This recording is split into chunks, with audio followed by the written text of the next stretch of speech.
That ought to be news on it. It ought to be. Yeah, I think it is. What they here for, that's all we got.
The Flint Board of Education.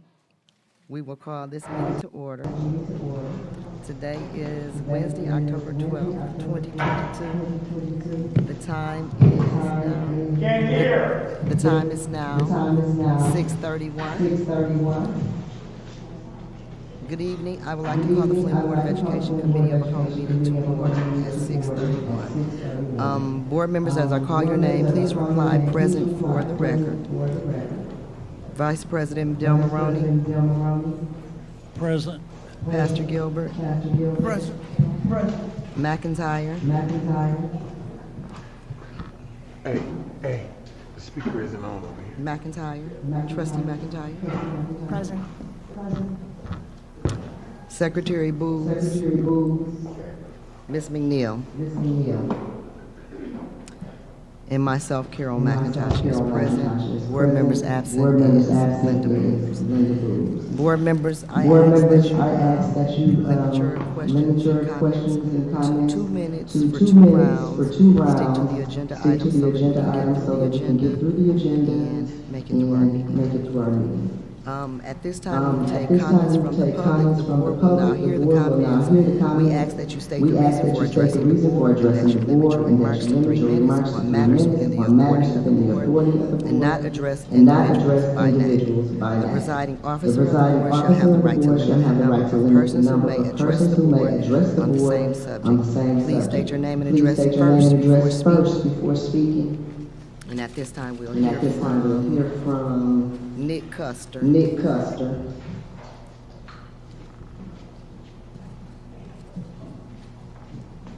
evening, Board. I'll Good speak evening. up, that's all right. Good evening.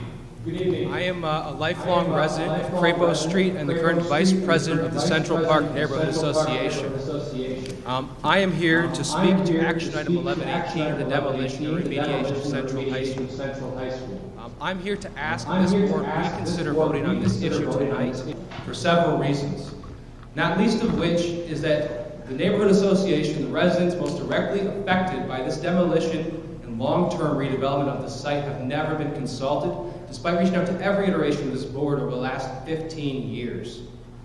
It is unfortunate that we are in favor of redevelopment of the site but just want a voice and cannot even be afforded that.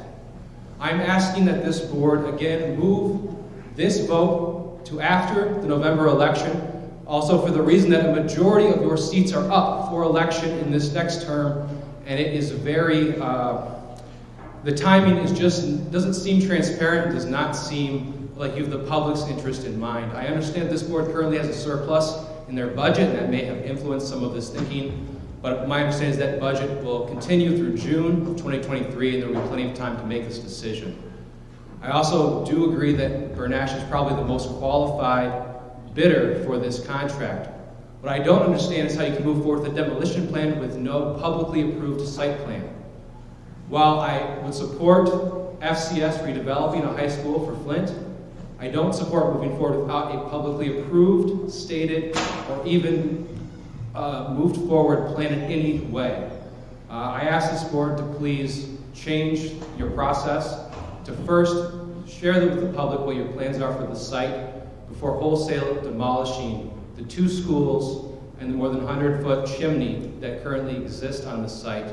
It is a concern for residents, both lead particulates in the air once this demolition continues, the limited access to our one street, Crapo, which will be affected by construction probably over the next 5 years if this site is redeveloped.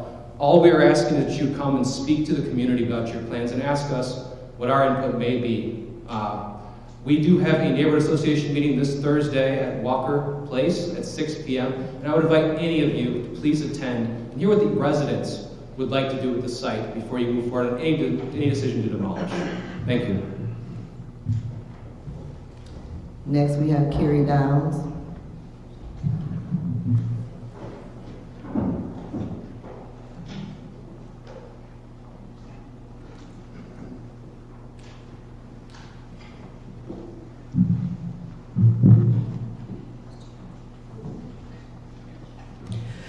Good evening, board. My name is Carrie Downs. I am absolutely honored to be the lead for the Flint Community Education Initiative led by the Cream Fitness Foundation. Our main office is housed at 452 South Saginaw, and I'd like to share our Flint Community Education Initiative update with you tonight. But first, let me just recognize the Flint Community School principals during this Principal Appreciation Month. We're absolutely blessed to partner with the principals who serve as the lead educators within the Flint Community Schools. As you all know, AmeriCorps is a key part of our Flint Community Education work, and we have a core of dedicated AmeriCorps service members who are Flint community members who step in to serve at our schools. I'd like to highlight one of our service members tonight. Our AmeriCorps members get things done. Our Flint Community School Corps Vista member at Homestead Middle School Academy, Susan Bird, was instrumental in securing a donation of disinfectant wipes from Lysol's Here for Healthy Schools initiative. This initiative occurs in partnership with the Kids in Need Foundation, a national nonprofit providing support to under-resourced schools. The donation represents a full truckload of Lysol wipe packs amounting to 136,000 units spread across 60 pallets. Ms. Bird, an AmeriCorps service member, joined the Flint Community School Corps team during the spring of 2022, and this donation marks the most recent success in her productive time serving at Holmes. We're so grateful for Ms. Bird's service at Holmes.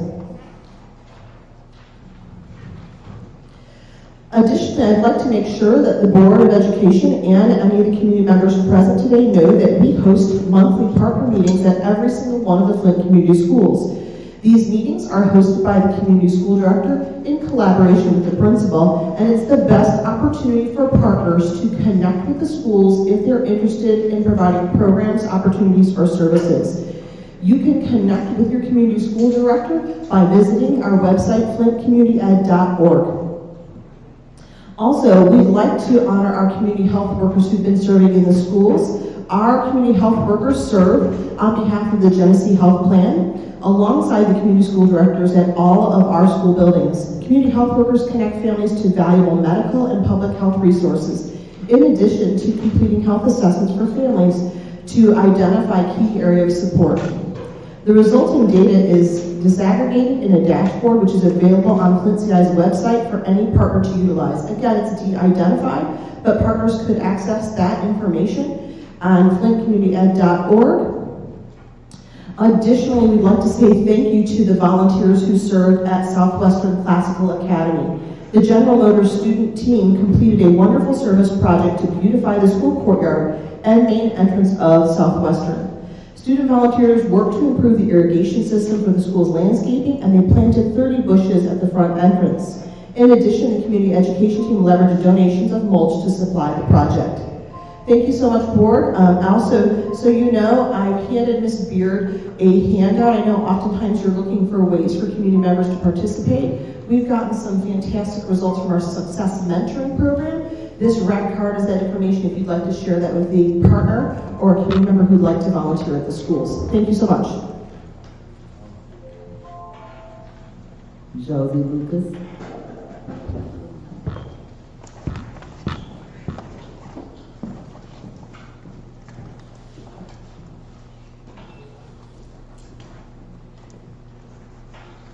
Hello, my name is Josie Lucas. I'm a parapro at DTM, and I'm here to just let you guys know that we're still here. We still need a substantial raise to achieve a livable income for ourselves and our families. Thank you. Elizabeth Jordan. Elizabeth Jordan.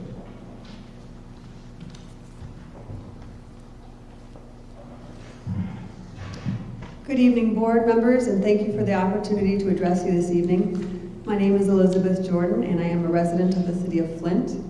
I'm also a graduate of Flint Central High School, although that is not the primary reason that I'm speaking before you tonight. Although I have many fond memories of Central, I realize that fondness alone is not enough of a reason to, in perpetuity, hang on to a place. That being said, I do think that before a body can responsibly make an irrevocable decision to demolish a property, that really can only happen responsibly after a process of due consideration. I would caution you against any hasty decision-making this evening. In my mind, a contentious and irrevocable decision should only be made after due consideration, after creation of a plan that is driven by a vision achieved at through consensus, a consensus that involves the community, as well as the board. Once you do this, if you do this, it cannot be undone. And without a clear vision of what comes next, of which options help best put into practice the vision that you hope to put forth, you run the risk of foreclosing possibilities that might in the end be in the best interest of our community and our district. So I ask you, before making any hasty decisions that can't be undone, that you first set about a process of visioning, one that involves residents of this community, as well as that builds consensus among each other. Because only with that vision can you evaluate the different possibilities and determine which of those best meets your ultimate aims. Maybe it will end up being demolishing Central and Whittier. That's entirely possible. But it may also mean adaptive reuse of the existing buildings through renovation, or it might mean some hybrid. Maybe you demolish part and keep part. But these are decisions that you can only arrive at responsibly after a process of visioning, evaluating, and planning. And those processes are best undertaken in consultation with the residents. So I ask you to take the time that this sort of momentous decision requires, because once made, it cannot be undone. It cannot be undone. Thank you. Joel Arnold.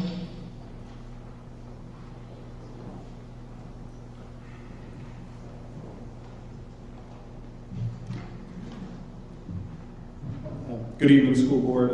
My name is Joel Arnold, and I live on Crapo Street, just same street that Flint Central sits on. And I'm speaking tonight to ask this board a very simple thing, and we've heard from a few people already. Let's not vote this evening to demolish Flint Central and Whittier. Last year I attended some listening sessions where we had some broad discussions about the future of facilities in Flint schools and the need for our scholars to have world-class facilities.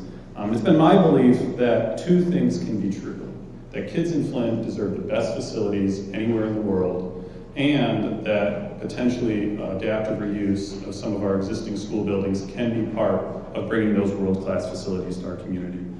There are diverse views around this community about what next steps may need to be, but those should only be determined after deep study and a real public conversation of the alternatives. Like Elizabeth mentioned, options could be to demolish both of these schools and build brand new schools. Could be to incorporate portions of these schools and build, partial additions onto them and keep some historic functions. Or it could be, complete restoration of the existing facilities. And we've seen examples across our community of things like that, whether it's been the Durant or Swayze Apartments or Oak Street or the Capitol, or we could go on and on about historic buildings in our community that have been restored to serve a current purpose. But that's only something that should be made as a decision in a truly democratic way. If spending these funds is urgent, and I know that's often the case, I would encourage the board that Washington Elementary is an excellent candidate right now, that I think you would have a round of applause from everybody if we could get that demolished with funds. So I would encourage the board to take the path of a full community conversation about these sites. As someone who lives on Crapo and across from Flint Central, I can say that we would love to actually be involved in a conversation. And much of this feels like a lot of these alternatives have not been explored, especially in a way that engages us as residents. As a friend told me, vision and planning drive decision-making, not the other way around. And so I asked this board tonight to not vote to demolish these structures and work with the community on sharing what a vision for these spaces could look like. And as Elizabeth mentioned, once those are down, these 100-plus-year-old buildings, they're gone forever. It's an irrevocable decision. So let's make it after consultation, after public engagement, and after some real reasoned deliberation. Thank you so much. Arthur Woodson.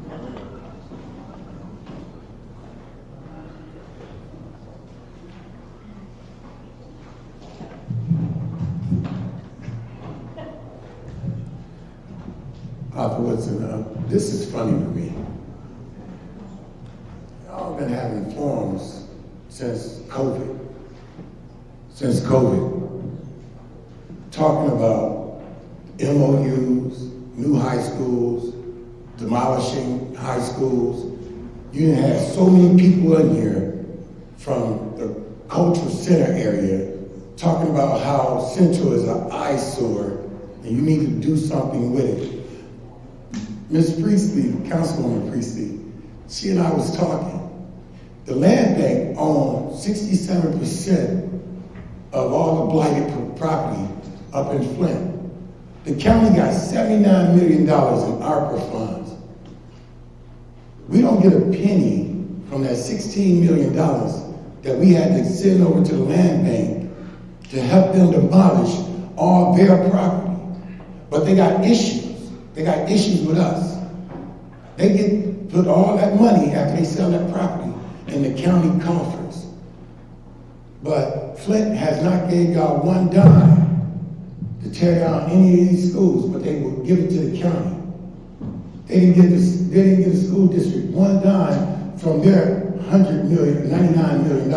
I didn't hear any council members saying, hey, we're gonna give the schools some money.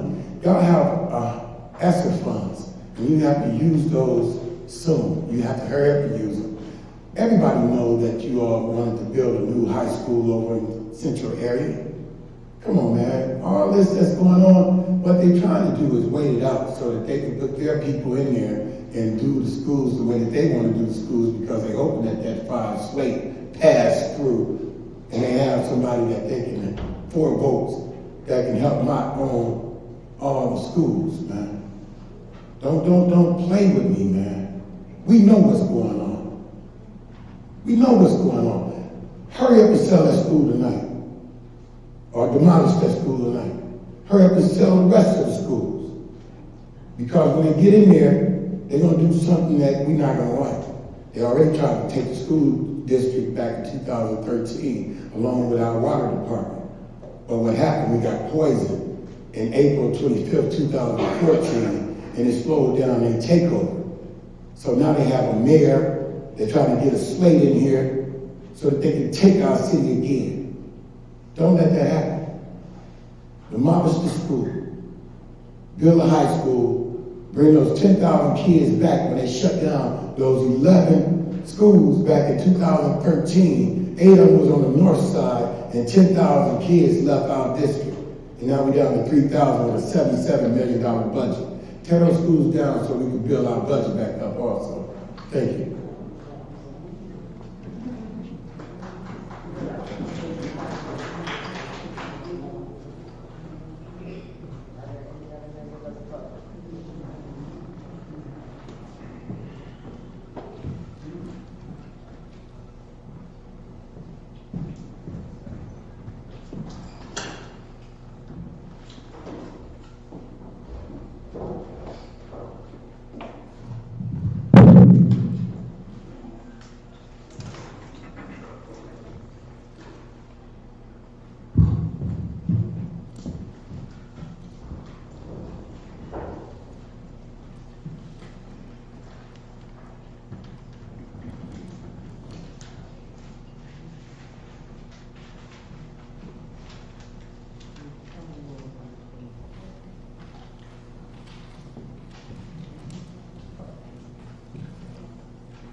We'll take these and then we're gonna get to our agenda and then we'll get back to our audience. Everyone will get a chance to speak. We just wanna not delay.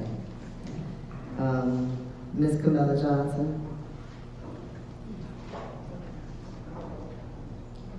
Good evening, Board. I'm Camilla Johnson, live at 3621 Pembroke Lane, Flint, Michigan. I see all the people here. I thought they were the parapros, but you're here for the Central. But hi, anyway, and welcome. I just wanted to start off by saying we're in negotiations. Thank you for opening up our contracts board. We were informed that we were negotiating with the board. I don't know how, I've been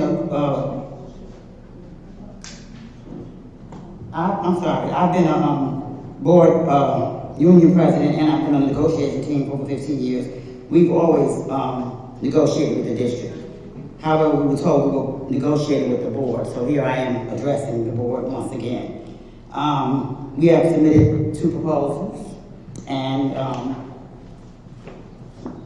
the one that we were given back was unacceptable. I can't believe we're here again. We are still negotiating. We still have faith. But one thing about it, we are very tired.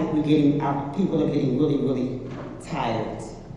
But I told them, don't get tired, because nobody said it was going to be easy. But it's fair. We're asking this board for a fair compensation. Again, the majority of our people, we have 53 paraprofessionals, one has retired. We have 53 paraprofessionals. Giving us a fair wage is not going to cripple this district as we keep on being told. We were told years ago, 15 years ago, more than that, when Larry Watkins was our superintendent, we were told we need a pay freeze because we're in a deficit elimination. We've been frozen for 15 years, over 15 years. Yes, we've made some very small sacrifices. Too small to pay for gas in our cars. Too small to pay for this high insurance that we cannot afford and never have any say-so over any of the insurance that we get. We appreciate having health insurance, but I want some health insurance that when I go to the doctor, I'm not getting a $300 bill next week. I want an insurance that when my people who suffer from COVID cannot even go and get blood work done. We live in one of the richest nations in the country. We have no business paying these low slave wages. And that's what they feel like. We got people telling us you make 6 figures, 7 figures. This is too much. This will make the state come over. Well, guess what? If the state comes in, I will be a doorkeeper to let them in. You know why? Because they're going to start at the top. They're going to start at the top first. I never won our district. None of us won our district, taken over by the state. But we were told the same crap over 20 years ago. We are done hearing it. Please continue to bargain with us in good faith. This is not about no votes, but you need to know, out of these 54 people, more than half do live in Flint. And more than half will be voting. This is not about votes. I don't have any political aspirations at all. My job is to make sure we get a fair and decent wage. And I have something that I have said to myself. I will leave this district better than the way I found it. Thank you. Thank you.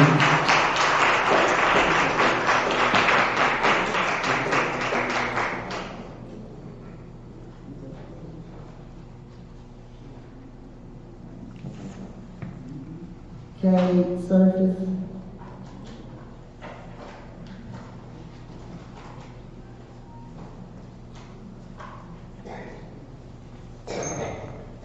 Good evening. My name is Kate Surface. Lived in the city of Flint for about 20 years.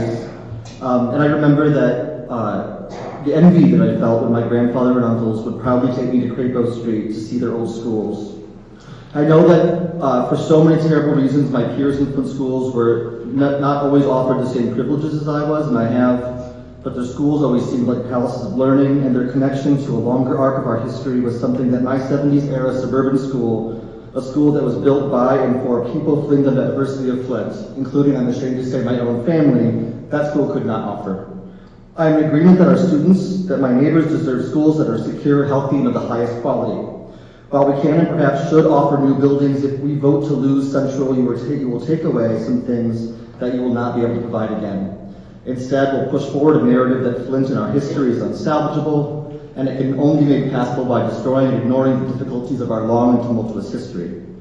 You'll be saying that the best thing that we can do is emulate the schools of our neighboring suburbs instead of recognizing and repairing who we are and what we have. In my lifetime, I've been told over and over again that Flint's old and complicated buildings were not able to be kept or saved. The Durant Hotel, the Capitol Theater, my own home in the 5th Ward. It was said that none of these were worth saving and that it would be best for everyone if they were demolished and maybe rebuilt using newer and cheaper materials. In all of these cases, real effort and expense was put into stopping pessimistic thinking precisely because it was recognized that there was no way that a replacement, no matter how lovely, would provide the same value to our community. Let yourselves value Central and Whittier as much, if not more, than our community has valued an old hotel and an old movie theater. If it is deemed too expensive or out of reach to return these schools to academic use, it is still senseless to demolish them. Based on recent maps, our city is over 50% vacant land. You all certainly passed enormous swaths of empty space on your way to the spirit meeting. I know I did. Our students passed blocks and blocks of empty land in their own neighborhoods on their way to school every day. I don't see why in a city with so much empty available space, with so many neighborhoods that are begging for investment and love, and with the vast majority of your students living far from downtown, anyone feels like these two schools are sitting on the only spot worth considering. Is there really not equally nice space anywhere else in the city, closer to your students, closer to the assets that we care about? There are many solutions to this quandary that meet our various community needs of high-quality schools, of historic preservation, of vast vacancies, and of a connection to our past. Tearing them down is not the only logical solution. After your students, these sites are perhaps your biggest assets, economically and culturally. I urge you to think creatively and optimistic about their role in our city's past, but most importantly, in our city's future.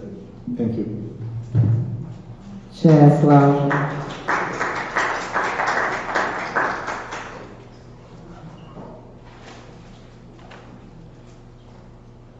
Good evening. I can't say any better than what Kate just said, so I'd like to just agree with him. My name is Chad. I'm a parent of 3 students at Durant Cherry Mott. Shout out to Ms. Nadia Rodriguez, one of the many great teachers in Flint Community Schools. And it's my hope that my children can attend Central one day. I realize that may not be possible, and I don't know all the details of what it would take to preserve and restore a building like that. But I'd just like to request that we consider more community engagement in the process before that decision is made. And I'd like to reiterate what Kate said, that even if it can't be kind of reopened as a high school, maybe the building could be reused in some way. So we'd just like to request that you would consider that tonight in your decisions. Thank you. Sabrina Miles.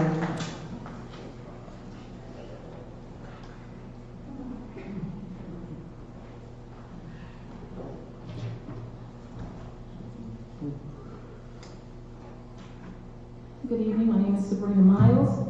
I'm a paraprofessional at Pierce Elementary. I've been working for this district over 27 years.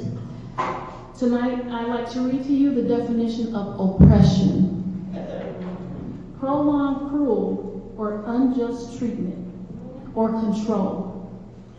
Working for this district feels like oppression. I'm loyal to the children with Flint Community Schools. I want to ask you, where's your loyalty to me? If the negotiations that I'm hearing rumors about are true for our wages, you should be ashamed. It shows me that we are underappreciated and undervalued. I'm in the building almost every day. I rarely take a day off because those little children are looking for me every day. And if I miss a day, they're going to ask me, where were you? I'm there. I'm loyal. We want you to be loyal to us. Thank you.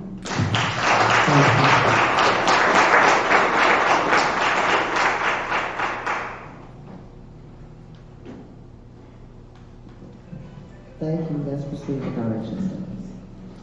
At At this time, we will have a presentation to update us on our hydration stations as well as information regarding the phase. We got one more that wanted to speak. Okay, and after this, we're going to take the rest of ours at the end of the agenda because we have two sections for public comment. Mr. Demolition. Me? Well, I'm just going to move that we suspend our rules and allow the board to comment to some of these comments that were made by the public, so they're not here for who knows how long to see what we may have to say. There's many issues around Central Whittier campus, historical buildings, the whole gamut that goes with that. Cost. And then again on the contract also that's going on. Who should be involved with that? So again, I move that we suspend our regular bylaws to allow comment from the board at this point, specifically to items that were brought up by the public.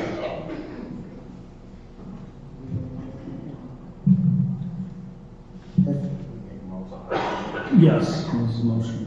Okay, and exactly what issues are you addressing? Because negotiations is not supposed to be done openly. No, but I think there's an issue about, well, two that come to. Madam President. There's a motion. Yes, sir.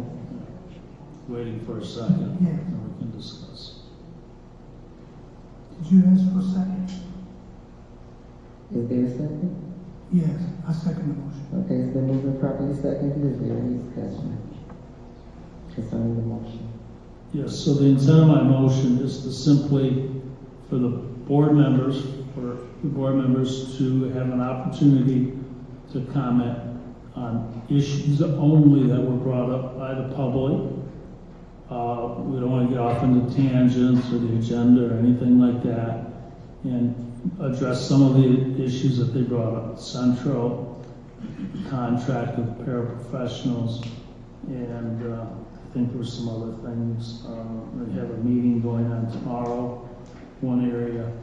So allow the board to respond to that simply so the public doesn't have to wait around until the end of the meeting to hear under announcements what was brought up maybe 2 or 3 hours before. Is there any further discussion? Madam President, and along with my colleague, Vice President Demolition, I support that position because the public has made it known how they feel, and we need to know how they feel. Some of us may know and some of us may not. I know how you feel, because when you see me out and you know me, you let me know how you feel. So I think it's important that we, maybe we can put a time limit on it, 2 minutes just for comment, but Central and Whittier, it's got a lot of history.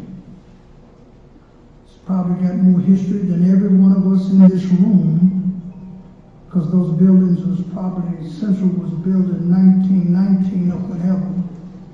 And so we would like, well, I would like, as a board member, to let the public know my reasoning for what my vote will be.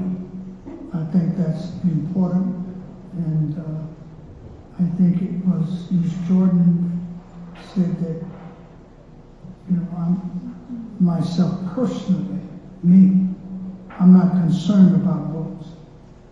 I'm concerned about the children and what the public feels about what decisions we're going to make. And that's what I really care about. Thank you. Is there any other comments from board members? I'd like to say that this board has been looking at that site. Because as well as we have people speaking about preserving it, we've had calls. Point of order. We're discussing the motion on the floor. We're not actually responding to comments. So I would respectfully request the president to refrain from making those said comments that we're actually going to be voting on and stick to the motion at hand. I call for the question. Well, the motion was for us to discuss, and so we were in discussion. So are we not in discussion? And if she calls for the question, then that's going to close out the discussion, and then you're going to need to support. But either we're having discussion or we're not. I don't see how some board members can have discussion and others can't. Point of order. The discussion needs to be about the motion on the table and the vote, not about Mr. Demolition, what was the motion again? Let's get it straight. To address the public. To address the public on issues that they brought up only, not to get off on any tangents or anything like that. Right. So, I mean, I want to agree with Laura that, I'm sorry, with board member Laura. So I called the question, and I was making a point of information so that we can all stay on the agenda and follow the Robert's Rules of Order. I'm just really getting sidetracked here. The question has been called, Madam President. Is there any support? Second. Okay, the question's been asked and it's been properly supported. As I call your name, vote yes or no to support the motion. Point of information, Madam President, if I may, so that our board will understand, this is to cease discussion on the motion. Exactly. So we can decide whether we're going to go on and do this or we're going to go on with our agenda, just so everybody's light is on. And we have to take a vote for that at this time. As I call your name, yea or nay, to support Mr. Del Moroni's, To call the question, and the question is on Mr. Del Moroni's motion. Pastor Gilbert? Yes, to stop discussion. Del Moroni? Yes, on the call. Yes, for the question, for myself. Ms. McNeil? Yes. Laura McIntyre? Yes. Ms. Booz? Yes. It passes 6 yes. Yes. Now the motion is Mr. Del Moroni to go ahead.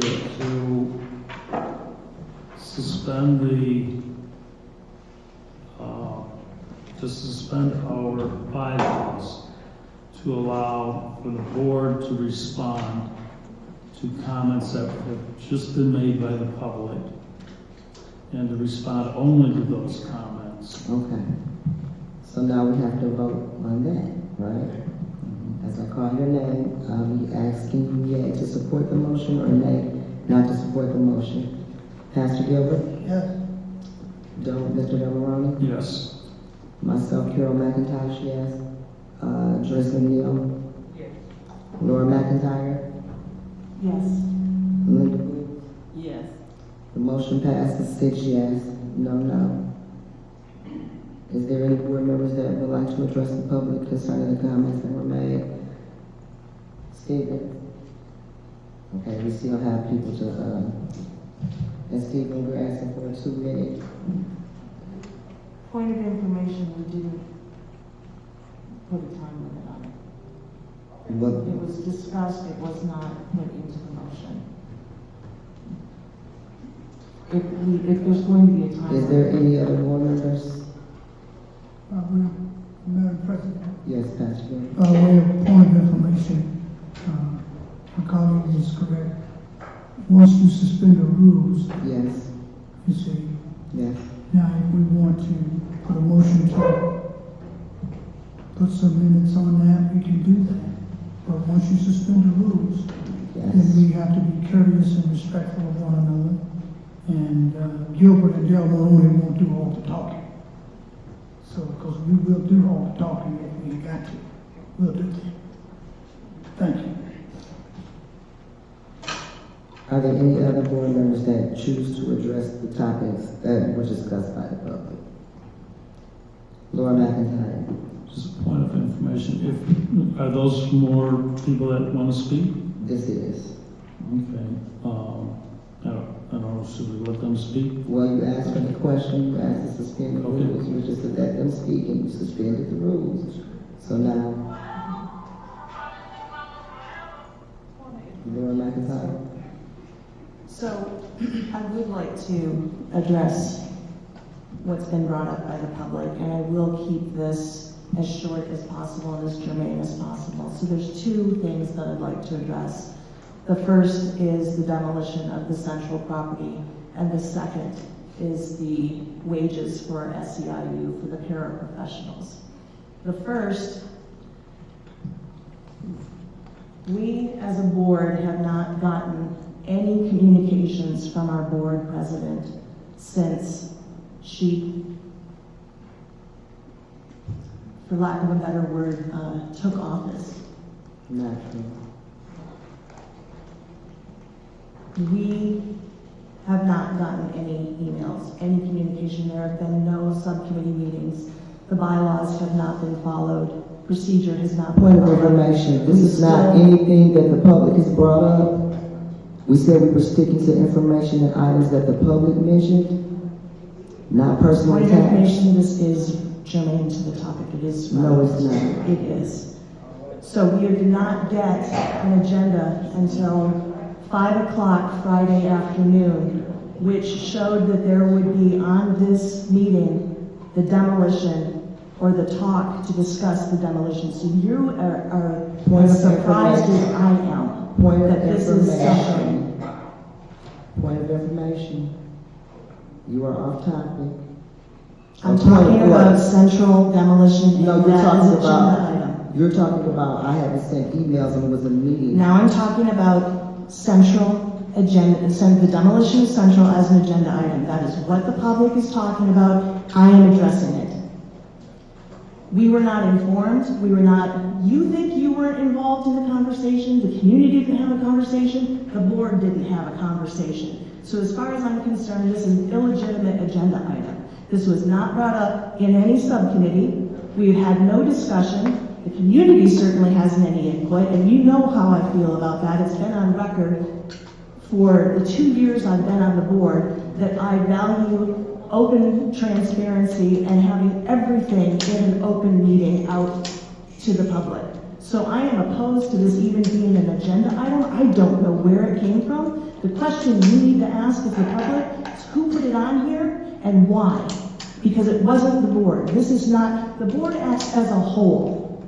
As a whole. And if 2 or 3 of the board members don't even know what's being put on the agenda, this is not the board acting as a whole. So in terms of Central being demolished, I don't even know why we're talking about it. I'm certainly not going to vote to put it forward because it hasn't followed due process and due procedure. This is, you are absolutely right. Elizabeth Jordan, Cade Surface, everybody who's come forward, who's been upset and outraged and shocked and dismayed. That's how at least half the board here feels. We need to do this openly and transparently. So this is something that needs to go back to subcommittee meeting. I look forward to hopefully coming to the meeting on Thursday night, the community meeting, so we can have more of a discussion. But this needs to be tabled. I don't even know why it's on the agenda. And it's insulting to the community. Point of order. Point of order. Please stick to the basic items. You went on a tangent. This is about no, it's Central not. being No, it's not. demolished. Yes, it is. It absolutely, most certainly It's about is. It is about Central being demolished and this being as an agenda. You haven't item. said any, okay. Are you done? So, no, I'm not. The second point that I have to do about SEIU, the contract. This is not a contract negotiation. The board, in an open meeting, voted to reopen the contract because the paraprofessionals, and I have stuck my neck out, have gotten a raw deal. What was negotiated last year was not adequate, was not sufficient, and so I made a motion to reopen the contract because as far as I'm concerned, $11.03 as a starting wage is insulting and disgusting, and I'm not going to be on a board that does that.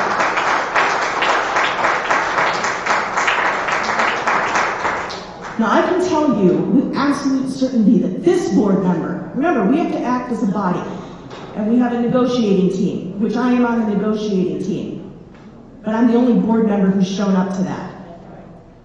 So, you need to ask yourself why this is being stalled, why this can is being kicked down the road. I'm not doing that kicking. I'm the one that's sticking my neck out and actually coming out and saying that the union dropped the ball. The union dropped the ball in your negotiation last year. And so it's on all of us, the community, the board, all of us to stick together and make sure the paraprofessionals get paid. I mean, $11.03? Are you kidding me? And so we have before us, I think they have very fairly given us an idea of what the wages should be. And I think it's reasonable. I think that there's absolutely no reason that it should be refused or negotiated. Again, this is not a negotiation. This is not your contract is up and we're going to the union table, we're bargaining here and there, and these offers are going back and forth. No, we voted to reopen the contract to get you a living wage, period. We're not negotiating. So as far as I'm concerned, we're going to take action tonight so that the board is on record about who supports the wage and who doesn't. And it's going to be voted on tonight. And you're going to see individual votes around the board because I'm tired of this. I'm tired of my hands being tied. I'm tired of being gagged. I know that I have to follow the law in the negotiation process, and there's certain things I can't speak about, but let me tell you, if I could, I certainly would. Now, I have stated publicly that the paraprofessionals need at least $6.50 an hour wage raise, period. That's the starting point. When we said $15 an hour, we said $15 to $18 an hour. You can walk down the street and go to the Taco Bell and get a higher wage than you can as a paraprofessional. I mean, a much higher wage. So I am demanding as a board that we raise the paraprofessionals' wage $6.50 an hour across the board. And I don't care what the consequences are on myself as a person because it's the right thing to do. We've waited too long and we needed to have done this last year, and I'm tired of waiting week after week after week because I'm looking you in the eye and telling you that we're doing things, and then someone goes behind my back and double crosses us. It's not okay. And I'm so upset. I mean, you can tell where my heart is. So we have to put this to a vote tonight. We have to put it to a vote tonight, and we're going to show where the board stands. And then we're going to go back into the negotiation process of the table or whatever. But there's not going to be any of this backdoor deal, handshaking, whatever's going on back there that's happening. And I'm on the negotiation team, so I mean, I'm as surprised as you. I turn around and I'm like, what's happened? Come on now. So that's where I stand on these two issues. Thank you for your time and your indulgence. I have any other board members would like to make comments. Pastor Gilbert. Thank you, Madam President. I would like to address my colleagues and also to the members of the public, the citizens. And first of all, when it comes to Central and Whittier, my son is a graduate of Central. And he doesn't want that building to be torn down. He doesn't want it to be removed. He thinks it should be refurbished and saved because that's where he graduated from. And he says that, Dad, your alma mater, Northwestern, is still there. Why are you going to tear my school down? And he's not being facetious. He's very sincere.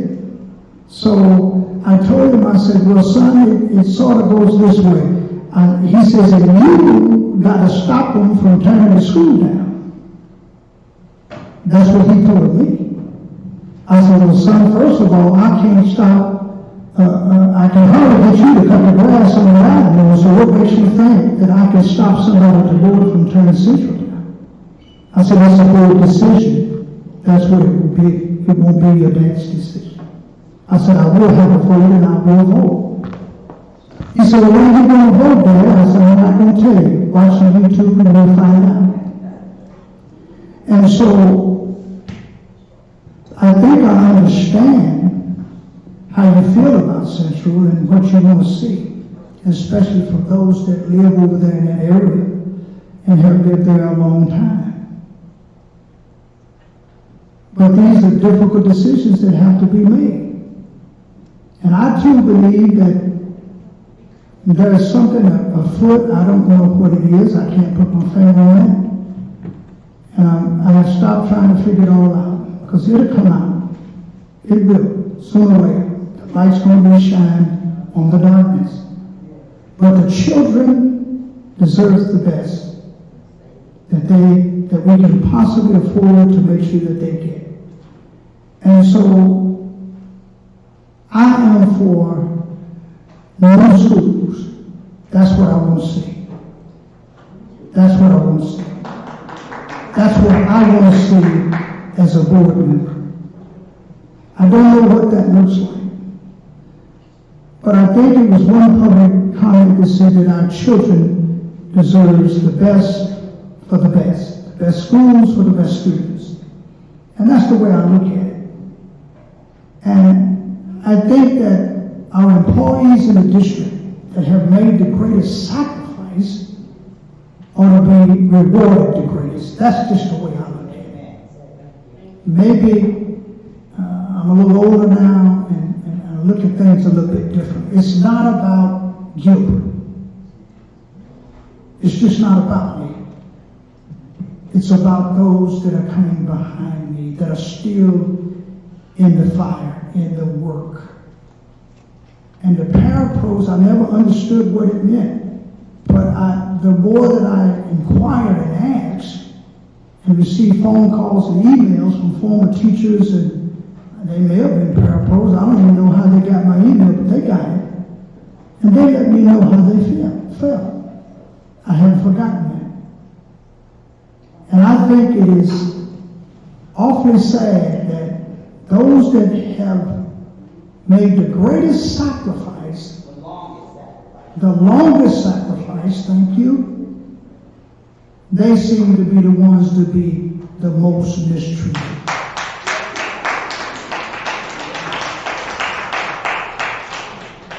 And I just don't like that.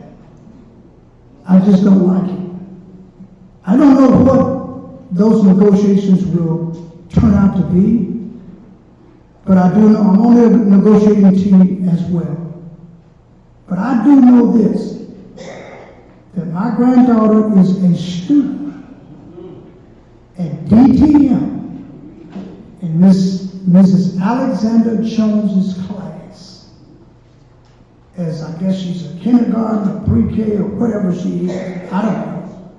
But I know where I pick her up every day, I know that. I know her teacher, and I know some of the teachers that sent out there and take care of those kids.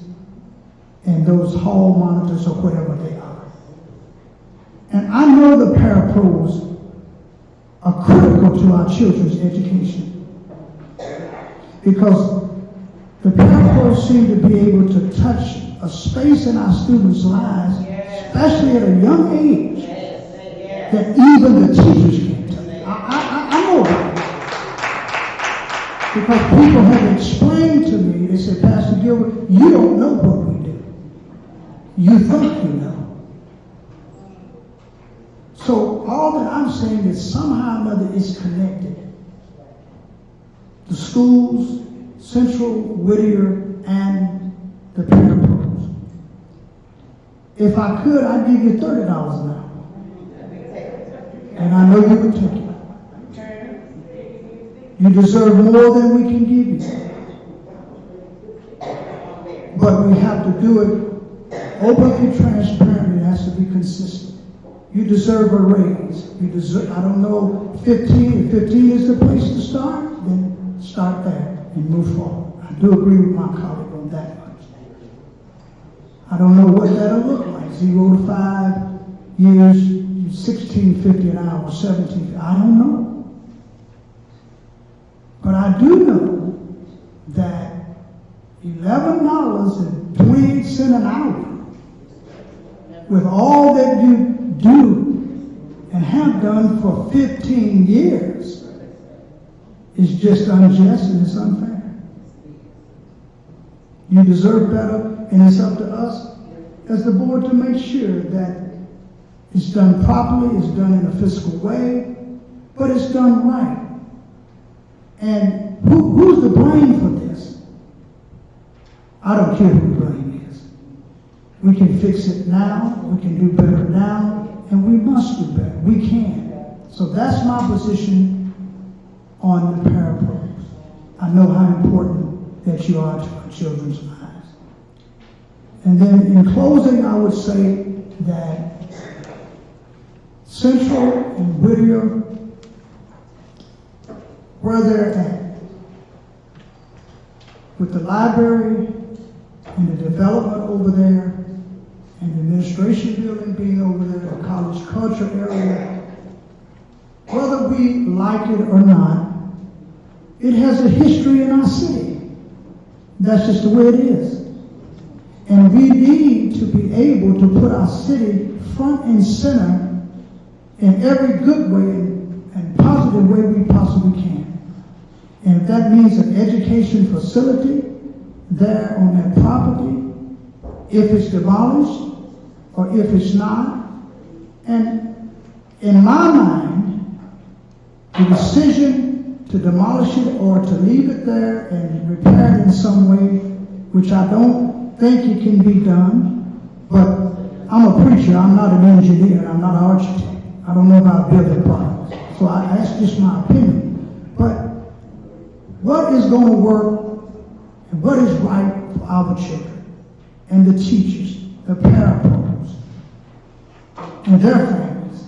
That's the thing that we have to keep our eye on the prize. We have to stay focused and keep all the noise out. There's a lot of noise in this city, and I've been in this city 48 years, and the noise is louder than it's ever been right now. It always is during political season. And so I'm just saying that my vote will be on the basis of the children and what is best for them and what is best for the parapros and them connecting and touching our children's lives and impacting their lives. That is what my vote will be based upon.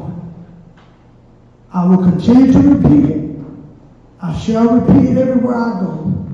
I don't care if you don't vote for me. I know that may sound strange to you, but I found out that there are some things bigger than me. And it happens to be the school district, the children, the parapros, the teachers, the principals, the superintendent, the administration. There are some things bigger than this board. So having said that, I hope I've made myself clear of why my vote will be the way that it will be. It will be on the basis of the children and the basis of the parapros because they are connected. They're not separate. I thank my colleagues for listening, and I thank you for listening. Thank you, Madam President. Are there any members wish to address the public? Good afternoon, everyone. I want to speak to you on those two issues. A few months ago, we was given a proposal plan as relate to Central. We was given another document as it relate to mine. This is what the board was working on. We were not even aware this would be in the package. Well, we've been studying the proposal. I was questioned by one of my board members, did you read it? I've been reading and researching it, thinking that when we get a treasurer, we are operating, this board is operating outside of policy. We have already lost a suit against us because we do not follow policy. And I'm not going to get sued again trying to fight another lawsuit because we won't follow policy. We need a treasurer to keep moving forward. We was working on a proposal plan that included Central, that we would go back to the community and have that conversation. The proposal plan that I was looking at wasn't that bad. Superintendent Jones gave it to him. He never changed, came back and told the board, I changed my mind, this is what we're gonna do. We're gonna take $2 million out of the general fund, which we know that we don't even want to give the payroll $6.50 an hour. So it's not the fact that the board does not want Central torn down. We wanted to keep rolling in the rate of policy. Look at our policy. This board is out of order as it relates to policy. When it comes to those payrolls, and some of you know me, I've been in the school with you, I sit on the floor with you, I run down the street when the kids break out that window and run. Who runs behind those kids? Who runs behind them? Who wraps their arm around them when they're on medication and the stomach is boiling because they can't eat? Who does that? Who sits with them and go in the room and the teacher got 28 kids and 27 of them on some type of med and having some type of behavior issue? Who goes in that room? Who cleans up behind them? When they don't have lunch money, who run and sneak out the building and go get them something to eat? And we sitting here, 6 figures and more, some of us a little less, and we twiggle. If $6.50 would break this district, then maybe we need a takeover. So it is not me. It's nothing that you're asking, you're not begging. Because when the teachers and the parents come begging us and the kids come begging us, we there. We go look for them shoes. We go look for them things to wear. We do that. And when I say we, because eventually I got to go back to the classroom, whether they're at the university level or back there where I love being, and that's just helping getting our children back to reading and writing and doing math at the level they can do it. And the only way we're going to do that, you need almost 2 payrolls in a room. As it comes to Central, you can believe the height, you can read whatever people say. We want that whole area to be beautiful. We want our Flint children to have a new school. We want Doe Rider. We're still working on Doe Rider. We got our kids packed like sardines over at Potter. We are moving into the right direction. And to put this on us and have it on the media, and 3 or 4 board members, people are blowing up my phone, what are you talking about? I have a proposal that I was working with the superintendent, the board was going to have a workshop. So Central is not the problem. That's going to happen. But a person needs to eat quicker than they need a building to tore down. Gas is $4.34. You need gas in your car. I picked up a pack of chicken wings, $12.13. You can't even buy a pack of chicken wings out of your check. So don't come and attack the board. We are concerned about you. We want new schools. We want this renovation done. We don't approve all of this stuff. What we got to do as a board, we put those bids out there. Those people bid for them. We owe them the courtesy to let them come back and have that discussion. Either we're gonna sell it for what it is, or we're gonna raise it up. But they got things to do. We cannot tell people what to do once we sell them something. Open that back up. Finish one thing at a time. We're just like going from rabbit hole to rabbit hole to rabbit hole. Let's resolve these issues. Get these payrolls straightened out. Solve this big issue. Oh, that one on the agenda, but forgive me. I'm sorry. But I'm done with that conversation. Forgive me. Are there any other board members that would like to say? Yes. So, it's my understanding that any action we take this evening is simply not a yes or a no to, in this example, tear Central Whittier down, or to give an increase to the paraprofessionals. It's simply to move it to the full board next Wednesday and vote there. Okay? So, that being said, you know, the contract is not negotiated through the board. It's between the parties of interest, the paraprofessionals and their representative, and the administration and their representative. And they come to an agreement. Eventually, the board approves that agreement.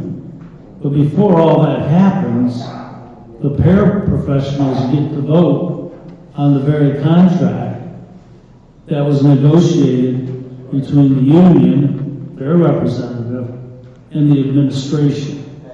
So what happened last year, I wasn't on the board at that time. You have had a majority, as soon as we get this new board member nominated and supported, a majority of the board within 1 year has changed over. 4 of the 7 people are new within basically a year.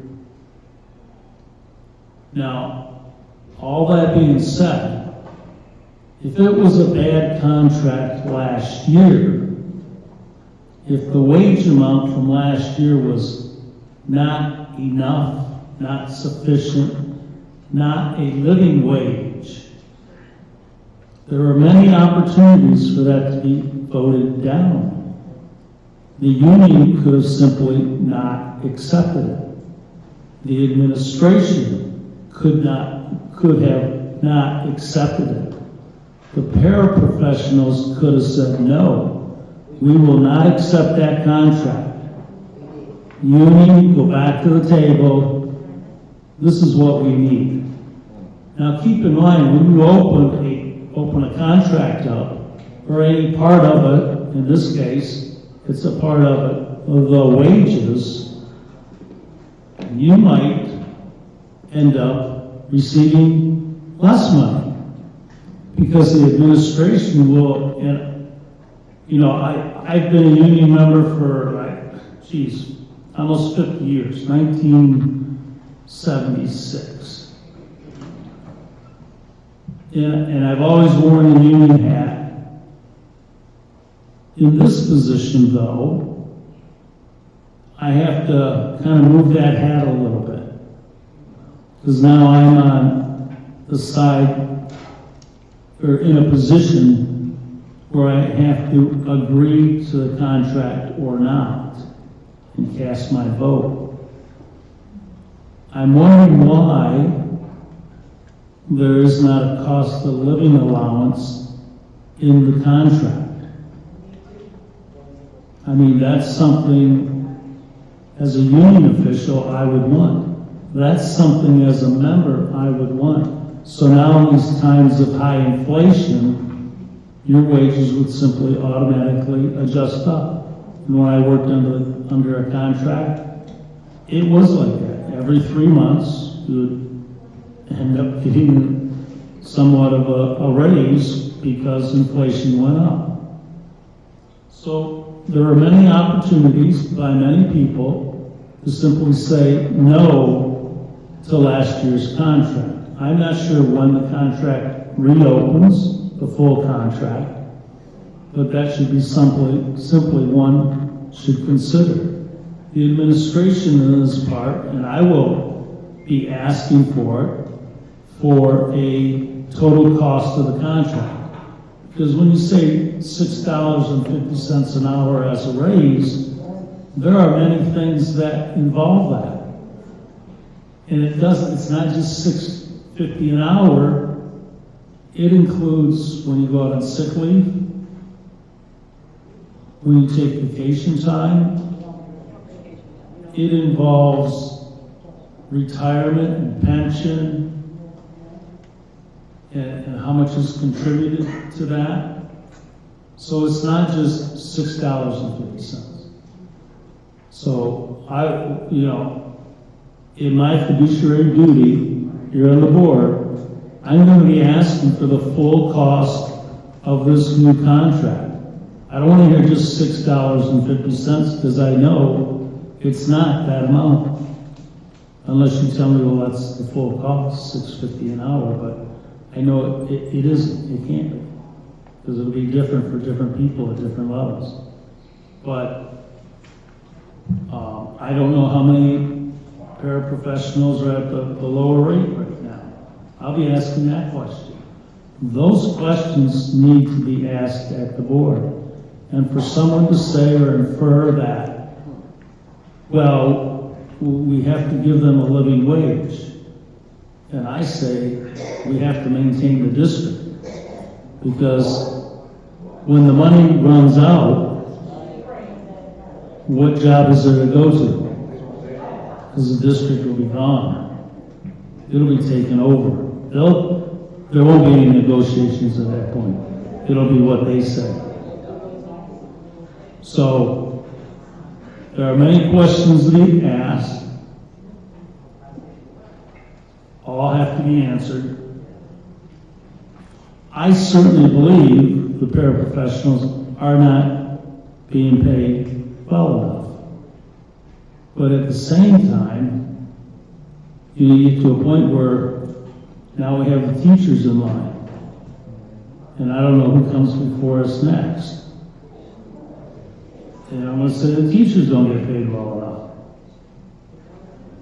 I mean, you're going to run into a position that someone who spent, I don't know how many tens of thousands of dollars, maybe $100,000 a year, obtaining their 4-year bachelor's degree, coming in as a first-year student, and a paraprofessional will be making more money than the teacher.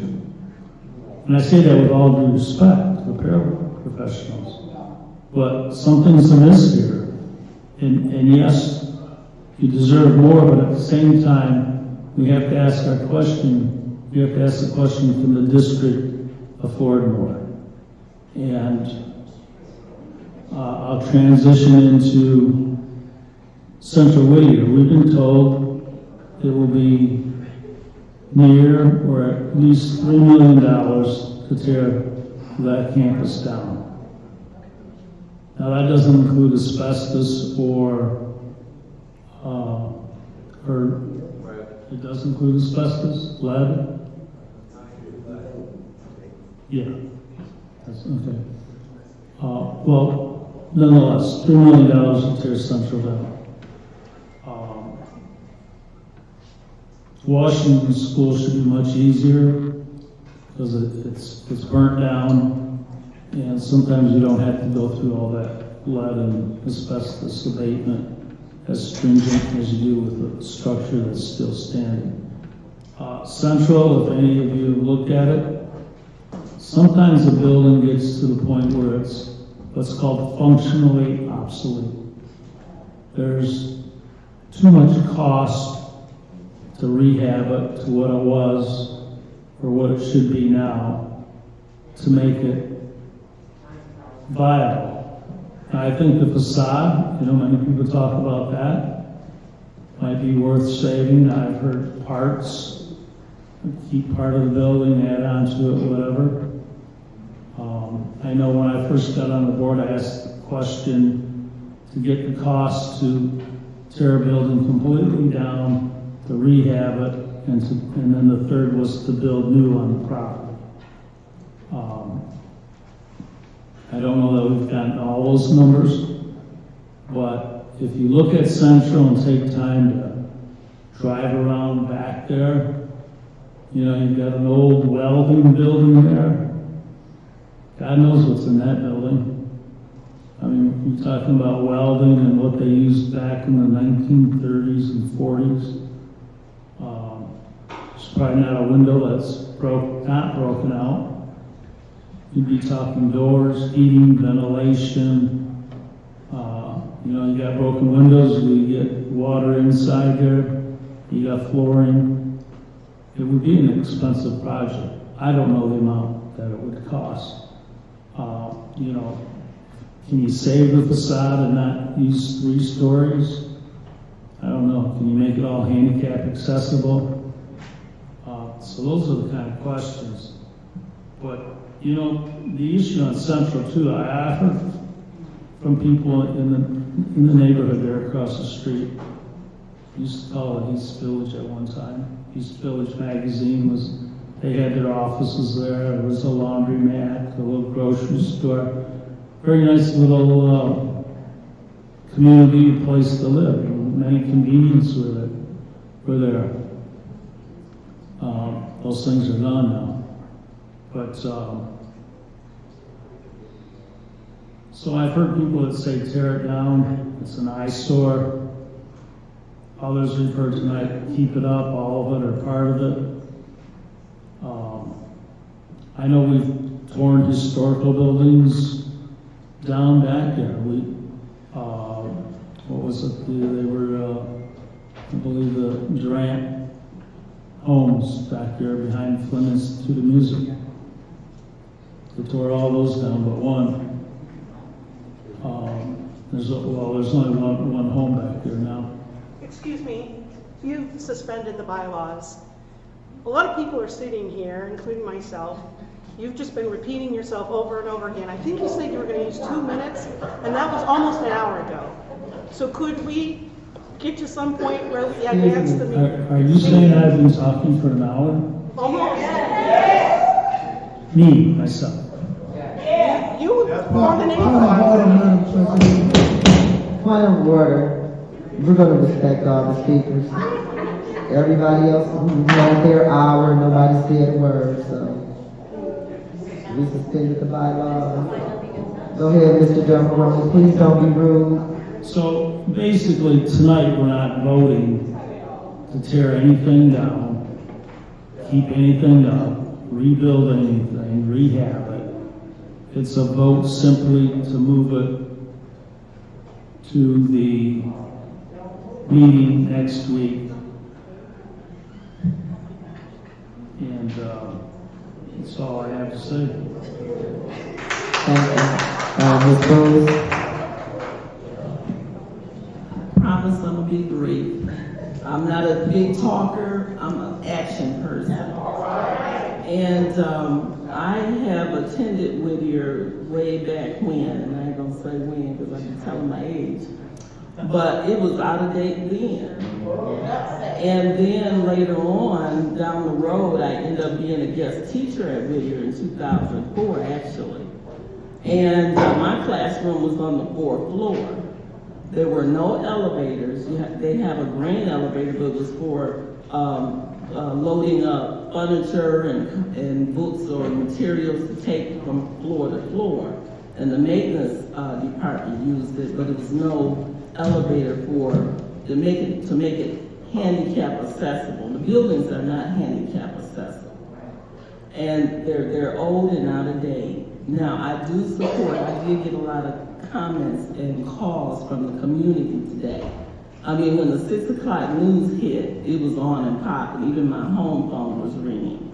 So there's a lot of concerns. They want to have community input, which I agree. You know, the democratic, the democracy is to have especially our tax voters, taxpayers, to have input on what happened to that property. So, you know, I am for something being done to that property soon.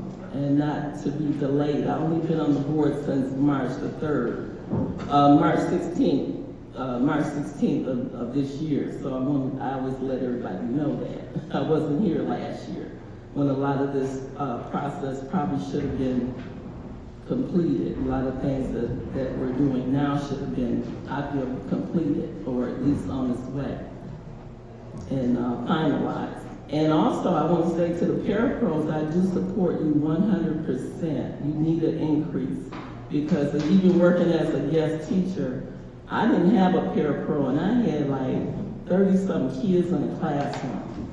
And it's difficult, because they have, even now, I can see, even now, after the water crisis here in the city of Flint and other issues, family situations, economy, I can imagine what you deal with on a day-to-day basis.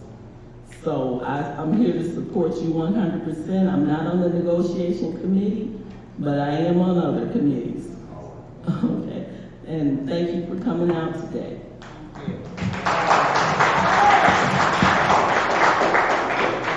Thank you.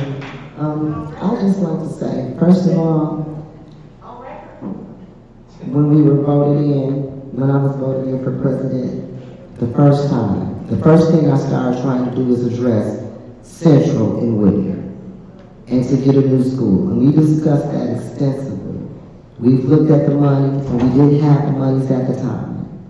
But we constantly looked at this because we're constantly getting calls from the public that it's an eyesore, when we're going to do something with it. Somebody put a dog, it was a dog actually on the roof at one point. We've been sued, to my understanding, concerning that property. So it is definitely a burden. We looked at it to be restored for a historical site, and it was astronomical. It was much cheaper to tear it down and build it new than it was to restore it. And at that time, we couldn't even afford to tear it down. As far as the subcommittees, we've been making subcommittee meetings, and we didn't have the people show up.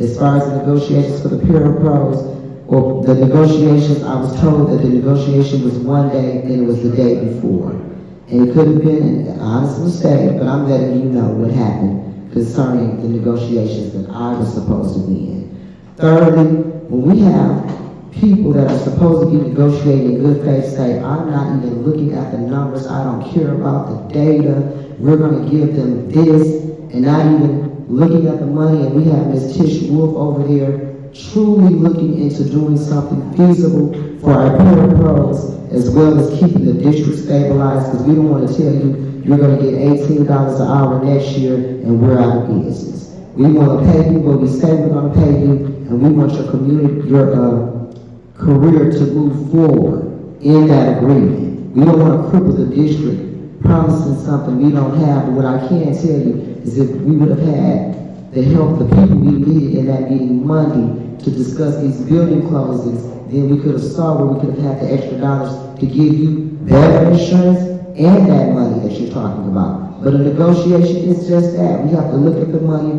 do what's right, make sure we're getting it out the right pot, follow the laws, because it is the laws that say you get it from here, or you can't get it from here. As far as the head of the union talking to Mr. Kevlin, that is not a backdoor deal. Okay, the conversation has to start somewhere in order to negotiate. And when you have people that are supposed to be working with everybody, they have their own personal, because when you were out there marching, the motion was going to be made. We were not going to ignore you out there telling us your grievances and your woes. This is not a heartless board. And I've often said, if you work in this district and you do your job, you deserve to be paid. Nobody's against paying you all. I'm not against you having anything. What I want to do is pay you what you're worth, stabilize the district, and move forward, and continue the pay growth system. When the district grows, you get paid more. Definitely somebody who's been here the longest should make more money. Who's been in that capacity? Some people have degrees. All of that is to be considered, and we are. Nobody's trying to do anything shady. We agreed to open this contract before it's time because we realize that you have a need. It's our responsibility to try to address and provide that need. So no, this didn't just come up because it was election time. We have been looking at the Whittier and Central property since I have been on this board. This is the first time in decades this district has been able to afford to do anything because we operate every year in a deficit. So we cannot afford to make any deals without checking our data. Now we might have to move some things around and crunch some numbers, but we are obligated to provide a decent living to you. Because Mr. Kelvin just got here, and he's new. And not only do we have 4 new board members, we have 2 board members who have only been here less than 2 years. Myself, that's it. And this constant at each other saying this person, Mr. Kelvin sent this information to the board about the what was offered in the negotiations. They received it. Now, if they didn't read it, I guess they don't want the emails from him. They want them from me. We have a secretary and a superintendent. What do you want to hear from me that you think they're not going to tell you? They know the information better than I do. This constant arguing and bickering is impeding the district. We are looking at the monies. The treasurer's situation is not an issue. It's not hindering us.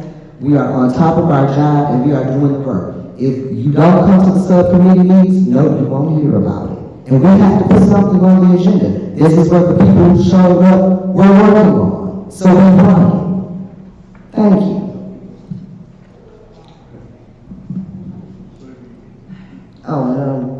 To the Whittier Central, the payroll. Yes, we're working with you, payroll. So I talked to Ms. Camella today, and Ms. Camella, my commitment to work with you and our administration, I stand on that. And it has nothing to do with being elected or not. I always fight for the working class. Like I've often told you, I am a union worker. I stand on an assembly line. So I know how important it is to get paid what you are worth. Thank you, that's it. Are there any other? Okay. We're going to go back to our public comments because I miss Miss Judy Presley, and I thought I had got her.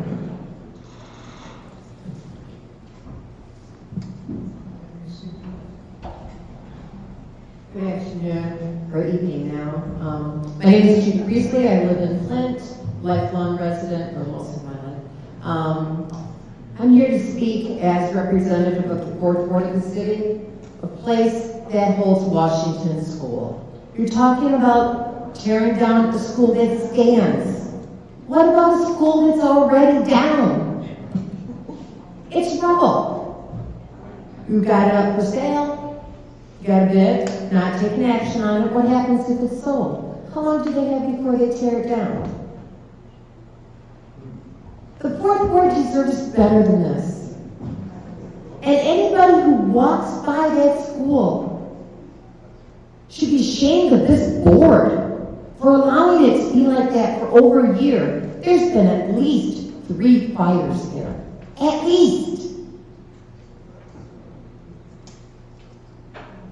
Tearing down a school that stands, or tearing down a school that's already in disarray, in rubble, holes where children can play and fall in and die. And that would be your responsibility. I know my nephews, if they lived in that neighborhood, they'd be climbing all over that building. There's nothing to stop them from doing it.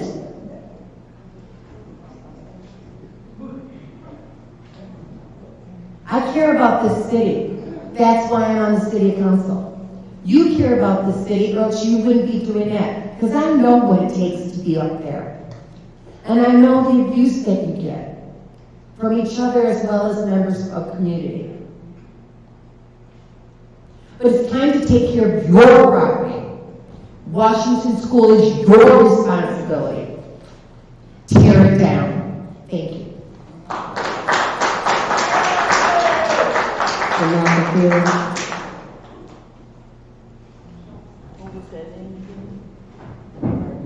What was that name again? Samantha Fields.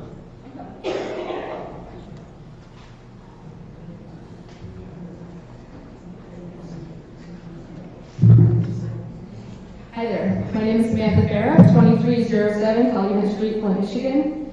I am a proud graduate of the Flint Community Schools, not just any school, but Flint Central High School. My father graduated in 1981, and my grandmother in 1948. My great-grandfather built the oldest Assyrian Church of God in the nation, brick by brick, alongside other immigrants. It is still standing and operating on Leaf and Stewart. My grandmother was the first woman in our family to graduate college, Flint Junior College, then a proud graduate of the University of Michigan in Ann Arbor. She came back to be a teacher in Flint. That is legacy, and that is my legacy. My freshman year, I was proud to walk the halls of Flint Central. I felt the history of my city, my family around me, and I knew I wasn't just there to receive an education. I was there to be a part of something that was more important than me. I was there to contribute to my family legacy. And I want future generations of students to have that same feeling. To know that their city cares about them and their legacy. I was in high school when the board decided to close my school. I was the second to last graduating class of Flint Central High School, a privilege my younger brother was not afforded. I was 17 years old and I spoke at the board meeting advocating for my school. They closed it anyhow. And closing Central didn't make any sense to me then. Seeing it sit and decay for years has been more than heartbreaking. And demolishing Central makes even less sense to me now. Is Powers Catholic the only institute in town allowed to preserve Flint's rich history? They took the Michigan School for the Deaf and rehabilitated it to a beautiful functioning school that their students can be proud of. Where did they find that money?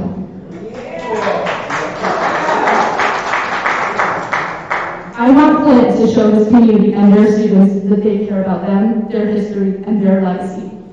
We need to keep talking about this. A decision to erase another great Flint institution cannot be rushed in an evening. Thank you.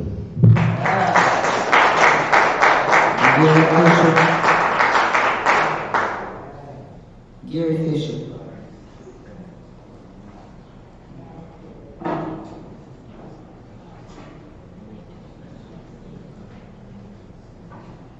Good evening. My name is Gary Fisher. I'm the president of the Genesee County Historical Society. I lived in Flint for 30 years. I have a business in downtown Flint now. And I'm a proud graduate of all the schools you're talking about tonight. Washington Elementary, Whittier Junior High, and proud Flint Central Indian, class of 83. And as the president of the Historical Society, I both have obviously a personal interest in this for the reasons I just stated, but as a business person, I have a pragmatic interest in it as well. Because that school, that Flint Central specifically, represents the history of the United States of America. It's the ancestral home through Flint High School of Billy Durant, who essentially invented the American auto industry. It's the home of Clarence Kelly Johnson. Second behind only the Wright brothers is one of the most important people in all of world aviation history. Artists like Dee Dee Bridgewater went there, Olympians, athletes, and some of the things that gets under the skin of a lot of us Flint Central people are things like our banners are still hanging on the wall at LaVoy Fieldhouse. That's unconscionable to me. It was hard enough to watch Washington Elementary get turned into rubble. The thought of that happening to Flint Central with those banners hanging on the wall is so much of the ancestral history of the school having been just lost. And when we go there for our tailgates every year to see the disarray and the disrepair that it's in, I've been called over there to witness fires and all sorts of things.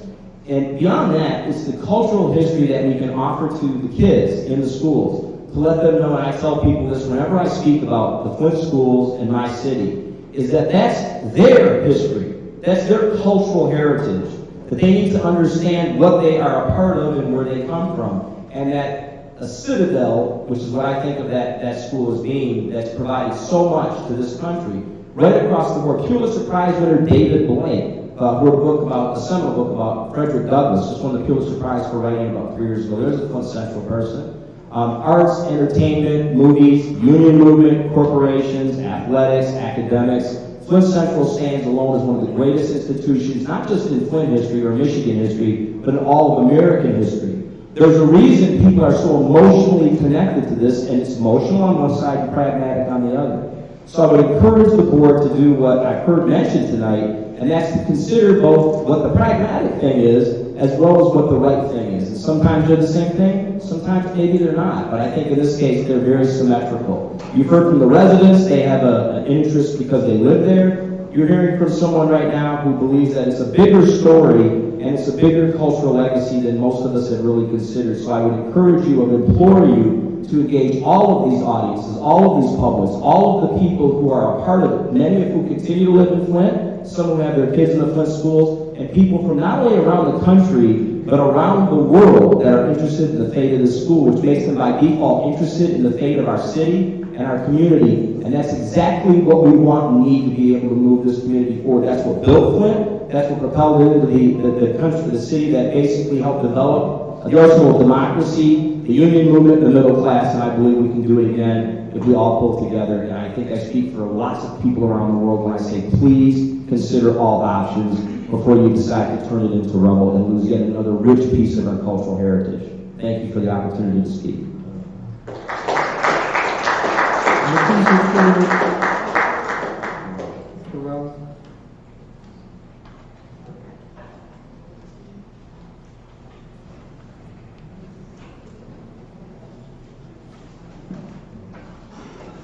Good evening. My name is Makisha Turo. I am a lifelong resident here in Flint. I graduated from Flint Community Schools. I was also employed by Flint Community Schools as a librarian. And I have to say that when our parapros missed a day and the kids came into the library, it made a difference. The parapros helped keep order and control over their classes. I left Flint Public Schools after Summerfield closed. As the librarian, I had to shut down the entire school. I had to check out every product. I had to make sure it got to its destination. I also had to box up all the books by myself. I did not get paid over $14 an hour. So I left. So I know that Flint Community Schools could have great classrooms, great scholars, but we have to support our teachers and our parapros. So I want to raise a question because I heard one of the board members say, we don't have a treasurer. And I want to know if that's true, first of all, and secondly, if we don't have a treasurer, who's looking into how we can get the parapros a raise if we don't have a treasurer? Also, if we don't have a treasurer, how are we even thinking about hiring any new staff like an AD if that is getting done? How are we looking into hiring any athletic director inside Flint Public Schools when the parapros still have not received a raise? So I'm hoping those questions can be answered. Thank you.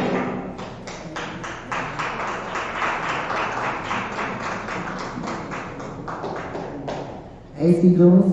I think that's it. A. Lewis?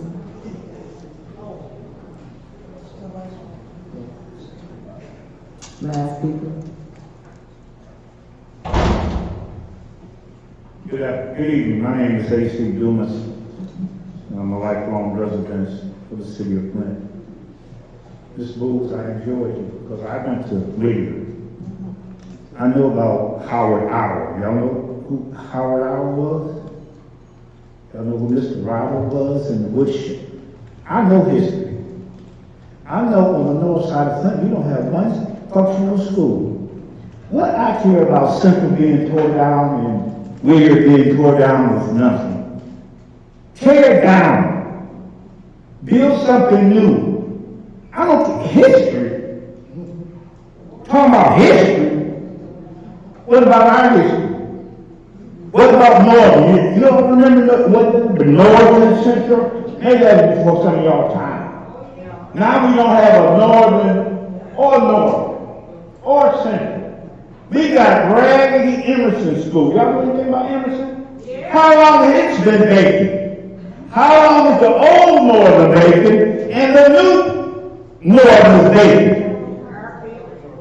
Tell me nothing. I'm from the north end of Flint. I don't live in the Coker area. Let's go on the north side and do some stuff. Yeah. Let's go on the north side and put some schools up. Yeah. Look, I'm just youngster. I care nothing about Central, North, Witness. Tear it down.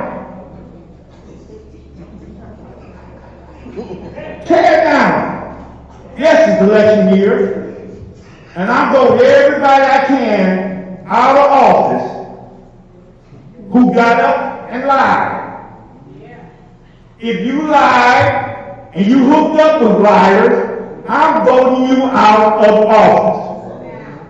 I have the hottest broadcast in Genesee County. The Truth Shall Make You Free broadcast every Saturday morning at 9:30. I got 5,000 followers on Facebook. Can't get no more. Because we tired. And as I go to my seat, how did the contractor get the contract to tear down Central? I was a demolition contractor.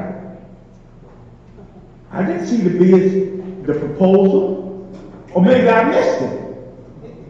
Or did you just arbitrarily and capriciously pick a white contractor to tear down the school? Black lives don't matter. Black contract. See, I'm the first vice president of NAACP also. Don't look at your watch. I look at your watch when you were talking. I speak truth to power. Thank you. Thank you, Mr. Dumas.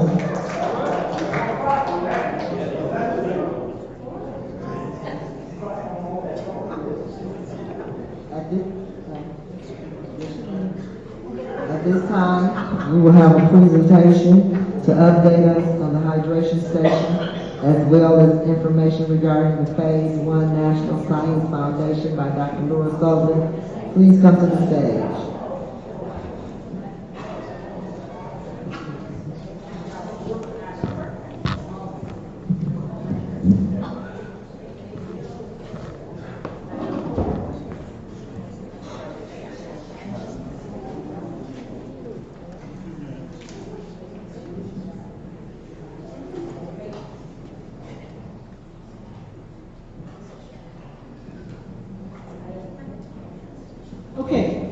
Thank you very much for giving me this opportunity. You know that the new hydration stations went into the Flint schools in January, and we tested water coming into the building, water coming into each of those hydration stations, and water exiting each of those hydration stations to see how well they were working. The numbers that are in red are over 10 parts per billion. And you can see that with the exception of Eisenhower, all of the schools exceeded that for the water that was in the building. Water that came out of the hydration stations had 0 lead. So we were able to show that they were working, but it was kind of troublesome that there was so much lead in the water in the building.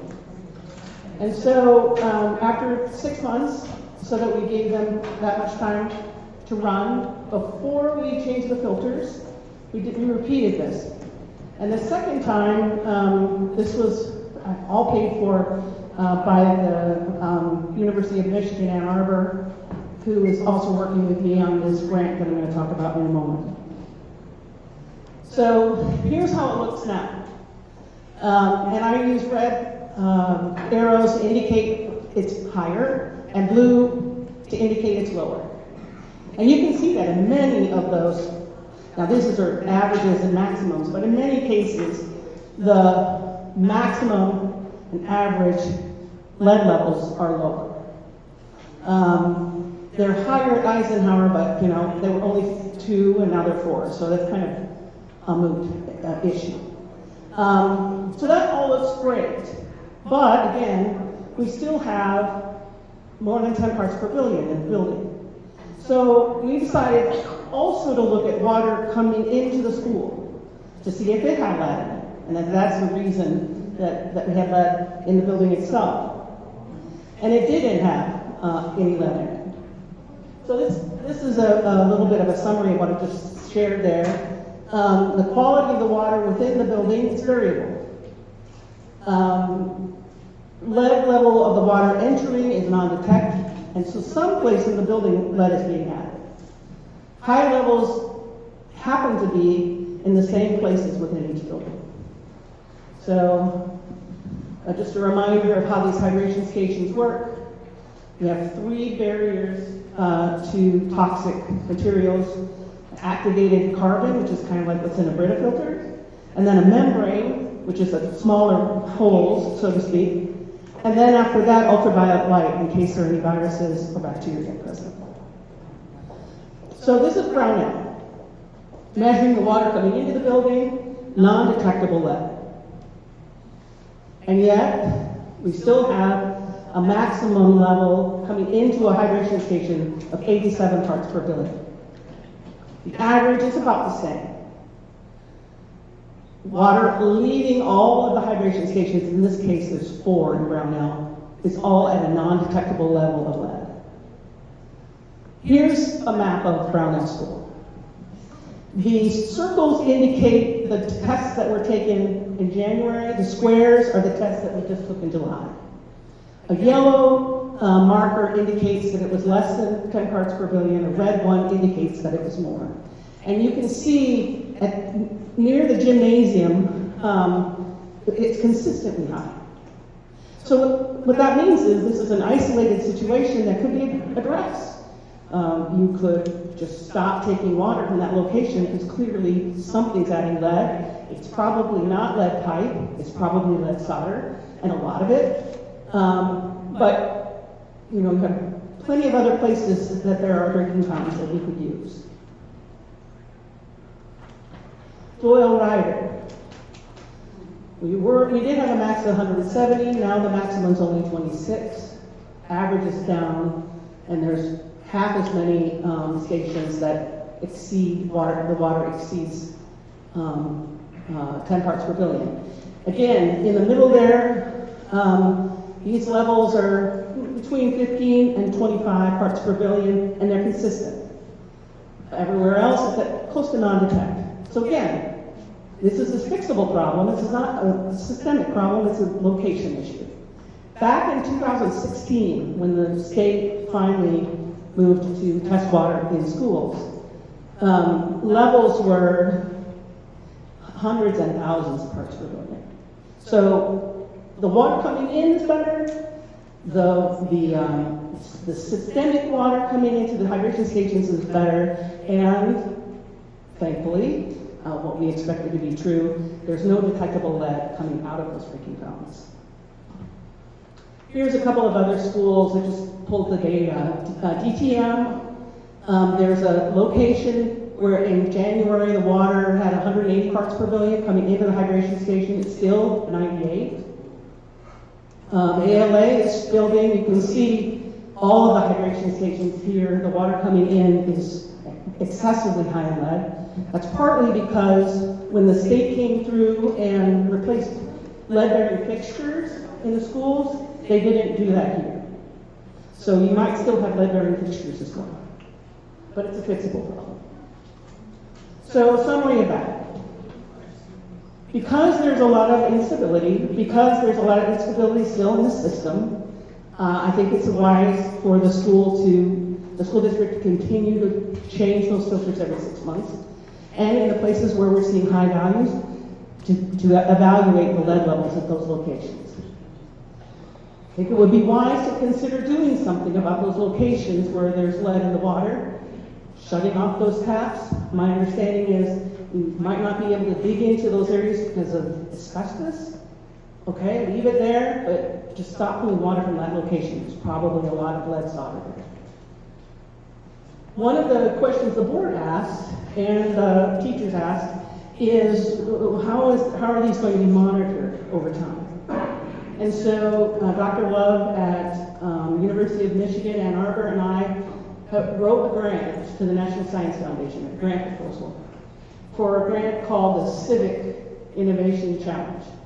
And there's just a little bit about it, but the gist is that you have to propose a project that can be scalable and transferable, that addresses a community issue and involves the community in addressing the issue and attending to it. There were only 50 teams across the country selected to get the phase 1 grant money. We were one of the 50.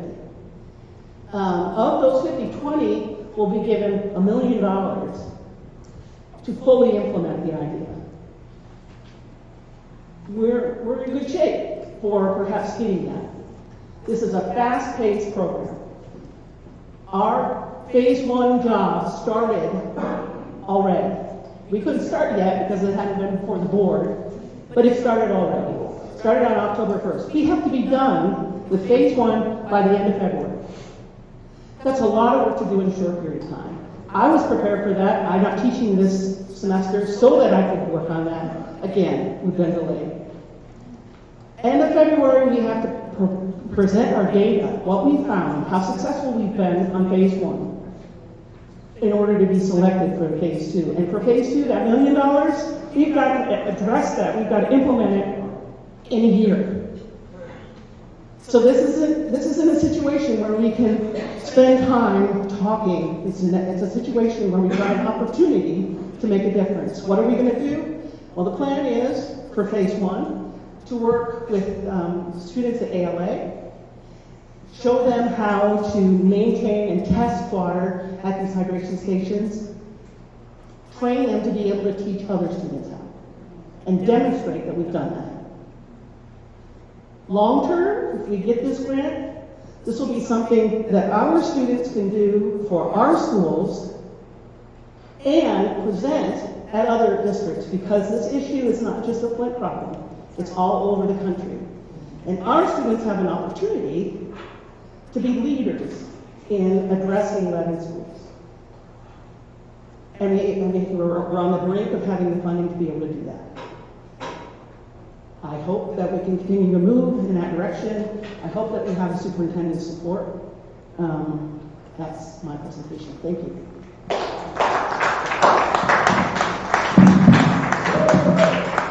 Does any board members have any questions for Dr. Sullivan?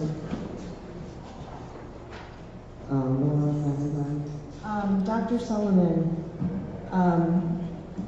so what, I hear you, and I commend you for all your work. I'm intrigued, dismayed, shocked, not shocked by the lead levels. You know, I know that we're still dealing with lead in the city. But just to be clear, the filtration state, you're doing this research and showing lead levels for data purposes, because the filtration stations eliminate lead, period. Right. So this is like good for our edification, but we don't have to be worried about lead with the filtration station. The only way to show that a filter is working is to show the quality of the water coming into it and the quality of the water coming out. That's what started this, looking at the water coming into each of these hydration stations. Once we started to see some schools having higher levels, some areas of some schools having higher levels, then it was about, well, is this happening in the same place? Because if it's a systemic problem at a building, that's a problem. If it's just at certain locations, that's definitely a fixable issue. So you're right. I could have come to you and said, we tested every filtration station and we got non-detected every one of them. Just trust me. But it's not even a situation that needs to be fixed. Right No, now, the hydration stations fix it. You're providing a circuit of data that above and beyond what we need to make this decision, which is very valuable to the community to make other decisions about There's another piece to that. There's another piece to that. In order to be able to put this kind of a thing, washing for lead in the water, in the hands of students, we have to come up with a measurement that you can take of the water that doesn't necessarily require you taking a sterile sample and taking it to a lab. And so we're measuring other qualities of the water, things like chlorine level, pH. We're measuring other qualities of the water so that we could perhaps find something that students can measure easily and use as a guide that the lead is ready to break through and a filter needs to be changed. So part of the reason for collecting this data is for subsequent work on this grant. So another shifting gears just a little bit. So I just wanted that to be clarified, that we've got this excellent data. It goes above and beyond the scope of just, providing safe, clean water for our schools, because the implications, extend into public health and perhaps other projects that maybe the city should be aware of these things. Now, in terms of the grant itself, I mean, I just have to say, I have to take my hat off to you, because having applied for National Science Foundation grants, I don't know if anyone's familiar with that. That is no small feat, and congratulations for getting through phase 1. And I think, wow, like, good job. I mean, you've already done the legwork. I mean, as someone who's applied for grants, getting an NS grant is so prestigious. It's hard to do. You have to be a certain caliber, a certain type of academic with certain credentials, and they don't just, they're very, very, very tight with their money. So the fact that we're eligible and perhaps we're in the running in a very small group, like the fact that we've got a chance, a shot at $1 million grant is remarkable. We cannot let this opportunity fall. We can't ignore it. We can't, kick the can down the road, so to speak. We have to seize the moment now. You're talking about a program with ALA students. Would it be, because of the way that the grant is written, is it limited to ALA students, or is it something that we can do system-wide, or, is it something that, phase what 1, do you need? Phase 1 has to happen quickly. Okay. At one school. Phase 2, should we get that, it makes it all system-wide. Okay. Provides resources and all of the material resources, as well as training programs, to bring it across the board to all of the schools. And for our students to then spread the word to other schools and other districts, so that Flint could finally be a leader again. We could be a pilot program. We could be an international pilot program. Absolutely. I mean, this is amazing. Part of our advantage here, part of the reason that it went well, was Pete and I and the other researchers on this team presented all of this at a conference in Missouri earlier this year, and got all kinds of questions and all kinds of interest from across the country in what's happened here in Flint. But I won't do this if I don't have the trust of the board. And so far, based on how I've been handled in my application to fill that empty seat and ignored, I really have no sense of my work being trusted, even though it was without any compensation. Just a point of information, clarifying. I'm not sure if the public is aware that we have a board seat that is vacant that had to be filled within 30 days. And we did have an application process, and Dr. Sullivan was the only person who submitted an application according to the rules and the regulations. And that application, for whatever reason, I don't even know, and I'm on the board, was ignored. And the whole process was shuffled along to GISD to select a board member. And so now we have GISD selecting the replacement for Ms. Green's seat. That application actually is due tomorrow at 4 o'clock, but we have an outside entity deciding on the board. And we still have a question about why Dr. Sullivan's application was neglected and overlooked. I think the public needs to ask that question and get some answers on that. So, I mean, I understand your reticence and your hesitancy. Oh, no, I'm not. No. I'm not.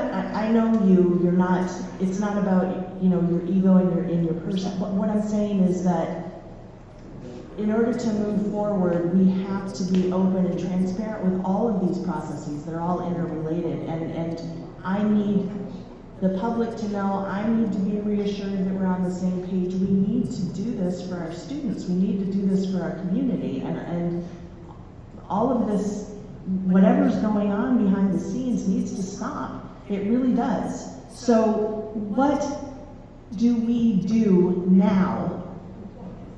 What do we have to do to move this forward? Like, what actions can the board take tonight to ensure this process continues, that we are still being considered for phase 2? Like, what, you know, what specifically, give us some actionable items that we can do to make this happen. You aren't taking votes tonight, but when you do, it would help support our submission for the phase 1 grant to have a letter or a document from the board recognizing this work and encouraging it, let's say. So maybe we can take action to get the board to commit to the board and the administration. Could you have 2 letters, one from the administration, one from the board that supports That's good. Okay.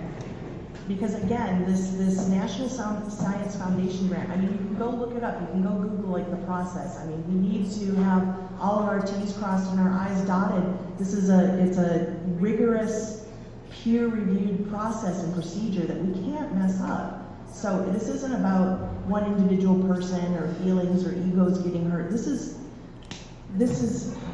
like huge consequences for our community, and we need to all come together and get past our differences so that we can do what's right for the kids, for our schools, and this has implications nationwide and internationally for getting safe, clean water to students and to people, to the community, to citizens, to residents. I mean, this is an urgent national public health or international public health issue. So, okay, so you need a letter from the board, you need a letter from the administration, what else? I need to be able to work with the principal and so we need to set up Melissa, the principal. I've already met with them. I need to know that they have gotten a message of support for this week, rather than that they're running on their own because they think it's a great idea. I need the administration to demonstrate to them that it's an important thing, so that they don't worry that they're making trouble. So is the letter of support sufficient demonstration? Yes, or is there that'd be great. Something That'd be really great. Those of you who know me know that I have been in Haiti and Mexico, South Africa, working to bring safe drinking water. And every place I've been, I've met with some resistance from communities. That's normal.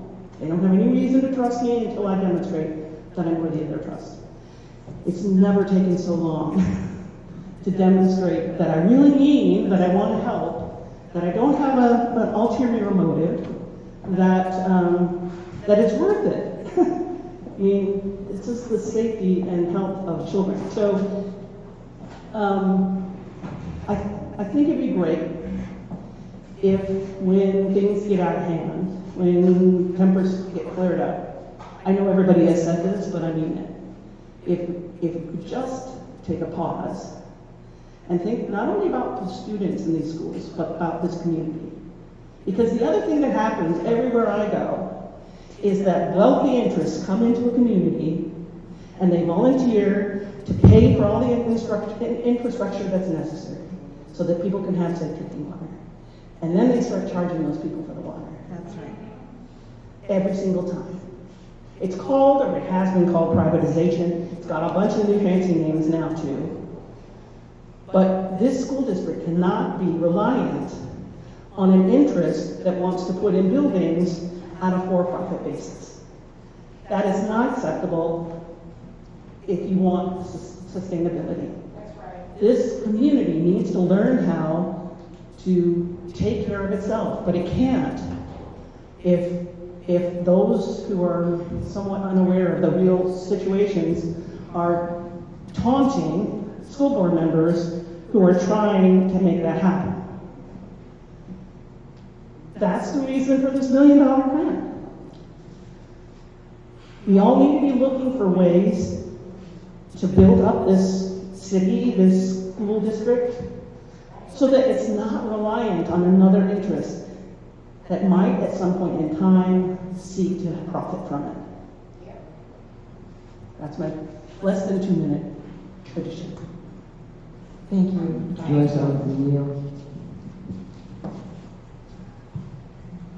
Thank you, Dr. Sullivan. What I would like to know is, I think this is a great program, and we always use this word calling our students scholars. I think this is an opportunity for them to feel like scholars, have a pride about themselves.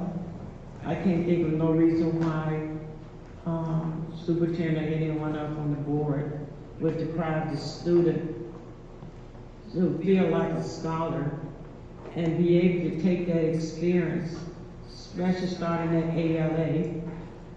Mrs. Bell puts a lot of work in those students, and I think it just be a plus for our students over there to feel proud about themselves, and they'll be doing something so unique that other students have not done. Hopefully, the superintendent and board member will support this idea and give Ms. Bell the support, and no teacher, if anybody should feel intimidated or threatened to bring something that benefits our students. I hope we haven't gotten to that point, that we can't bring something successful to the district. So I will be supporting this. Hopefully we can get the support of the board and give Ms. Field that support she needs over there, because she's working very hard, and this would just lift the morale up. So a great deal there. I'd like to maybe have the chance to remove an impediment. Yes. This isn't the first time I've come up with ways of engaging students in taking care of the technology in the buildings. The last time I did it, after a series of meetings, Superintendent Stewart brought in Kern Fitness Foundation for me to talk to, and they said no. So if that becomes an obstacle, I'd like the board's assistance to make sure it's not an obstacle. Okay, that's all I can say, because I don't know why, but that's all I can say. Superintendent. Testing, okay. First of all, thank you. And Dr. Joyce is right. There is no reason why you should have an obstacle to getting this done. So all obstacles should be done, and if there is something to approve, please let us, it's done. We want this. As I stated to you in the email, we want this for our scholars. Mr. P has worked hard with you to get up to this point, and I know you all went out of town and did some great work as it pertains to presentation. There is absolutely no reason, there's absolutely nothing, a roadblock that should be in the way of getting this done. So I just want to make sure from the district standpoint, there is no roadblock, so we can move forward. And if you need a letter, on the record, we're stating that we will make sure that you and I can meet with the building leader at this building, and I know you've met with her once. We'll get letters done. This is important, and the education of our scholars understanding the water is very important. And I don't want it to just stop at ALA. Our scholars at the kindergarten level, the Montessori school, all of those scholars need those opportunities as well. So there should be nothing to stop you from getting this done. Thank you, that's good to hear. Any other board members? And I'd also like to say to Ms. Sullivan, we did not overlook your application. The date was left by our secretary, who was given to us, and she's green, and she's getting up to speed. And when we missed that 30-day deadline, the rules, the law and policy state GISD then takes over. I spoke with Ms. Pam and alerted her of that day, and it fell on a Sunday or a weekend, so she thought it would be the next business day, but it was not. So that is what happened. Nobody blocked you or stopped you or any of that. It was the process. You announced at a board meeting on Wednesday that I had applied. And nothing happened on that Wednesday or that Thursday or that Friday. Those are business days. The law says that if a deadline lands on a Sunday, it is seen as the next business day, which is Monday. That's right. And the meeting for Monday was canceled. So it wasn't posted in time, yes. Point of order, Madam President. Yes. It would be nice if Dr. Sullivan could continue her comments without being interrupted by board members and Well, by I the thought public. that I had, so I'm sorry. You about do, that. but she wasn't finished. Oh, I thought she was finished. Because I was asking board members for comment. Okay, go ahead. thank you, Pastor Gilbert. When my application was received, I didn't get any notice that it had been received. I only knew it had been received based on it being announced in the school board meeting that night. I had every reason, I didn't know about the 30-day deadline at that point, but Thursday I knew about that deadline, and I counted myself and realized that it would be the Monday following, as the law states. And I was only asked, please just wait until Monday for us to work some things out. That's the communication I received. And then I didn't hear anything Monday until the very end of the day, and that was when I was told that the decision was being moved to GISD. Dr. Sullivan, was it someone from the office or someone, who was it that told you that? Told me what? That you had to wait? I was texting or emailing with the superintendent asking for the status of my application, and that's how we replied. Okay. Thank you. Thank you. Are there any other board members that would like to speak to Dr. Sullivan concerning the hydration station? One quick question, Madam President. How soon do you need those letters? As soon as, what you really need as soon as possible is for Mrs. Fields and Mrs. Grunka at ALA. And they haven't asked me for this, this is what I would do. For them to know, for them to hear that the board thinks this is a really great idea, is very excited to hear that they are willing to work with me on that, just so that they know they have that support. Thank you. Mr. Jones is next. Excuse me. I was doing the two questions, I'm sorry. I should have did them all at one time. Go ahead. Yes. Go ahead, Ms. Leo. No, I was just going to ask Mr. Jones if that's possible. Absolutely. There is nothing that, again, should get in the way of, and I know Ms. Fields and the teacher involved will be ecstatic to support this. So, yeah, and they have been. Thank you for acknowledging that. So this is not an issue. We just need to move forward. Thank you. Any other board members? Yeah, just a quick question. If a decision is made sometime in the future to close ALA, will this affect anything? We will still work with those scholars. I think it would only affect it if you were going to close ALA before February. That's when we're working there on the grant. All right, thank you.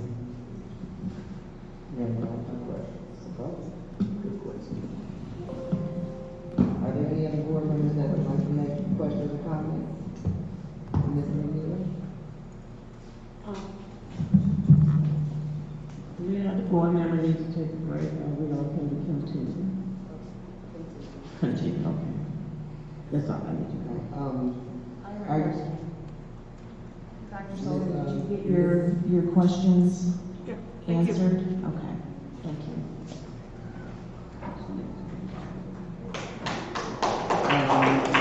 Thank you, Dr. Sullivan. Okay, we'll be moving forward to the new business action items and information reports. We are now into the Human Resources Committee portion of the meeting, and I'll now turn the floor over to Trustee Gilbert for the Human Resources Committee of the whole meeting. Thank you, Madam President. Madam Chair, I would like to call the Human Resource Committee of the whole to order Superintendent Jones took this in action to the board. Thank you, Pastor Gilbert. Good evening. I seek a motion and a second from the board to move resolution 1.10, personnel recommendations to the regular board meeting on September 21st. That's not correct. October 19th for adoption.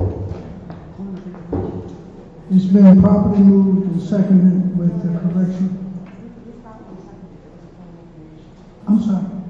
Thank you. Point of information or clarity, Mr. Jones, October 19th, the board would be at the MASB training.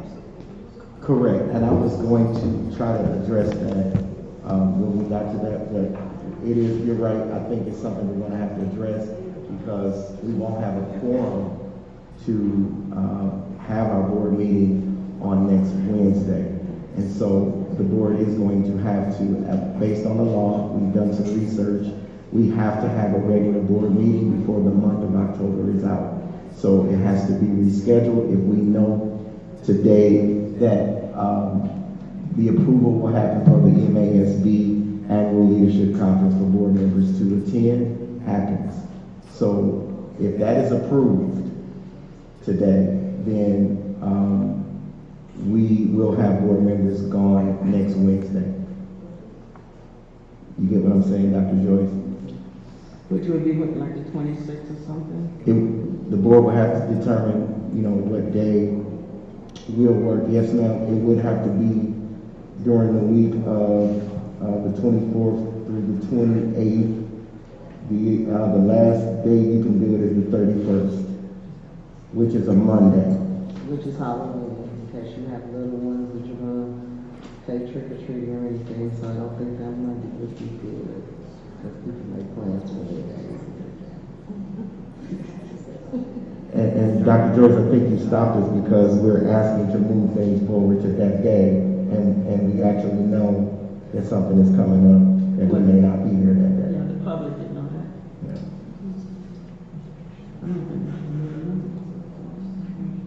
The last Wednesday of the month? It's the 26th. The 26th? Yeah, and that's, I don't know about the rest of the board. Is that good? That's Or do we have to take a vote? We do. You're gonna have to, yes. You're gonna have to take a vote on the day that you're gonna have the regular board meeting if the action item gets passed tonight for board members to attend training. So Ms. Lewis, is that a motion for the meeting? Yeah, I make a motion for the meeting, that's scheduled for the 19th, be rescheduled for October the 26th. Second. Pastor Gilbert, who's chairing? What'd you say? Your chair is. Oh, okay.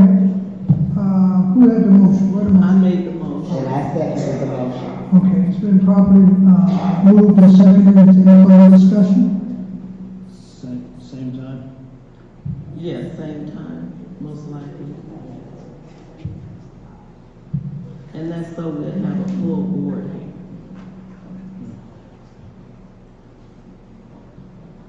See any further discussion? The motion to have it moved to October the 26th. At what time? 6:30. 6:30. Be conducted by roll call vote. As I call your name, will you say yes or no to approve this action? Vice President Delmon? Yes. Secretary Booth? Yes. Trustee McIntyre? Yes. Trustee McNeil? Yes. President McIntosh? Yes. And yours truly, Trustee Gilbert? Yes. We have 6 yes to move our regular board meeting to October the 24th? 26th? At 6:30. That's 6 yes.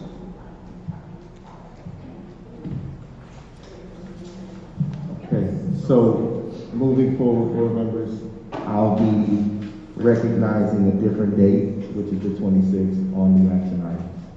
Okay, just wanted to make sure we state that. Yes. So I'll go back. Resolution 1.10, personnel recommendations to the regular board meeting on October 26th for adoption.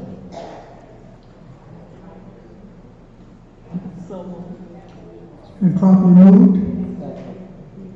Seconded. Any further discussion?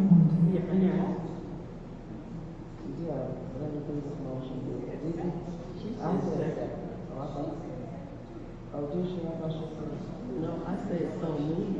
That's what I thought she said, and I said that. Just so we understand, so moved is proper. I said so moved. Yeah, that's proper. And somebody supported it. Right, no, that's proper.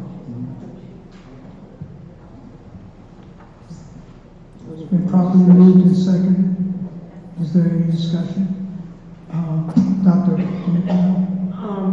I would like to have a discussion about the two items at the top of the page. I don't know if we can separate these and have further discussion, which is your HR, and separate some of these items, or do we wait until next, on the 26th? Because my understanding when I talked to the HR, there wasn't no committee meeting for them to even see these, and have this been approved? Are we approving for these people to be hired?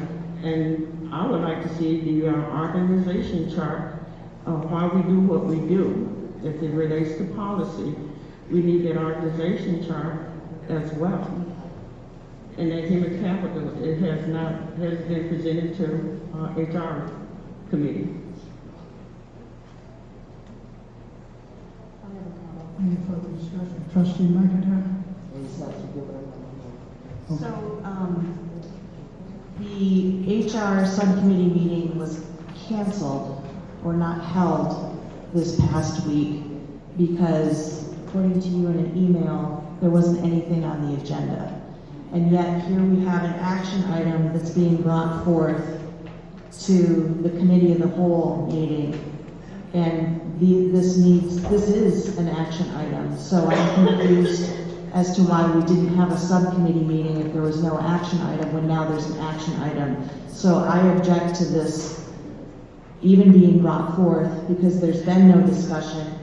And I thought that when we had a discussion about the HR manager position, we talked about rearranging the HR department, that we said no to this. We did not agree as a board to have an HR manager. We need to have a subcommittee meeting, we need to have a discussion, we need to have a treasurer because there's no way we can make these decisions. I'm present and working with Tish if she has any questions about We need to finance. have a point of order. We need to have a treasurer to make these financial, we're hiring 2 administration positions at $66,000 and $72,000, and we need the discussion, and we need the job analysis that is, we need a more robust, comprehensive job analysis. Let me put it that way, because the one that we have is not sufficient. Any further discussion? So, are we recommending? I'm sorry. President. I do have some concerns about us adding to the human resources when we have under 3,000 students. However, we did have an HR meeting scheduled, and if you won't come to the HR meeting, then it's not like it should be now. The HR meeting was canceled. Due to lack of a quorum. No, due to lack of an agenda. There's an email right here. Okay, well, whatever the case. Not whatever the case, it was, Point we of didn't order. have it. Point of order. If you're gonna make a point of information, just make the inquiry so we can move on. Ms. Galloway is here. If you got any questions, that's why she's here. And that's what I was trying to do. And that, I think so. So Thank you. let's just So I was wondering if I may ask a question. So Ms. Galloway, how did you come to the discovery that you need more help as far as it pertains to HR? So, first, it isn't more help. This was a vacant position that was posted, that's on the organizational chart, and the job analysis that was requested and delivered to the board. This isn't a new position. It wasn't a position that was voted down. It's a vacant position that has been vacant since July. The person that was previously in position was previously on leave once I got here. This isn't a position that needed to be requested to be replaced. It's not a new position. It's a position that was being filled. At the time of the HR subcommittee meeting, this position had not been offered, so there was no agenda items. But it was to my understanding that your position and this position was going to combine because the district was not large enough to have 2 HR people, and that we were going to right-size the district, which when we tried to do that in governance, I was blocked while people are complaining. But however, I thought that these positions were supposed to be combined, and we were supposed to end up with 1 person because we are down so many students. So when the organizational chart, there was 2 since my tenure, right, since February, there was an organizational chart that Mr. Jones sent maybe in March, and the 4 boxes in my department were there then. When I sent the one most recently, the 4 boxes were there then. When I came to this board a couple of months ago to ask to switch positions to a recruiter, that was denied. But there was never boxes or positions removed from the department. So I was not aware that there was any action to combine the executive director of human resources and the HR manager position. So point of information, I just wanted to clarify, so maybe I'll retract whether it was, excuse me, but whether it was approved. Point of order. Well, Madam President, she's making a quick inquiry. That's Okay, what so, So I'm just retracting whether it was agreed upon. Let me just ask. The quick discussion was whether it was necessary, which I think discussed. You have the floor, Madam President. Continue. Okay, thank you. I can speak for Madam President.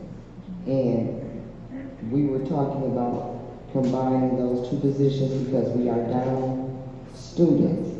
But Ms. Galloway, you are right, because when it was supposed to come up for vote, we didn't do our due diligence, so we never voted.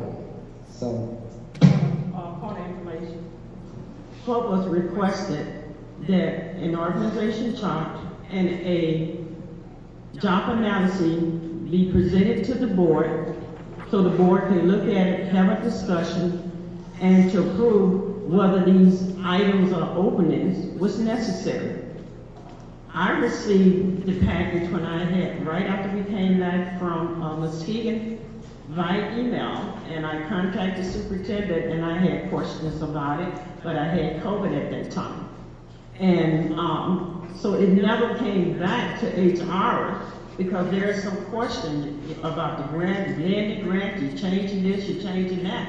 So the board never got what we needed. We cannot make these decisions, and we go back to this treasurer and having these different committee meetings. The board has a right to request for what we need. If 3 or 4 board members wants a treasurer, then that's that. No one board member can make the decision for the board. So and said all this to say that we didn't have the necessary tools to be making these decisions, and this board member, we know that you did a head count Wednesday, nothing came out to the board, you said what our head count are, and now we're trying to make a decision. Yes, that position is open, but that HR manager did both positions with about $30,000 less. She did both. So now we're talking about we downsizing, people need more money, And you're talking, it's saying that you can't afford this, but then we adding something else. So why don't we just downsize this? But that's a discussion that has to go into HR. And once again, the board, 2 or 3 members would like to have a treasurer. Not one person telling us this is what I'm going to do, because the president and no one board member has any power to act on the matter of the board, including the president. Not to put anybody down, but I didn't write the Point of information. I'd just like to say to my colleagues that we need to stay focused on HR. This is HR. We're Well, focused just let me finish, please. I didn't interrupt you. I used the proper. So all I'm saying is, if we're not going to pass this, or if we're going to pass this, let's act and let's back up what we do, because that's what's important.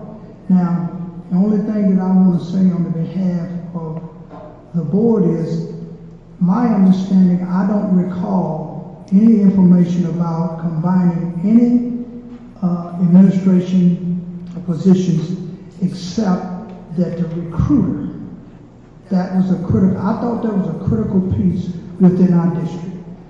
The board decided, I didn't vote with my colleagues. I voted that that be done. It was voted down. So I think we need to make sure that we are cognizant of what we're voting for and what effect it has on the district. I too think that the manager, if these things are vacant and they've been vacant, and then how is the district going to move forward if these vacancies, there's nobody there to take care of the job? I don't get what we're saying to my colleague. And in order for you and HR or the board to make these decisions, we need that organization chart that has always been a part of the board. We need to look at it and approve it to even see if these positions need to even remain open. We got people that don't come to work on Fridays, leave early. My understanding is some is closing.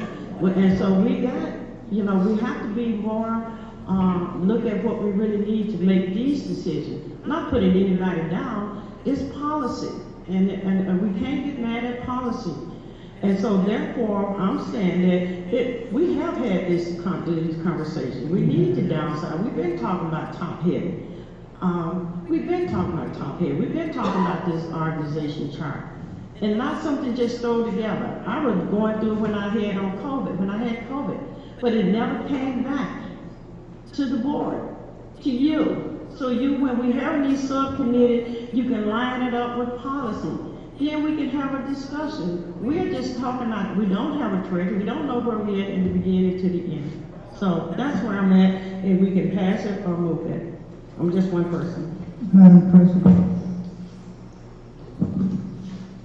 First of all, when you do your organizational chart, you usually do that. When you do your non-renewals and all of that, and I was blocked by my board members when I looked to reorganize, and also when I asked about maybe getting a way to track our administrators, because we were getting some information that they might not be where they're supposed to. Don't make it true. But I was attacked by my board members, these same board members that's now asking for this stuff. See, when you ask for it, it's a no, and they're attacking you. And then when they don't want to address the work, then they act like nobody's been trying to do this work. The bylaws state that the president can stand in vacancies. Nobody's breaking any rules. And we did mention this, but because this board can't get it together to take care of the business, and we like to pick and choose, we wait till we get an audience and pretend like we're engaged after the work has been falling to the wayside. Then folks come out and make these grandioso speeches.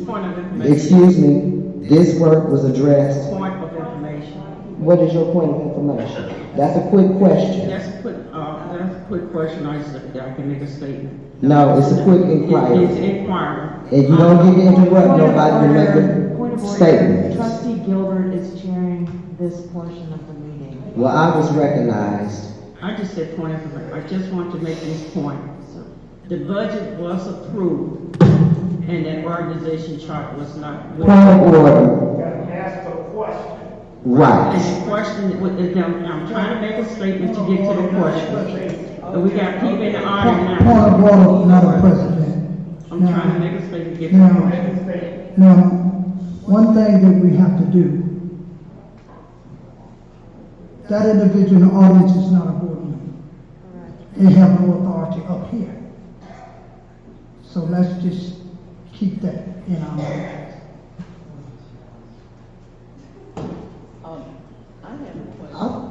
You know, excuse me, Ms. Booth, I was recognized, and then I was interrupted, supposedly under the pretense of a brief question, and see, this is the type of stuff that plagues this district. People want respect when they're speaking, but when other people are speaking, the rudeness is tolerated, the disrespect is tolerated, the negative implications are tolerated, but then the minute somebody stands up for themselves or act out or counteract, then everybody wants to get involved. Let's stay engaged. Now, like I was saying, which I don't know what I was saying because I was rudely interrupted, so I'll give up the floor. President McIntosh, if I can, the administration and the executive team were requested an organizational chart. We delivered it twice. Yes, I have it. And a job analysis was delivered. If there are questions or agenda items or analysis that the board needs to do, it is the board's, my understanding, their responsibility to bring those items to the superintendent down to the executive team. Absolutely. We have done our part. There was not an offer made or a position to bring before the board by the time the subcommittee happened. But we have to continue to do our work, which is what I've been doing. And so when it was time to submit for the packet, we submitted the offer that was made to the two individuals. One is an assistant principal and the other is an HR manager that is being hired less than what the previous HR manager was being paid. Which was $90,000. It is the pleasure of the board to decide they don't want those duties to be fulfilled, but we were doing our job. Thank you. Thank you, Ms. Galvin. I would like to know how many students do we currently have? So to answer that question, I'll say that there's a 10-day window after count day that we have to recoup scholars that did not come on count day. So that is what has been going on. We have almost 2,900 scholars. We started the year with 1,500 scholars. So I want to first thank all the teachers and everybody that got all the scholars back into the district because now we're at 2,900 scholars. So that's a great thing. So that's where we are. Okay, are we still short teachers? And if we are, how many? About the same. What you see on your personnel recommendations, as you can see, those are guest teachers. Right. They're being enrolled. Yes. Well, I think there's 4 or 5. You see them there? So the first 2 are administrators. Yeah, I do see Mm-hmm. So we are trying to fill those positions as best our ability. Again, we do not have a recruiter or someone to complete the recruiting responsibilities. Our current benefit manager is doing the posting and the onboarding responsibilities.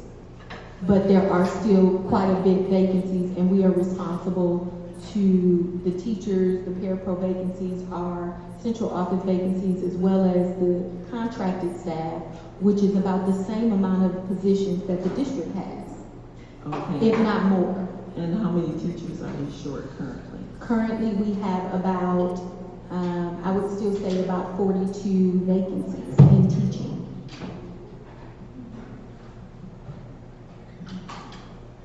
Okay, thank you. Yes, ma'am. And I want to speak up for this team that is working very difficult days and hours. There's no one I am aware of that doesn't work on Fridays unless they take a day off. We've addressed that several times. Not only have we addressed it with board members, but we addressed it with unions that asked about that particular statement. But I'm going to say that there's tons of work that is going on, and folks almost can't keep up from the top down. And so we have to keep moving forward. And during the time that the board goes through certain things that the board goes through, we can't stop doing the work, and folks don't stop coming into the office asking about benefits, asking about jobs or filling out information. And so we have to continue to move forward as a district, and this work falls on the folks that are there, that spend late hours to do the work. So I don't want us to think because there's a question about do we need this, the answer from the administration is going to be yes, we need this. Just like we need teachers, just like we need parapros, yes, we need this. And I don't want that to fall on deaf ears. I want you to hear me and understand that this work we're doing every day is not easy, and it takes more people than what we currently have. Go ahead. So for clarity, to anybody administrating. So we're saying that we can say approximately last count we had 2,600 students. How many? 2,600.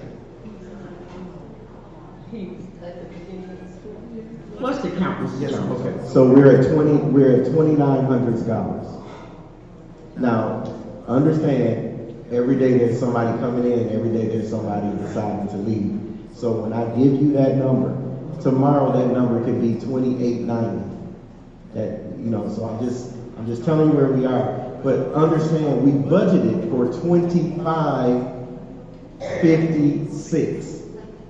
57, I was off on. We budgeted, the budget is based on 2,557 scholars. We're at 2,900 scholars. Okay, I just want to be clear. So we need about 47 more teachers to teach 2,900 students. Those are the vacancies, yes ma'am, because of you have 11 buildings open. We have 11 buildings open, and so we have guest teachers in these rooms, what these 40-some teachers. Or substitutes, or people covering. Yeah, that's what they are. So are you saying you're looking for full-time teachers, 47, 42 teachers? Am I understanding you? Approximately.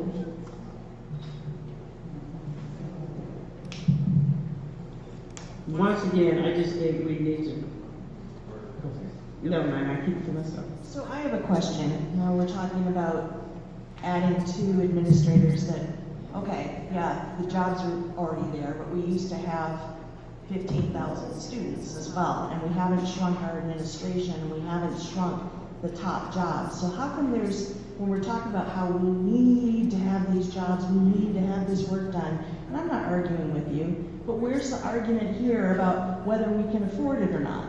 There's no argument that's being brought up when we're talking about the paraprofessionals making $11.03 about whether we can afford it or not, or whether it fits in our budget. That's exactly why I want to know we need a treasurer. We need to have a financial look at these HR positions. So when we're screaming about someone who's making $72,000 and $66,000, we surely can give the paraprofessionals the raise that they deserve. So I don't understand why there's this conflicting rhetoric every single time we bring up the paraprofessionals, and then we have an HR order. We've got to get this done. Point of order. We're supposed to be speaking to this action item.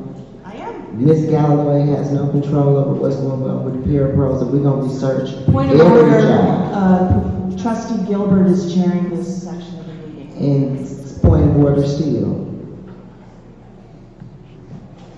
That's the good with it, okay. Yes, go ahead, Superintendent. I'll speak to,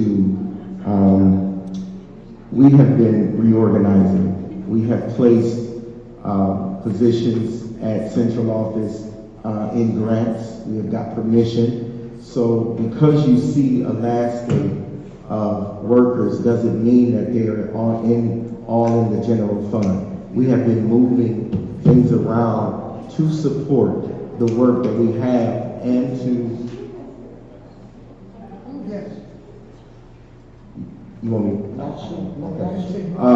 To do exactly what some of our board members are saying. And so to speak to that, when many of those positions that are at the director level were general fund positions, we're able to now, through federal funding, move some of those positions into a place where the district is not paying for it. That's not all positions, so I just wanted to speak to that.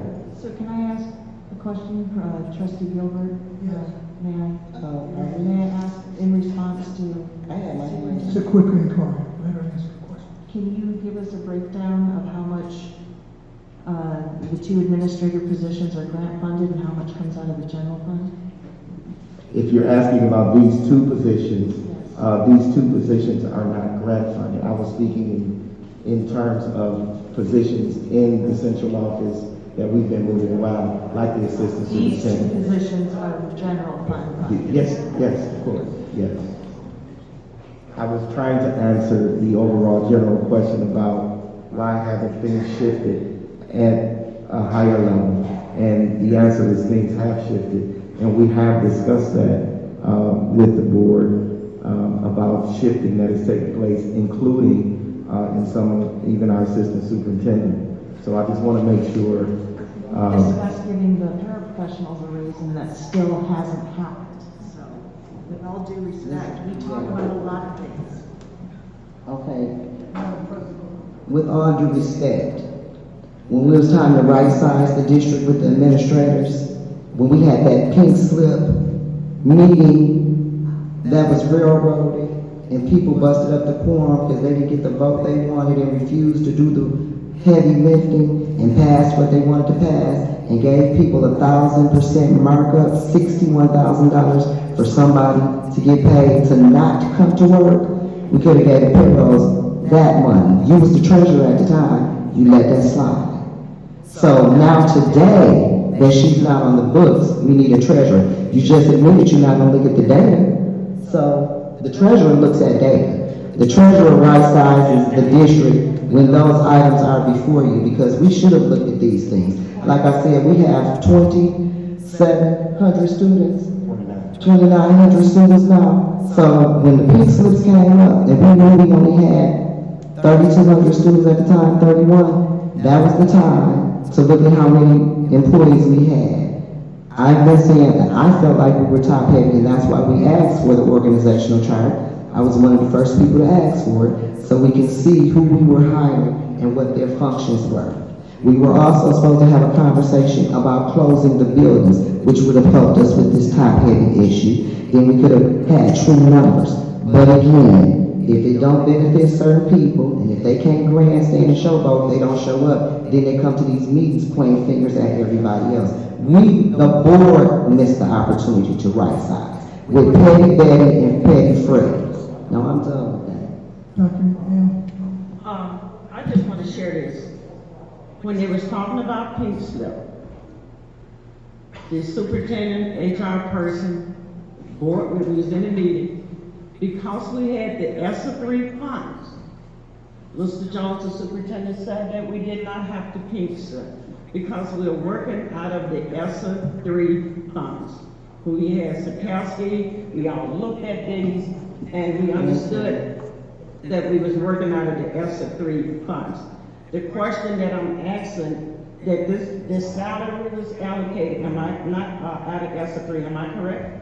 Yes, ma'am, we did discuss that. We did discuss that. Mm-hmm. That some of this, and there was an advantage for the boys, nothing that they done wrong.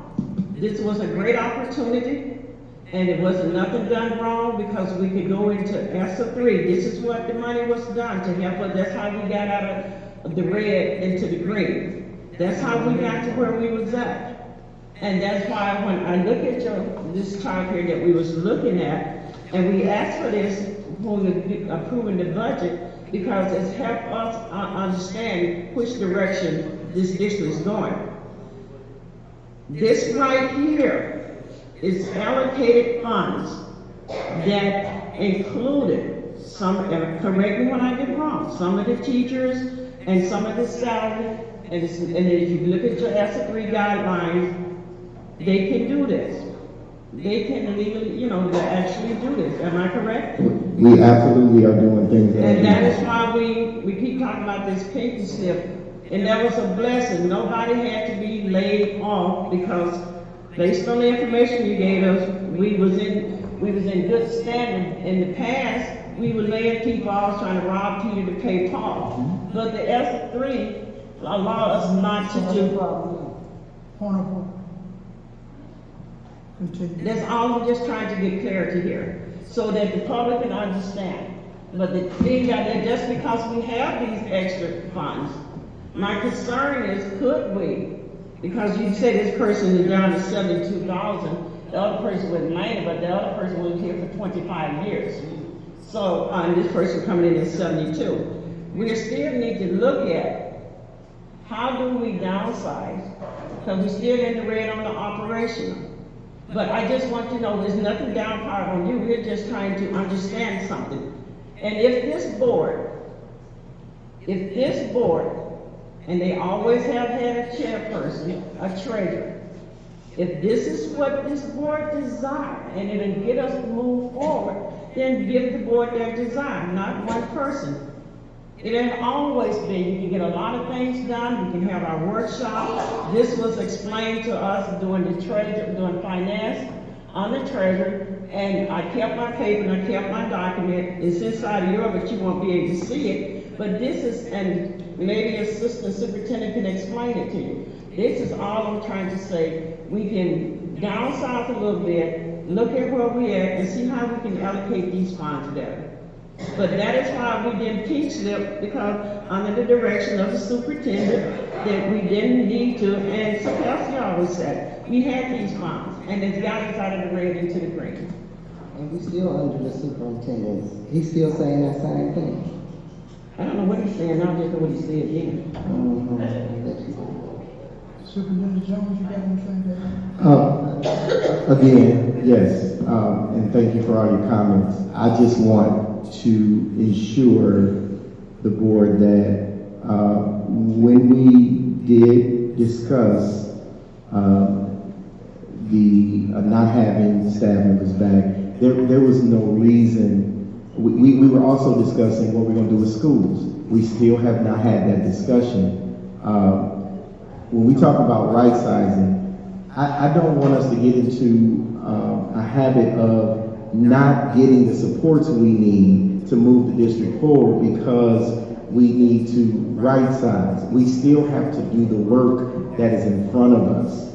And so until I can get our board into a meeting to talk about building closures and leveling, then we have to move the district forward. I have to do everything as if I have 12 buildings because that's what I have. So I'm moving forward with the work and bringing it to you. If you voted down, board, you voted down. Somebody, it's going to fall somewhere and something is not going to get done. And that's just the reality. That's just the reality. So I'm saying to you, and it's my job to tell you, that we need to move forward with positions so we can get work done. And if we're going to level, we have to sit and have that conversation. But to continue to stop things and not move things forward is constantly crippling us. And I'm only talking about what's on the floor right now. Okay. Thank you, Superintendent Jones. Go ahead, Dr. To being said and saying all of that, me as a board member, I have no problem with the teachers. We moving them forward, but I just, in my opinion, we can just postpone these other two for further discussion, administrative, and go down to the teachers if the board permits, and we can approve. I have no problem approving nothing down here in the teacher part. It's just those two at the top.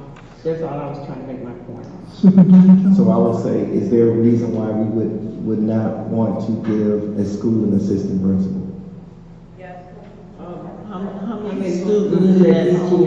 How many students are in that school? Almost 5.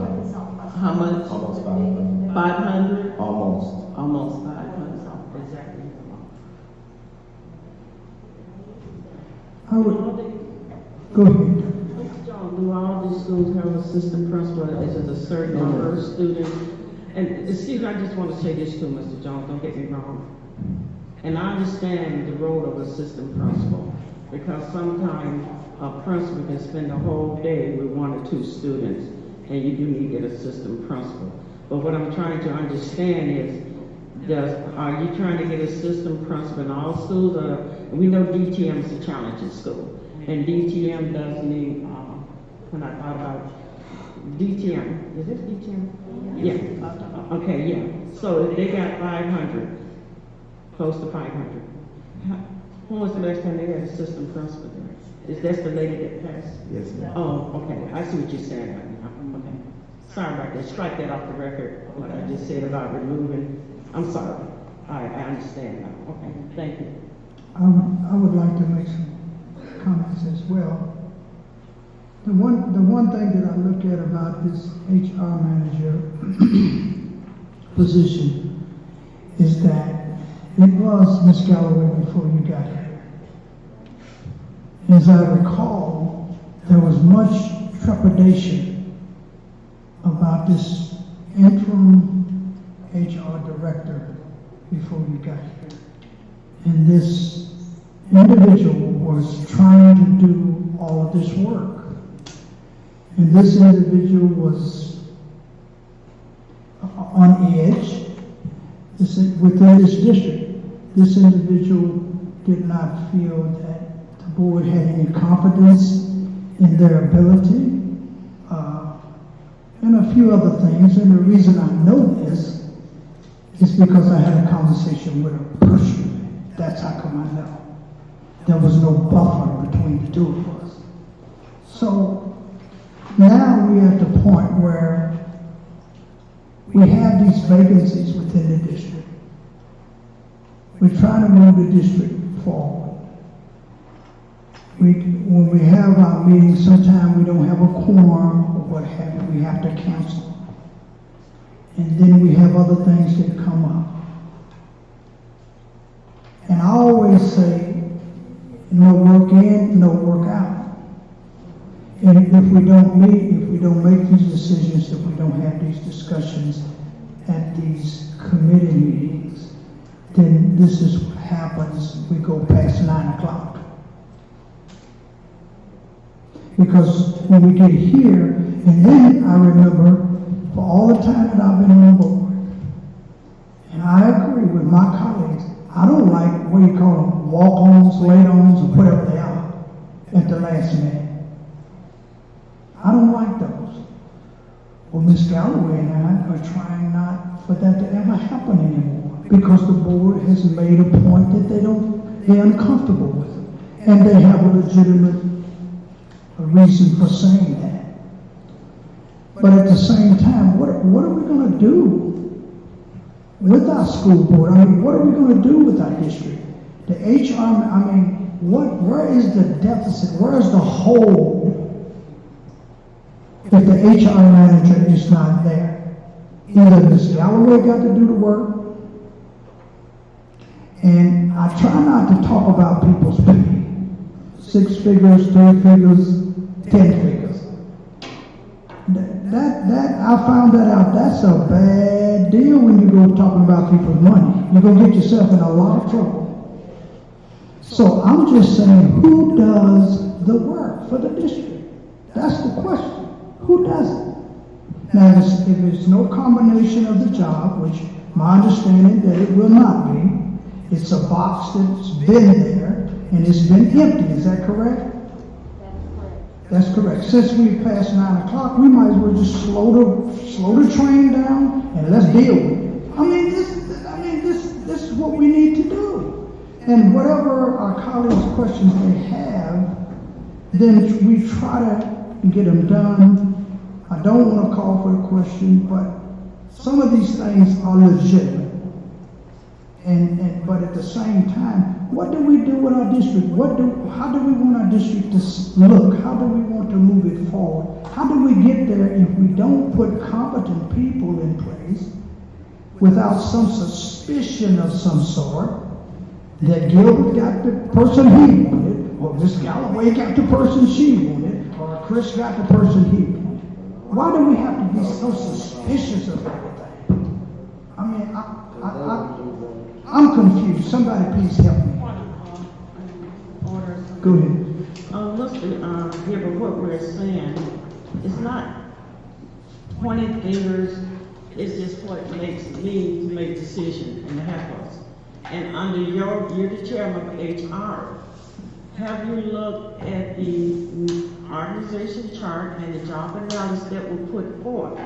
And then it's supposed to come for the board and seek approval. And we had questions. We waited on, if it came to you, and you're done at HR, you have due diligence, because I'm not in HR, on when you're doing that, you should say, we went through this, we should have discussion, because keep in mind, we passed the budget in June.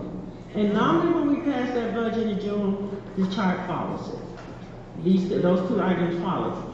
And it did not, it has not to this point. So based on what I make my decision off of, is I'm looking at the budget, and I need to look at this right here, and then I'm relying upon you. This has nothing to do with anything, I needed this information.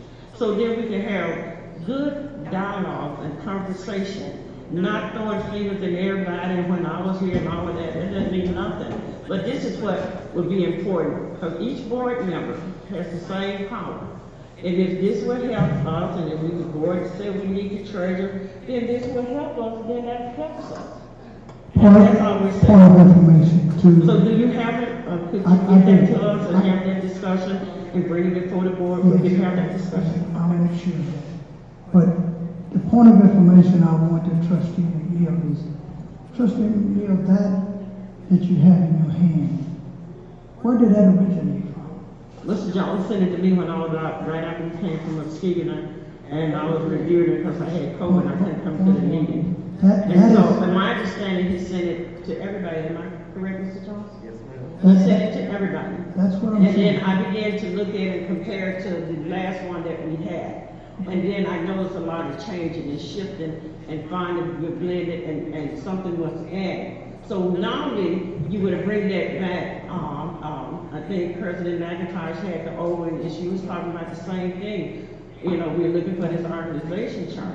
So that's what I was saying, that the one that I got from him was the draft, in my opinion, and I to compare with what we had before and what we approved for the budget. Now that's how I operate, and that's how I've been operating. That's how we can catch things and ask questions. But right now we're just voting blindly. And then I do work with the treasurer, I do work with HR. Then I can call you up and I can ask you a question. I can go and explain this to me. I don't like being here trying to make her explain, because that's what we have our subcommittee for. That's what I call Mr. Jones. I called him immediately. Am I correct, Mr. Jones? And I had questions concerned about the organization chart. And I had COVID, and I said, I see a couple of things on here, and I need to talk about. And I went into a severe COVID attack, but it never came back. So it's nothing that Ms. Galloway's doing wrong, administration. It's just that something landed in our lap that I'm used to working, we've been working on. I worked on it, I've been on here 2 years, and that's what I've been working from, the budget and the organization chart. And that's where I was at with this whole conversation. That's what helped us making it. And then if we need the treasurer, we need the treasurer to help us guide us, in my opinion. But this shouldn't hold us up. If we want to move this up, let's go on, because this is something that the board have to address on our end, not hold it up like President said. The board got to eat this one, because we didn't do due diligence with the document that Mr. Jones sent us. So because we didn't do due diligence, we have no right to hold this up. Vice President Demolition. Thank you. You know, we're running in a deficit. So that means every year we're spending more than we're taking in. To me, this is a perfect opportunity. It's 2 positions. They're vacant right now, so no one's going to get laid off. Hey, how do we reduce our deficit? I don't see 5,000 students moving in the district anytime soon. I don't see 500 moving in the district anytime soon. So unfortunately, it means we need to either stop providing some type of service that we already do. We need to lay off. We need to cut wages. I haven't seen none of those happen. All I've seen is people want more money, which they most likely deserve. But, you know, if you're starting out a business or you're running a school district like Flint's, and I always use this example because I go to the superintendent. This is no reflection on you, Mr. Jones, whatsoever. But maybe a superintendent's job is worth $250,000. Just pick a number, it's just an example. But as a district, we can't afford the $250,000. So we have to offer something less. Maybe we won't get the candidate we want, but if they're capable and they can turn the district around or do whatever needs to be done, then they can move to a larger district to make their 250 or 300 or whatever. So, I mean, I worked at General Motors. So I was laid off. You know, 11 months, 3 weeks. It's a long time to be laid off. You know, when your plant closes, which ours did, it's a long time to be gone. So, I mean, we need to do something as a district. Because the simple fact is, we cannot afford it. I mean, if you want a newer car and you can't afford it, you can't buy it, because after about 4 months you got to give it back, or they'll take it from you. So, I mean, these decisions that we're trying to make now, today, tonight, tomorrow, next week, whenever, last month maybe they should have been made a year ago. These are decisions that should have been made a decade ago plus. I mean, there were people when we had 4 high schools that didn't want to close one of them. Because I was at the meeting on that side of the podium, and they said, look, I was a Flint Central Indian, my father was, my grandfather, and I want my children to be Flint Central Indians when they graduate. But Flint Central is draining $1 million out of the district every year to run that. And it finally got closed. And now we're being... Point of order. Sure. Okay, we have to stay on the agenda item because Okay. it's getting late. All right. And we shouldn't have a meeting that's too short or too long, and that's in your policy. It's in your bylaw. So we need to move on with the business, and I want to know what is the desire of the board. We'll have discussion and vote. I move to make a friendly amendment to separate the 2 administrator positions from the rest of the packet, the HR packet, so that we can separate the administration of the teachers and the retirements and resignations. So moved. Support. You've heard the motion, properly moved to second, to separate which ones, Trustee McIntyre? Section A, Section administrators. So that would be the 2 top positions from the rest. And just section,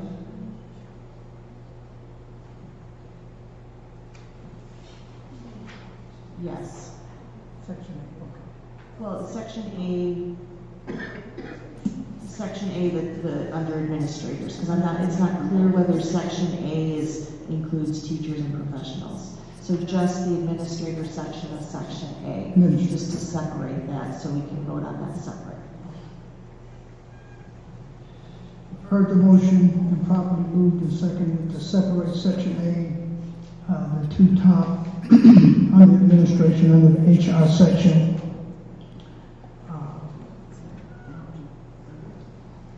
We'll take the vote. If there's no further discussion, we'll call your name and you will say yes or no to separate these two items from the HR action item. These two alone. If you vote yes, they will be separated. If you vote no, well, that means you don't want them separated. So long as all minds are clear. So we'll go. Vice President Del Maroney? Yes to separate. Secretary Booth? Yes. Trustee McIntyre? Yes. Trustee McNeil? Yes. President McIntosh? Yes. And yours truly, Trustee Gilbert, is a no. Sorry, what was that? It's a no. And we have 5 yes to separate, and 1 no to remain. So the motion passes to separate section A, administrator, the 2 administrators from the HR action items. So now we go back to the rest that is remaining. Okay, all minds clear? Where we at? So back on the discussion. Yes. For the entire motion. Right, for the entire motion, for the rest of the HR. So that would be the rest of the resolution itself. Because those two have been separated. So make sure that we are understanding where we are.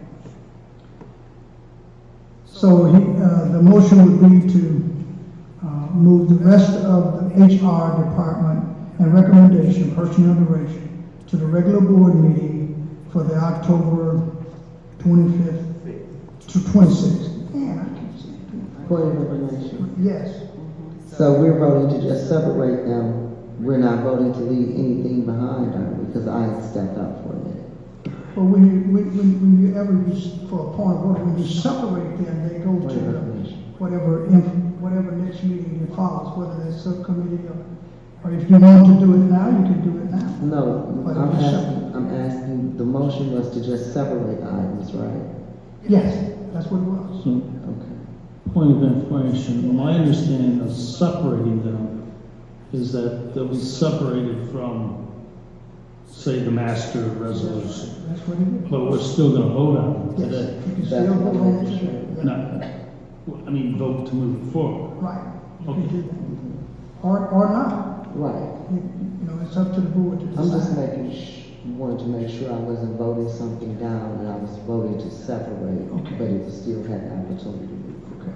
So, can I get Go ahead, Trustee. We're going to have 2 votes. Right, go ahead. Because we're separating this into 2 parts, so there will be 2 votes instead of 1. So we voted to separate the 2 that we want to separate, right?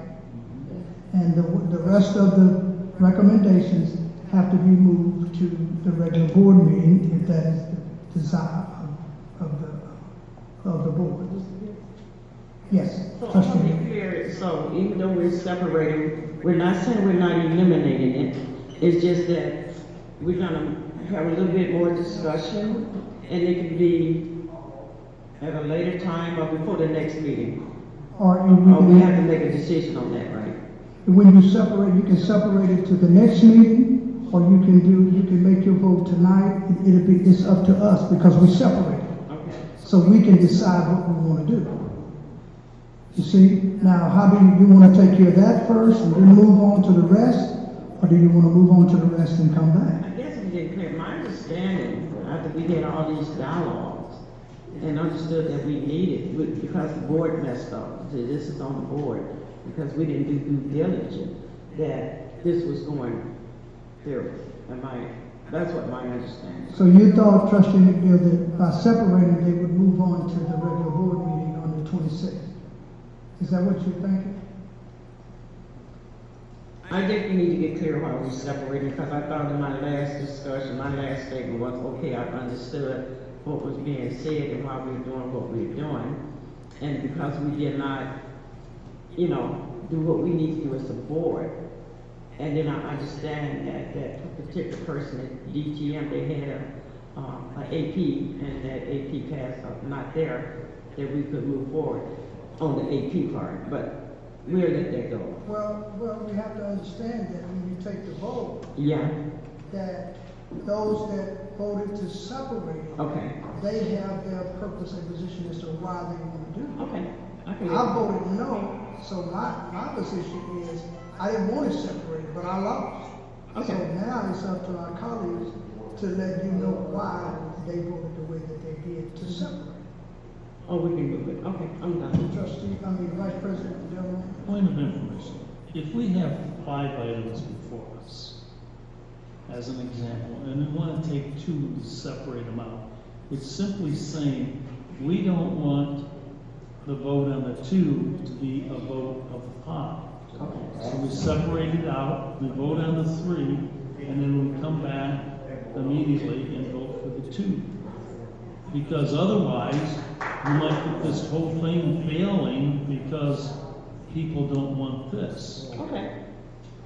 You get this to pass, and then you deal with the issue here tonight, not 2 weeks or a special meeting. Okay. All minds clear? Mm-hmm. Okay. So we want to deal with it now? The chair is open to the motion. Because we separated it, now what we're going to do now? We should vote on what On those 2 remains. separation. That's what you want. Vote on what remains, and then go to the separations. I think it should be the other way around. Well, I guess either way. Yeah, that's what I'm saying, John. That's what we separated. Okay, so what does the board want to do? Superintendent General. We can simply make a motion on the 2, and then the board votes. And then you make a motion on the other, and the board votes. That's it. So, if you would like me to repeat a motion, It's not necessary. Okay. That's my colleagues need to be clear.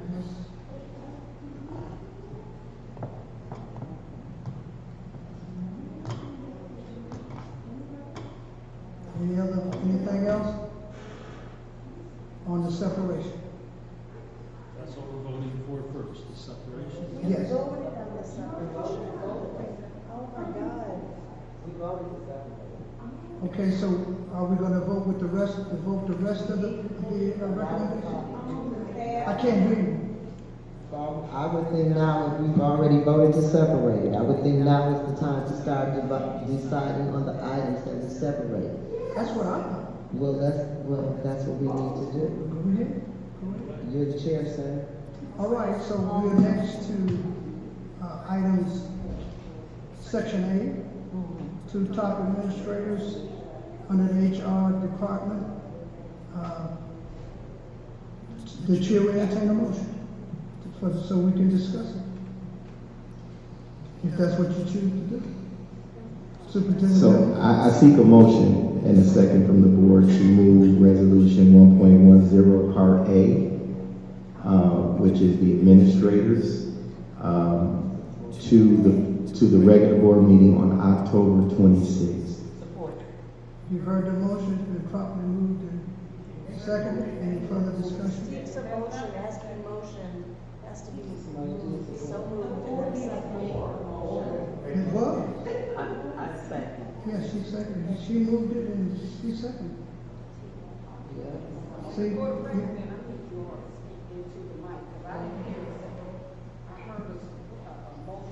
Sister Booth said second. I just second. Yeah, she said she seconded. So who said so moved? I heard, Dr. Joyce. okay. Yeah, I thought it was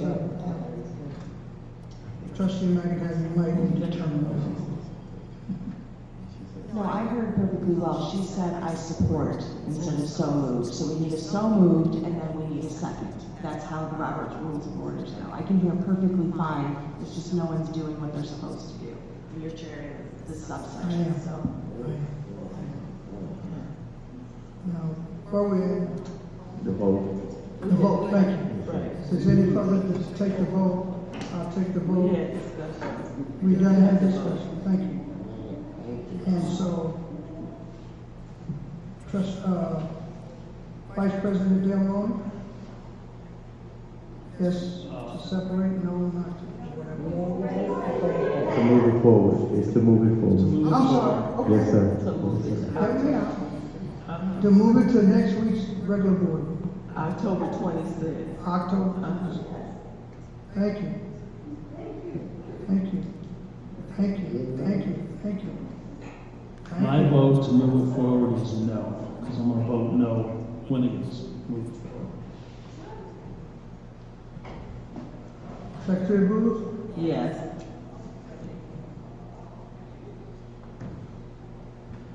Trustee McIntyre? No. Trustee McNeil? I'm gonna do a yes on this one. I can't hear you. Yes.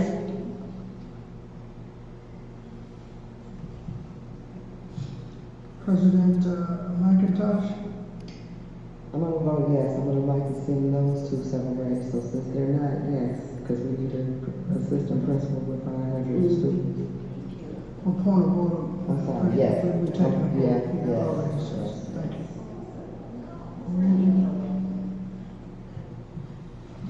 And yours truly, Trustee Gilbert, is a no. We have 1, 2, 3, 4 yes. 1, 2, 3 no. So the motion passes 4 yes to move it on to. No, point of order. It's a 3-3 vote. To not move it forward. That's 1, 2, Laura's 3. I got 1, 2, 3, 4. 1, 2, 3. It's 3 no. 3 no plus yes. For point of clarity, Vice President, I've got no for President, Vice President Demolition. I got yes for Secretary. I got no for Trustee McIntyre. Correct. And then Trustee McNeil is yes. President McIntosh is yes. And myself is no. Okay. So that's 1, 2, 3 no. 1, 2, 3, 4 yes. No, it's only six of us. Okay, I got too many lines. It's too late. 3 yes, 3 no. Fails. Okay. Thank you, Trustee. I had 2 minutes. Yes. So it's 3 yes and 3 no. That's what I got. Is that correct? Yes. Thank you. My mind is clear. All right. Now we're to the rest of the HR recommendations, personal recommendations. That's it. Did we ever approve of that? I know, the superintendent needs to seek a motion. Yes. You got to seek a motion. I seek a motion and a second from the board to move resolution 1.10, the teachers, professionals, retirements, and resignations to the regular board meeting on October the 26th. Second. You've heard the motion properly moved and second. Any further discussion? to move those particular action items to the regular board meeting on the 26th. Vice President Demolition? Yes, so on the elementary teacher PTM, that salary is from this point till the end of the school year?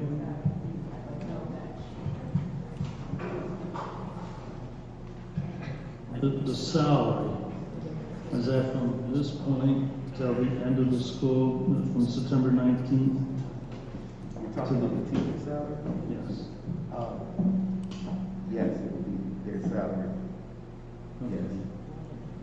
And then it's not retroactive? It's prorated. Prorated. Prorated from the 19th. The time that they're hired. Okay, yeah, I didn't know, so this is a new hire? Yes. Okay, all right, that's all I need to know, thank you. Any further discussion? As I call your name, please say yes or no to approve this action that's left of the personnel recommendations of HR. Everybody understand what we're voting? Thank you. Vice President Demolition? Yes.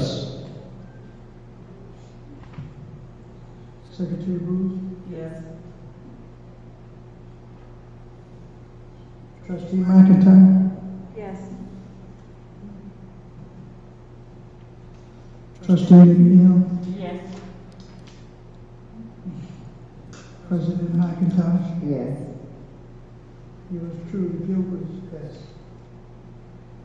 6 yes, approved, and 0 no. Thank you, Mr. Jones. Seeing no further business, I declare the Human Resources Committee of the whole meeting adjourned at 9:57 p.m. on October 12, 2022.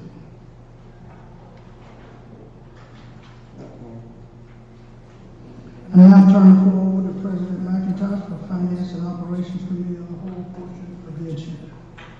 The Flint Board of Education Board called meeting Finance and Operations October 12, 2022. The time is 9:58. I would like to call the Finance Operations Committee of the whole meeting to order. I will now call upon Superintendent Jones to present the action to the board. I seek a motion and a second from the board to move resolution 11.15, authorization to purchase Discovery Education Curriculum, RFP 23-004 to the regular board meeting, October the 26th. So moved. Support.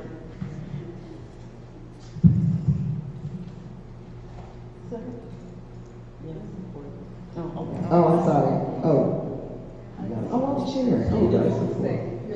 Right. And I can't move it because I'm chairing. I'm sorry. Let's do that or it's getting late, John. I'm getting busy. Okay. Oh, Mr. Jones? Yeah, he made a motion. Okay. So I did. I'm sorry. So moved. Okay, we good. Second. It has been properly moved and seconded. Is there any discussion? Yes, Madam Pastor Gilbert? President. I'm not trying to stir up no trouble. How are we going to deal with the treasury situation? What are we going to do about this? Is it legal according to the bylaws or not? Or is it the authority of the president can do The bylaws do say that in an absentee situation, the president can absolutely fill into the position as filled. Madam President, I wasn't finished. Oh, I'm sorry, I thought you were done. That's okay. That's all right. That's okay. The reason why I bring it up because obviously it's a touchy situation, and there is in the public, I guess they feel a certain way as though that something is being done. And I understand that perhaps, I don't believe that, but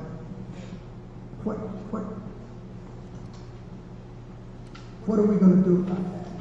Because in my mind, in order to deal with the finance and the operations committee as a whole, I trust Ms. Wood. I think she's wonderful myself. But I also, according to those bylaws, the treasurer is to be able to bring us as a board into the light about the finance. That's what I get from the board. And I went in and I examined it real close.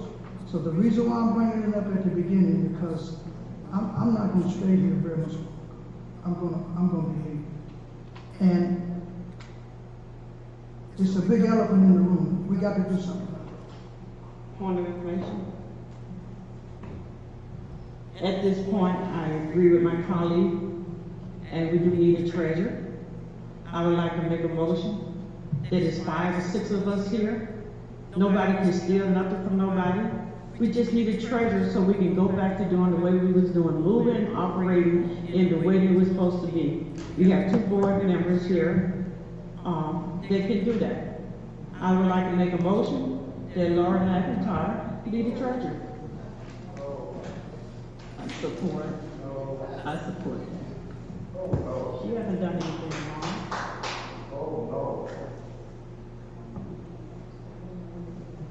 Will you tell the Point of order, will you please check the minutes? Your Chairman, can you please? I can't hear what you're saying. Point of order, there's a technical audience, could you please put us? No, I won't. Because he's a member of the public and he's not heckling no worse than they were last week for you or the week before. No, I'm not addressing the public for you. Point of, we have a motion on the floor. And a motion on the floor is that we need a treasurer. And I made a motion that our board member, Laura McIntyre, be the treasurer. Point of information. In a motion. Chester, you got a motion on the floor. So, point of information is a critical point, right? So I'm looking at our bylaws, 1150-4, on page 17. Assistant secretaries / treasurers. Assistant secretaries and assistant treasurers shall perform the following duties. In the absence of the secretary or the treasurer, or in the event of the death, inability, or refusal to act of the secretary or treasurer, the assistant secretary and the assistant treasurer shall perform the duties of the secretary or the treasurer, and when so acting shall have all the powers of, and be subject to all of the restrictions upon the secretary or the treasurer. Vacancy is not an absence. An absence is when you're sick or dead. Now, if you don't have Point of order. I said point of order. Excuse me, ma'am. Excuse me. Point of information. You be consistent. We are only stating policy. And the policy states there's been 100 years on this board. Every board member serves in a position. If that person hasn't died or done something evil. Point of information. Okay. When you say every board member serves in a position, I'm just wondering why I'm not at any of the negotiations than I was. I don't know, but I'm just saying for the committee. I think you do know. For the committee. How many are you on? I'm not on any. What's that? I'm not on any. You're not in any. So that means 2 of the 6 are not on any negotiations. There's 9 positions. Point of order. Can we get back to the business? Point of order. Can we get back to the business? Thank you. We going all over everywhere. Let's stick to the agenda. Thank you, Ms. Booz. Thank you. First of all, we don't have an assistant secretary treasurer. Ms. Booz is the secretary. I thought she was the assistant secretary treasurer. Now, I don't have the bylaw number, but the president can step in a vacancy. But I mean, excuse me, ma'am. Excuse me. Point of order. That's Point fine. of order. Our I was in the midst of making a motion. I made a motion and we had not did That's anything with true. that motion. And the motion had been moved and seconded. Are there any other nominees to nominate somebody for treasurer? Who seconded? Oh, well, we have moved, seconded. And I think that the person would have to accept if she nominates somebody, then they accept, then you do a vote. So, okay, and this is the other issue. I would think that you nominated Ms. Laura McIntyre. This board voted her out to bring her back. You would need 5 votes, I would think, to overturn. Point of information. Exactly. Not when it comes to look at your bylaws. When we're selecting members just to sit, this is a voluntary. If I wanted to do it or something, you need 3 or 4 members just say, okay. No, ma'am. But then show me where it says that you need 5 votes to reinstate a person that was removed without cause. That's from Robert treasury. rules. So I need that rule. It's Robert rules. What number? Read it for yourself. No, when you have, because we know, you one don't know. And that's When why 4 I'm people, first, excuse me, ma'am. Which one? Well, excuse me, at point of order, because I'm trying to tell you the rules, since you don't know. I sure don't. Okay, well, listen then. I'm listening. First of all, she was removed with 4 votes. To bring her back, you need 5 votes. That's them the rules, that's the rules. And to bring it back, the people that voted her out will have to agree to bring that vote back. To my understanding. Point of order. You're talking about a reconsideration of a motion. We're not talking about a reconsideration of a motion. This is a board member seat that's filled by any board, and any board member can vote that person in or out, and which you did without cause. However, We the had a board. call, she gave somebody a 1,000% markup and we $20 million in the red. And you didn't bring it before the board, now you're talking about stuff supposed to go through a subcommittee meeting. That didn't go through a subcommittee meeting. And she wrote it in the script, the person who got the money, which is embezzlement. Point of order. All of this is accusation. No, it's not. It's a fact you gave her $61,000. I did not write a check. The board voted. Point of order. The board vote. When the board votes as a whole, 4 members, it's a board. 1 person cannot authorize anything. 4 members voted. First of all, she had a contract.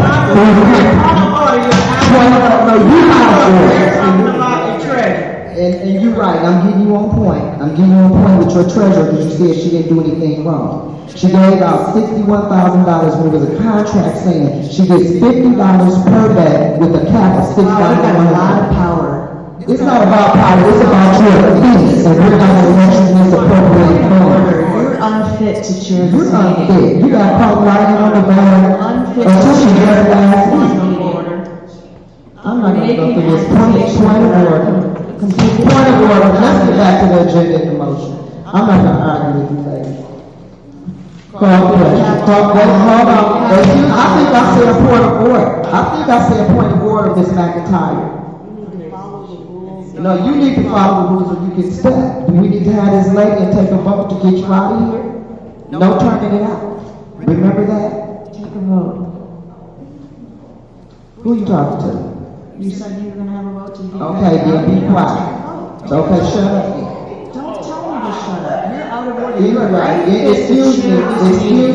You are unfit to chair this meeting. And you are fit to be the treasurer. You can parrot back everything I say. Point of order, ma'am. I'm done with this. Ask the question. Ask the question.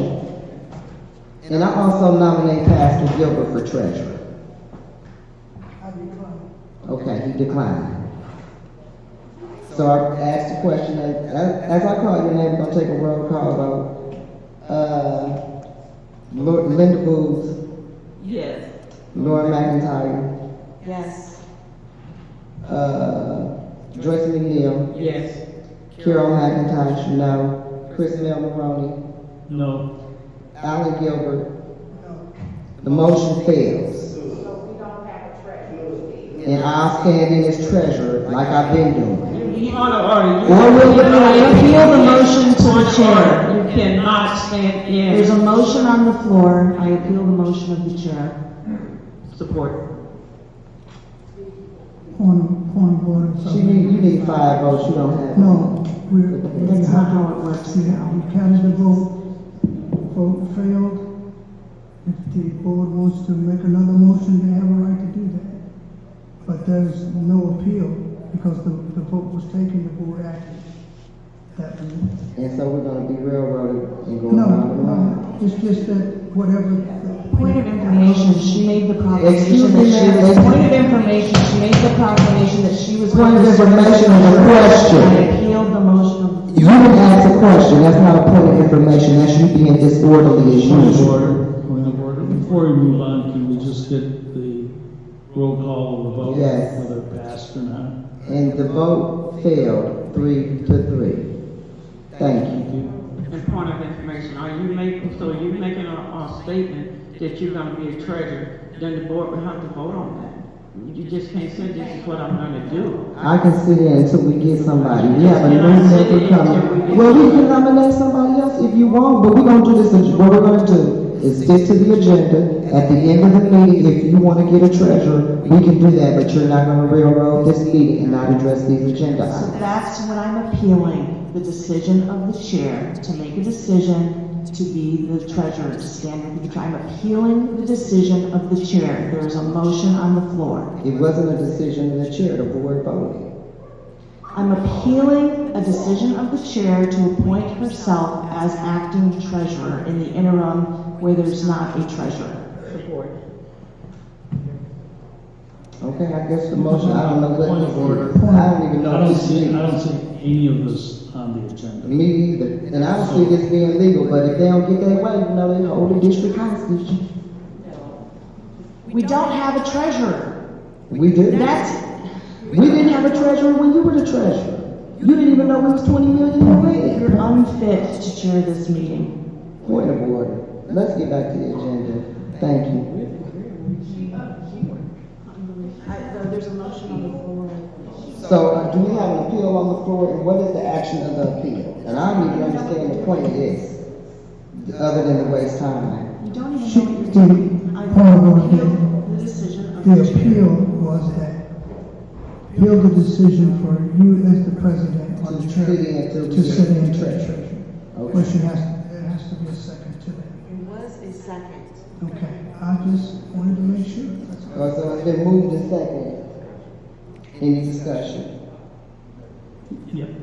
Yes, what item are we under the agenda? I'm appealing the decision of the chair. Point of order. Let 11.15. Vice President make his point. Demarone make his point. This is a mess. And your turn. What were you saying? And you're butting in and being rude as usual. Mr. Demarone, what was your comment for saying? I'm not seeing any of this on the agenda. It's not, so can we get back to the agenda? Where are we at? Appeal the decision of the chair, and there's a motion on the floor. It's how Robert's Rules of Order work. Well, show it to us then. Let's get it straight then. Go to it like they like. You didn't show us anything about serving as the Excuse treasurer. me, Pastor Gilbert, so you show us. Pastor Gilbert is speaking if you don't mind. If that's okay with you, can he speak? Even though it's not part of the agenda, once you give We have a motion.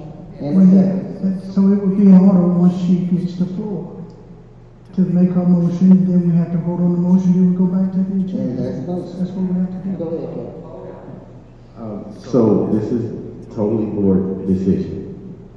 If this is an appeal, in the discussion, I suggest if we can, since we can't come to an agreement, is it okay for our CFO to work with the board as it pertains to this until the board can decide where we're going to be?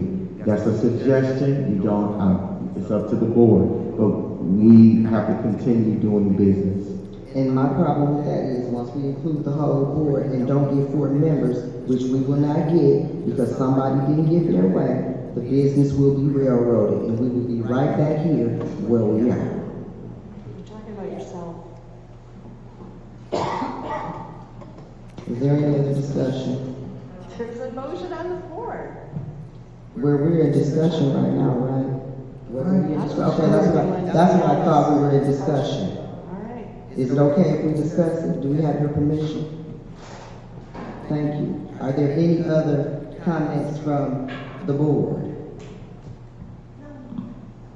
So, go ahead, Pastor Gilbert. The reason that I brought it up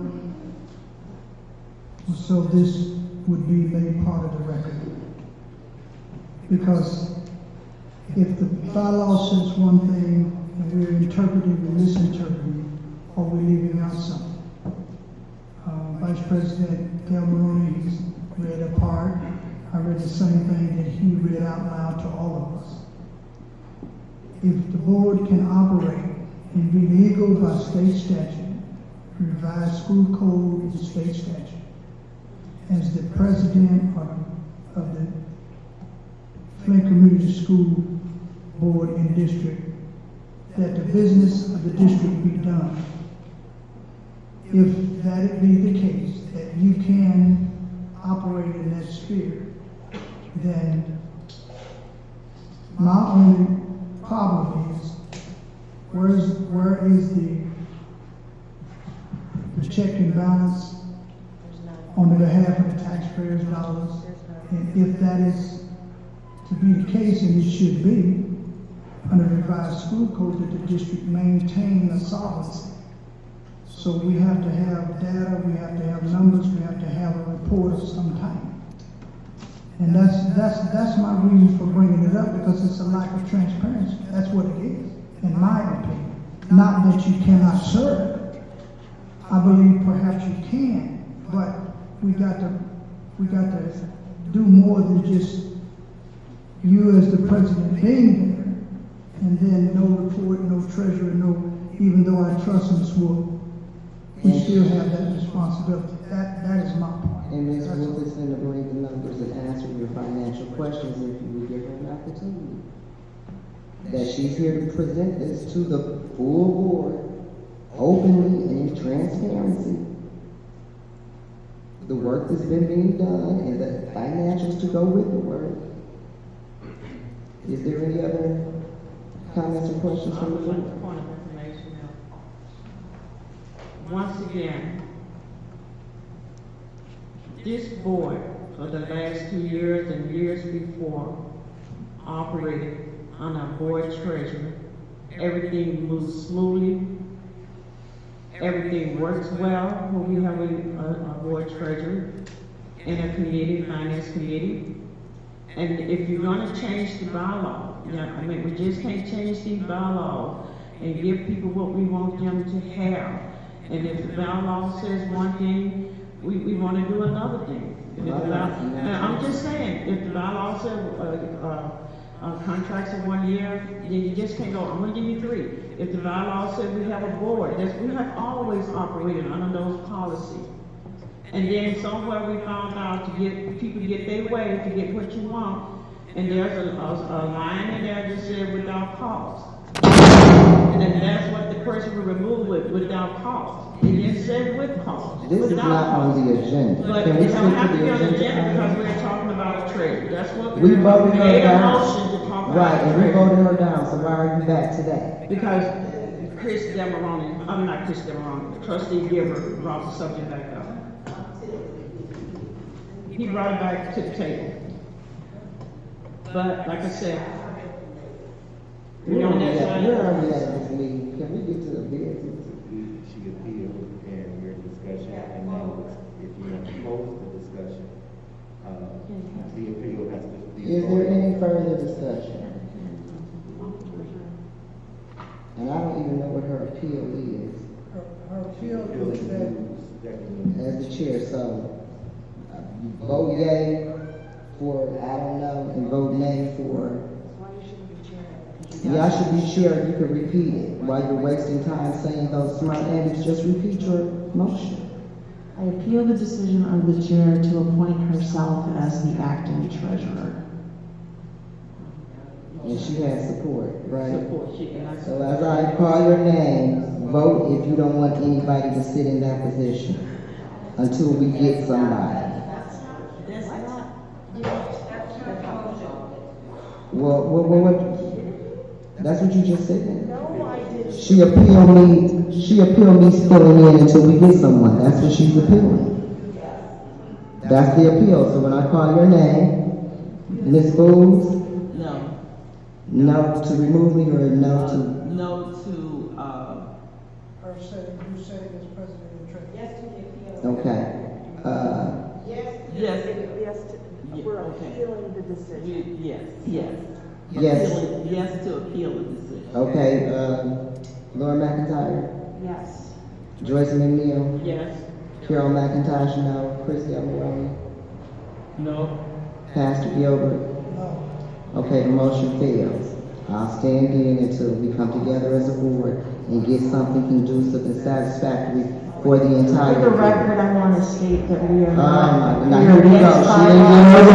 Now here we go with this. Point of information, we are violating the bylaws. No, we're not. I do not stand. We took a vote. We voted on appeal the decision of the board. We did not vote about the treasurer overall. We are a board operating without a treasurer, and I have to say that I am speaking in no uncertain terms. We are operating illegally, and this is wrong. This is unethical. There's no checks and balances, and this is an absolute disgrace. Point of order. Point of order.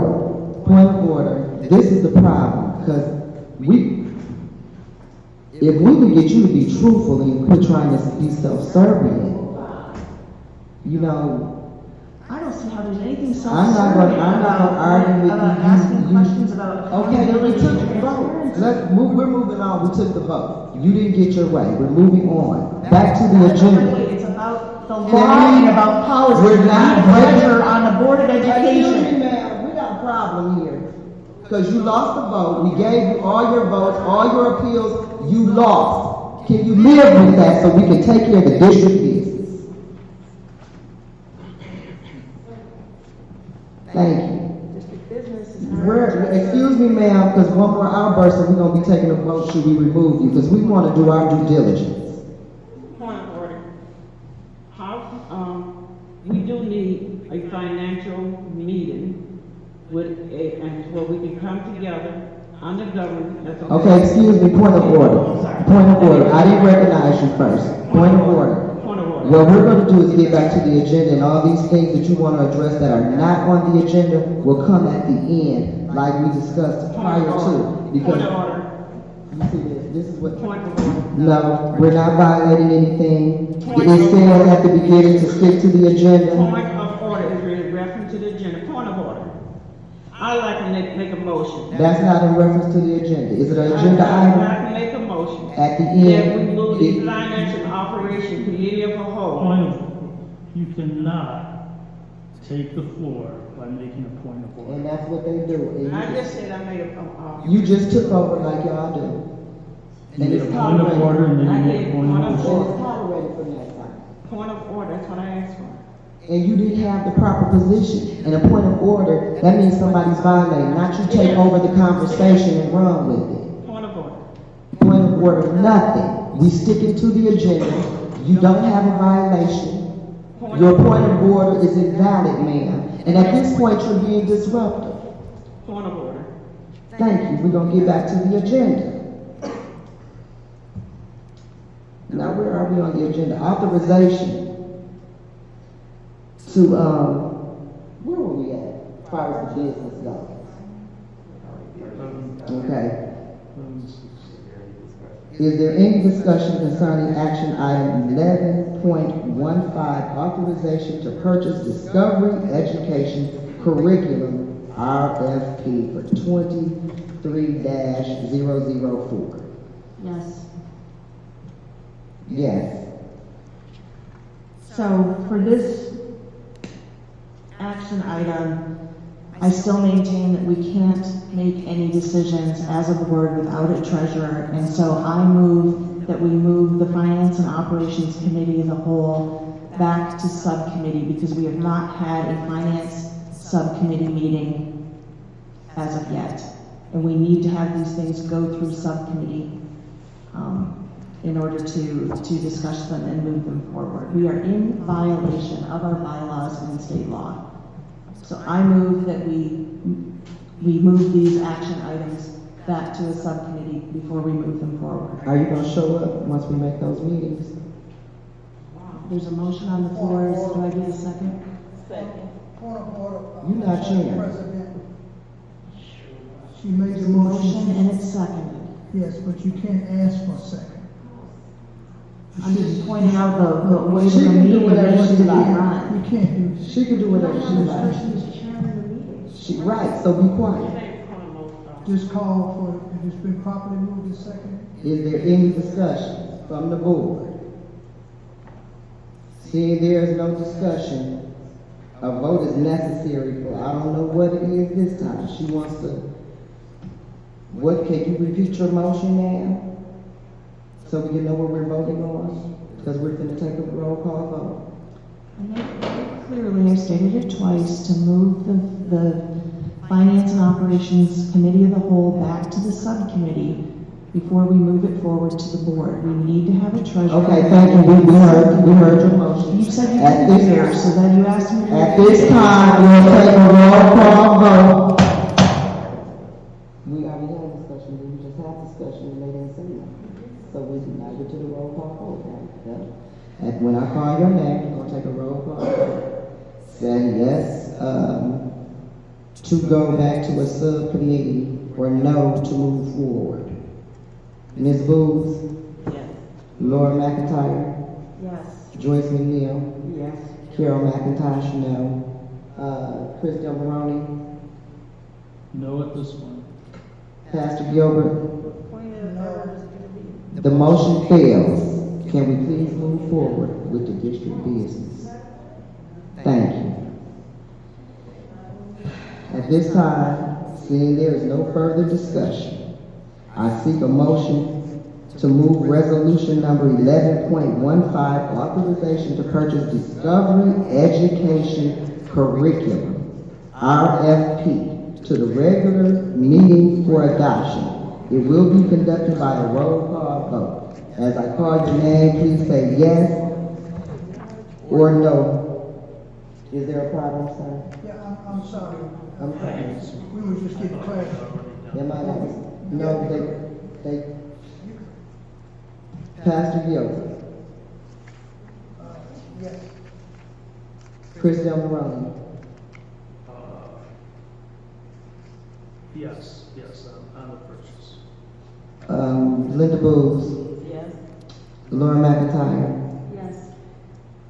Joyce Owens-Neal.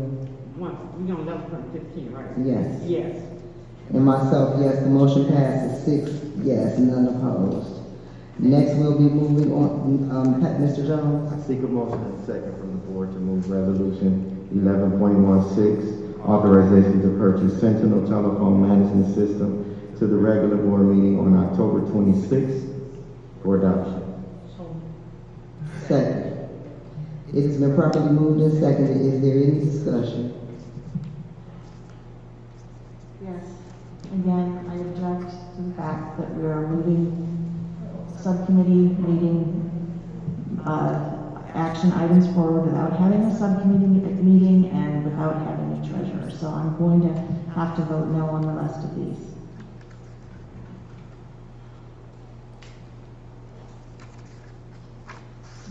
Is there any further discussion? Yes, this is put out for a bid and all that good stuff. Ms. Tisch? This one does not have to go out for a bid because they're actually under the state of Michigan. So the state of Michigan has already put these out for bid, so we're piggybacking off of the purchases that the state already has, so we're getting a discounted rate. There's consortiums that we belong to that some things don't have to go out for RFP, and this is one of them. And this is the best bid and all that good stuff. Very qualified. Yeah. This is actually going to save us a little bit of money from where we're currently at with AT&T. While there's a one-time setup fee, there's a long-term proration there so that we're going to save money in the long run. Well, how did you get set up with AT&T? We've been with AT&T for a significant amount of time, and while looking through the invoices that we've received from them, we've been working on trying to get a better system that's going to be more efficient for the district. So we don't have to go through the state.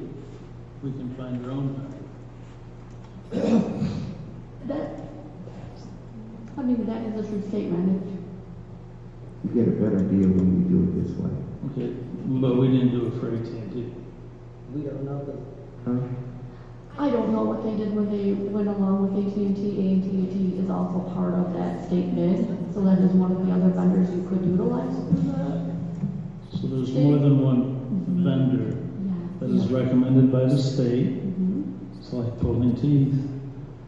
Is this vendor cheaper than AT&T? Yes, they're cheaper for than AT&T for the services that they're going to be providing, yes. Which are different than what AT&T provides now. That is correct. Thank you. Is there any further discussion from the board? Seeing there is no further discussion, we'll take a roll call vote. As I call your name, signify by saying yes to accept or no. Pastor Gilbert. Yes. Chris Del Morone. Yes. Linda Bowles. Yes. Laura McIntyre. No. Joyce Ellis Munio. 11.16 is yes. Carol McIntosh said yes for me, and the motion passes 5 yes and 1 no. Mr. Jones? I seek a motion and a second from the board to move resolution 11.17, approval to upgrade boiler system equipment at Southwestern Academy to the regular board meeting in October the 26th. So moved. Support. It has been moved and properly seconded. Is there any discussion? Yes. I have discussion too. We'll go with Ms. McNeil, then we'll go with Mr. Pastor Gilbert, and then myself and whoever else. Is this something additional we're doing with the boilers at Southwestern? I think we've been doing a lot of work over at Southwestern. Is this something new that we're doing? We found that the system wasn't working properly because there's no outside air sensors that correlate to the boiler system, so therefore it operates at full capacity. Same with the air compressors. And then we also found that some of the equipment, when we took the insulation off, was in deteriorated state. So these items need to be replaced to allow the system to operate properly. So, 3 months ago, we did a change order, but it had nothing to do with the boilers, right? It had nothing to do with Okay. And so we know we need the boilers, so let's get ready to get, cold, yes. Pastor Gilbert? Yes. So the upgrade is, like, is it new sensors? Is it something that those that installed? Is it something that has to, in order for it to operate right, and heat and cool and so forth? Because I was thinking along the line Trustee McNeil was talking about, we had a change order concerning this, and I'm not getting it. I looked over it, but Yeah. These items are required to allow the system to function properly. In other words, it senses the outside air temperature, and then it will determine if it needs heating or cooling to properly function. so I guess my follow-up, is it an additional cost to the district? This is additional cost, yes. Thank you. I could have swore we replaced all of our boilers. This the only one? Southwestern was not in the Johnson Controls work. That was a true statement.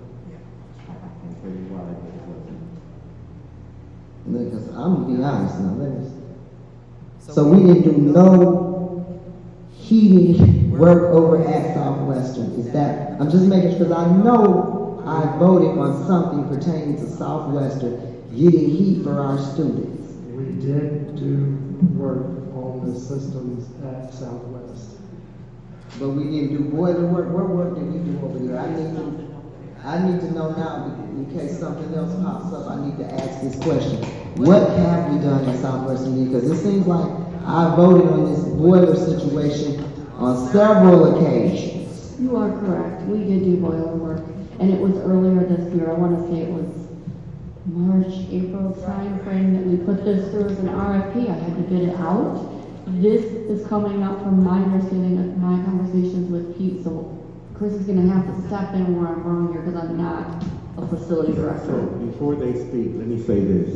What we've done with Johnson Controls is we've replaced. Okay, so we did a lot of replacing. We fixed, we changed them out, we took them out. but that Southwestern has been it wasn't a part of all of that work, and we've been fixing Southwestern as things have come up with Southwestern, because it wasn't a part of that original work. So yes, we're not saying that nothing has ever happened. It just wasn't a part of what you've seen in those PowerPoints that show new boiler systems. It wasn't a part of that. So you're dealing with a school that's had issues are coming up. That's what's happening. When issues come up, we have to address it. Right. I just bring that up because, like I said, I know goodness well I voted on it. Okay, so I'm just making sure. Then I'm gonna be honest. It's not that I don't trust you guys, but I want to come over there and eyeball those boilers and see what new pieces we had and what new pieces we had, because I'm having a hard time keeping up. And it's coming back. And I'm, like I said, I know we have a lot of buildings, so I'm not accusing you guys of anything, but I'm gonna have to tighten up myself. Mr. Demolition. They put in new boilers. How did they not see this as something that's going to be wrong in 4 months? This equipment piece was just not functioning properly, and they didn't catch it. And they didn't catch it. And if they had caught it, what would they have done that? They would have replaced the part, and we would have paid for it then.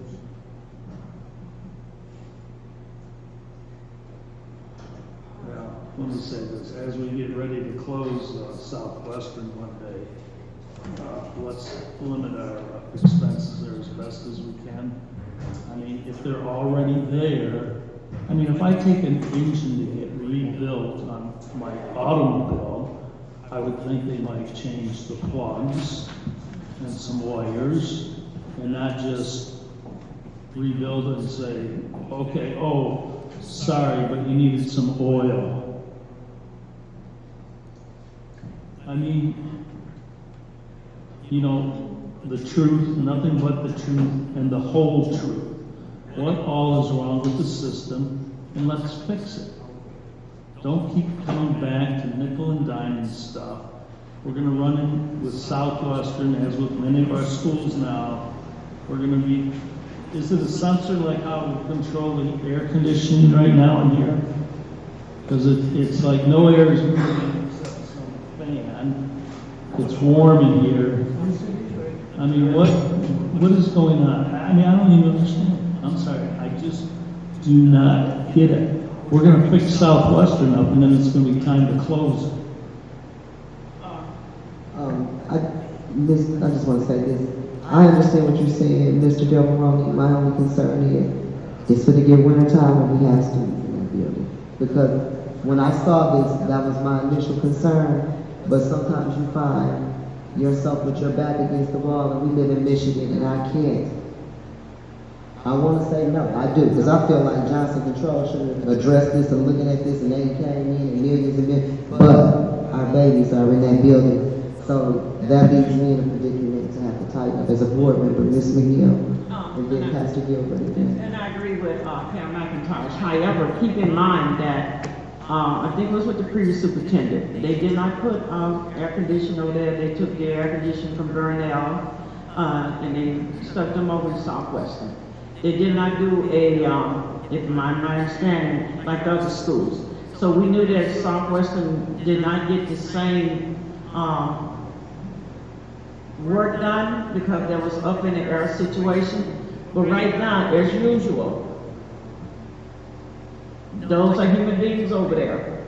No matter what we think, they have nothing to do with that. And if this board is going to keep them warm, and we just got to, bite the bullet on this, but there was some conversation about Southwestern, and I remember Johnson Control having some conversation about it, but right now here we are, and as a human being and concerned for other parents and their children there, I would have to pass this and move on.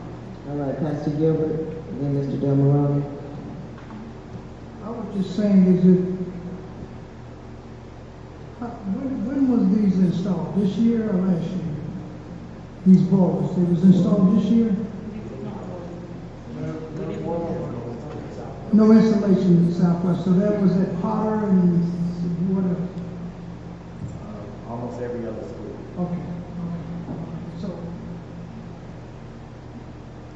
there's never been no maintenance of nothing in South, correct? Yes, there's been maintenance. There has been maintenance. Okay. Mr. Joe, sorry, What did you just say we did in July? Maintenance. Okay, and so I heard Johnson Control. Are they the ones that are at Northwestern, and we don't charge them any rent, we pay for the gas and electric and the water and everything else that they use? Now, is that something under their contract to do work for us, that they get to use Northwestern for free? I mean, because somebody I know, they said they're gonna move into this house. I said, but you can't just move in, you gotta pay rent first. And they said, oh my God, really? Why is Johnson Controls not paying us any rent to use Northwest? Can I run my business out of there? Well, I just want to know, I just need one. I asked questions about this, this has been asked, and it was something set up prior, before myself, and before Superintendent, this was back when Lopez was the superintendent. It's when they got in our buildings. Now, if we need to revisit, well, I didn't say that makes it right. I'm just letting you know how we came about. So now I don't know what we would have to do to evict them or what the deal is, or, you know, we can have Superintendent Jones give us the specifics. We would need to look at their contract. If that is something that you want us to look at, we need to look at the contract that they currently have in order to answer your question. So, Mr. Chris, please write that down. We need to look at their contract. Well, I'll remind the contract is this big, so we would have to look at the contract. We're kind of leaving this late. Yes, we way over there. We need to be right back over here on 11.17. Getting this board. And that's a good point. Don't get me wrong, because we've been talking about that. But we on 11.17. Okay, just 1 second, because I said something, and we're not making any decisions to close Southwestern, but we have to make decisions about closing some buildings. And so that's why I said what I said. We haven't made any decisions to close anything. So I just want to clarify that. Superintendent, did you want to speak to that? I just want to make sure, because when statements are made about thinking of closing a building, the next day it becomes, you know, parents begin to ask, scholars begin to say, y'all closing my school. So I just wanted to clarify, and I wanted not to clarify, but I wanted to make sure that the public understood, and those that are watching, the board has not made a decision to close Southwestern. Any further discussion on the action item 11.17?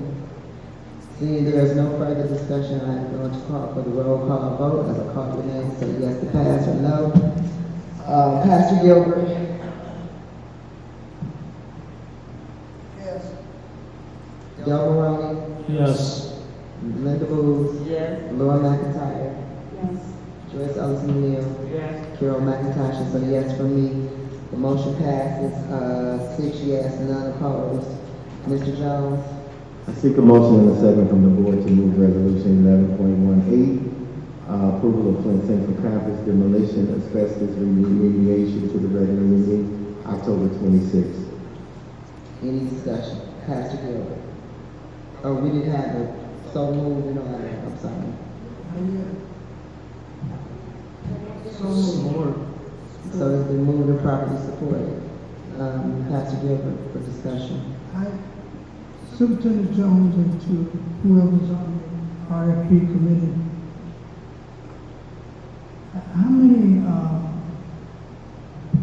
requests for proposals did you have? So we sought legal counsel on that question. How many proposals for bid? Yeah, that's what I'm saying. So we sought legal counsel. We asked about what do we need to put this out for bid, because this is a demo, and the legal counsel let us know, no, this does not go out for bid. This is not something that has to go out for bid. Well, did they state this? Did they state the statute, the law? Yes. I would have to look that Point of up. information. Where's this legal opinion? I'll get it up on my email. I'll get it up on, you want me to get it up on my email? Yes, yes. Okay. Any information, any and all. Yes, yeah, we need to, if the legal said that this should be done, it just seems like to me that it should have been, because I was quite surprised by This is a board yeah, the vote, we should have, Yeah. you know, I don't know. Well, you have the opportunity to vote how you feel. It's not that anybody did anything wrong, but it's the transparency part of it. It's like, you know, it's and I hear the echo of Brother Dumas. We just got to be more transparent. If they said it didn't meet an RFP, it seems like to me the board should have known that. Maybe I'm wrong. I don't know. I do want to say this, because this was open for the discussion Monday. We were supposed to have a meeting Monday. I know. And I'm just letting everybody at the board know, it's not like we were trying to hide. No. No, I'm not saying you're saying that, I'm just saying, that's how this came to be. So I want to stay in line with the conversation, and I'm going to read what was given to me. However, there was a question earlier with a different motion that was asked, do we have to bid this? And the answer was given to the board at the time of that action. No, this is not something we have to bid. So this is the same thing. Okay. I remember that. Okay. So I'm just I'm trying to help you with your question. I'm about to answer the question that was given, what legal opinion? Michigan law does not require schools to bid for demolition services. Demolition is not considered construction of a new school building or an addition to or repair of renovation of an existing school building under MCL 380.1267. And I know if I may, Madam President, Pastor Gilbert and Chris it seems like the Superintendent Jones read that before. Yes. And I got it now. And so, I mean, I don't like it. It's kind of suspicious. I don't care what the law says. But it seems like that we're cut out as a board. We can't make a decision. We have no role. I don't. Pastor Chris Gilbert, then we'll get you. So, I think what you read, if I understood it correctly, it says we're not required, but does it say we're prevented from? No. You're not prevented from. No, not at all. So we could put it out. If that's what the board's desire is. How is this company determined? What was the criteria to say, yeah, let's go with them? We sought after, so this is not the first time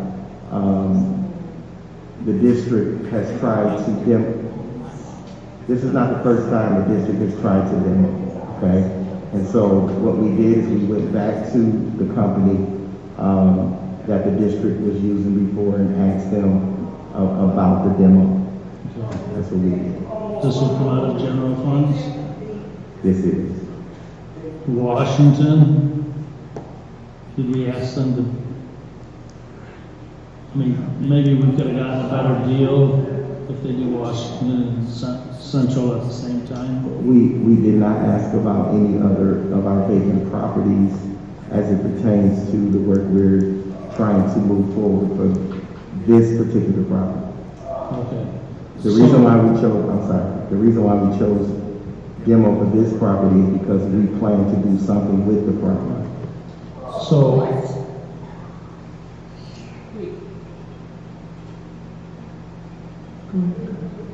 Documentation? The point of information, point of information, when did we decide to do something with the none of this has come before the board. Where's this documentation? Where's the legal opinion? Where we decided to do something with the central property once the building is demolished? If I'm on the board and I'm at a loss, I can imagine that everybody else is confused and asking questions too. I'm kind of shell-shocked right now, to be honest. Talk about lack of transparency. So point of information, where's this decision that the board supposedly made about demolishing the building and? Okay, so I'm just going to try to answer you based on the last year we've been talking about our properties and making moves. I've been asking the board to sit down with me about our properties. I have not been able to have a conversation about our properties and leveling our district. And so I'm trying.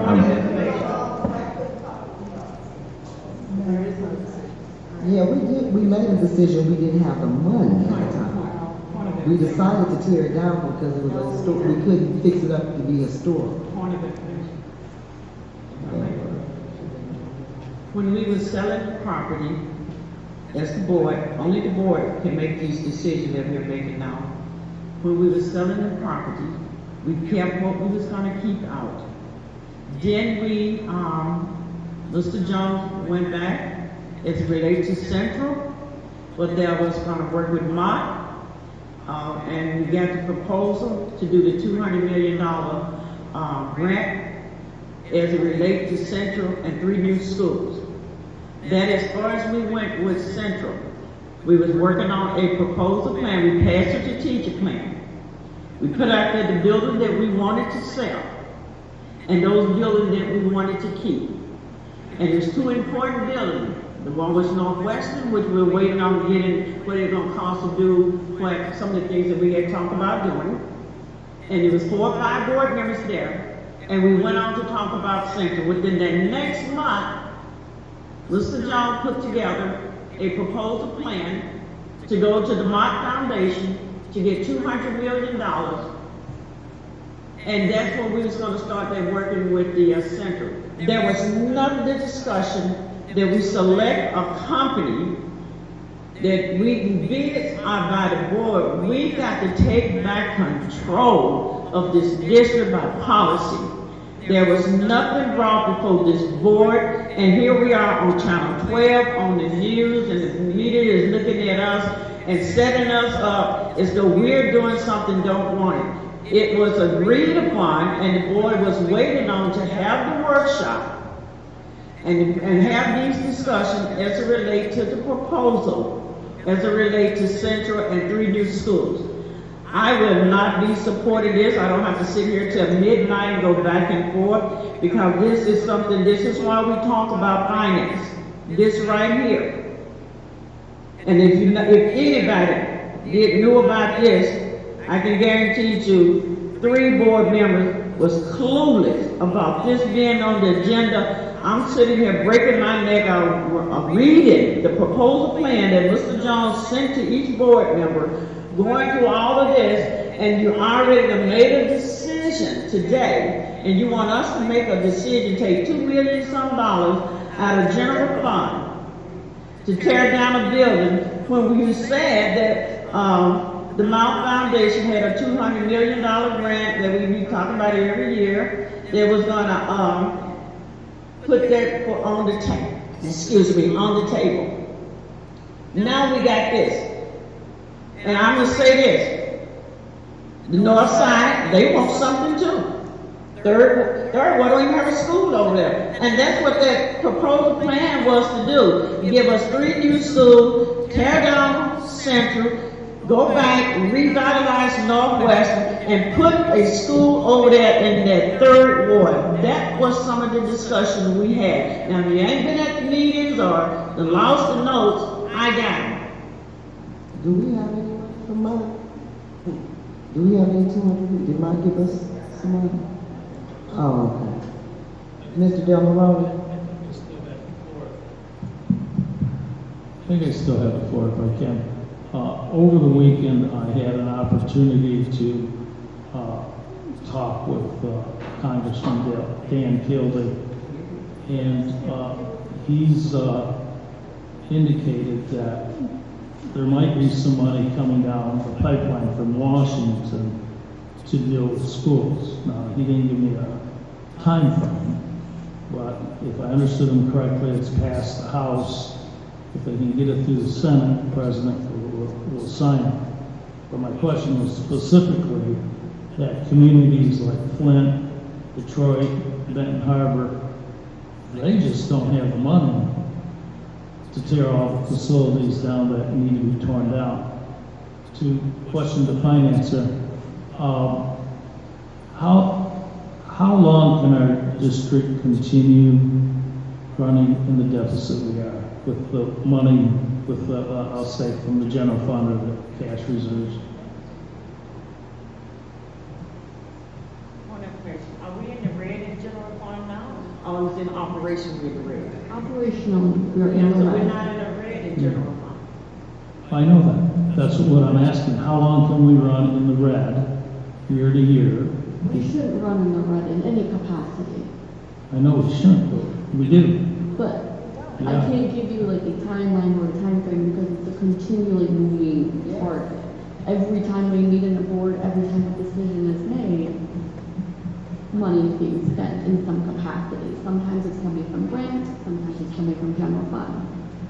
So to be able to, you still have two open negotiations. I have no way to even begin to give you a time frame without those. Well, that's frightening, because how do we know if we can afford to give parapros a raise? Well, I If think we went out tomorrow and we had the go-ahead to tear down every building that needs to be torn down, clear the property, all that good stuff, make it look park-like, do we have any money at the end of the year? I don't think we do. This is $3 million right here. No, because we're operating in a deficit. Yeah. But you're asking me to give you a time frame or how many years Well, can we do this? I 50 can't. years, 5? Excuse me, Ms. Tish, No, maybe no. I can answer this question. Every year, we're in the red. I know. So it's been going on for decades. For decades, we are in the red. At the end of the fiscal year, we operate in a deficit every year. So every year, we $20 million, the last I heard, 20 million in the red. And every year we add $2 million to that deficit. So that's why I'm saying I am watching the money. I'm definitely watching the money. Okay? Our general fund balance is what, around 20 million right now? No, I think when I did my last budget update, it was right around 11. I'd have to pull my documents. I don't have it right on me. Okay. But I can pull it and resend it out to the board. No, It's my that's pleasure to 11 do that. million, so if we take 3 million and tear down Central, we're down to 8 million, right? And adding to that, because we run in a deficit every year. And then you start tearing down Washington, you start tearing down, pick what school, Zimmerman, it doesn't matter which one. I mean, we could eat through that in, within a year and a half probably.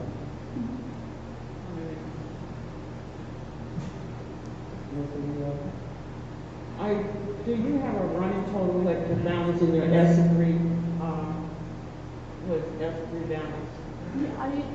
Part of my monthly reporting, as we discussed last month, you will get that snapshot every single board, like the regular board meeting where you get my information on. And that will be in there as of the prior month, as of that 30th of the prior month, 30th or 31st. You put it in that pie shape form that you gave me a couple of months ago.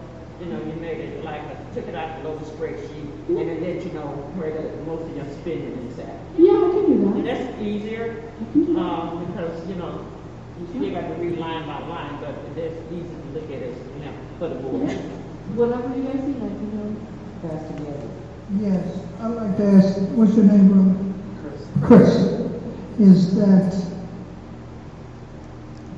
number one, since you've been with us in the district, how many times have you examined Whittier Central property of the landscape or what? How many times have you been? I've been over there probably 5 to 6 times. Tell me what you think. The core and shell is probably okay, but the interior is heavily damaged from all the vandalism that has taken place throughout the building. from your estimation right now, just in your view and your experience, I mean, just give me a quick thought of what you see short-term and long-term for that property, in your view. In my experience, I would say that it's probably in our best interest to raise the building, which means to demo it and ultimately build back new. It would cost you more money to keep the core and shell and renovate the interiors to bring it all back up to a standard that we're now in per code. So the core and shell, do you think that the core and shell can stand a renovation, a remodel, as you just said, you just don't believe that it can stand that? I think the core and shell probably could, but it's very expensive to do that, to keep the exterior walls and stuff like that. Plus you've got to redo all the infrastructure to support the facility because it is deteriorated and or been vandalized. You're talking the water system, the Yes, sir. piping, the electrical, Everything. the framing and everything else. You'd have to reestablish. Okay. Correct. Thank you. You're welcome.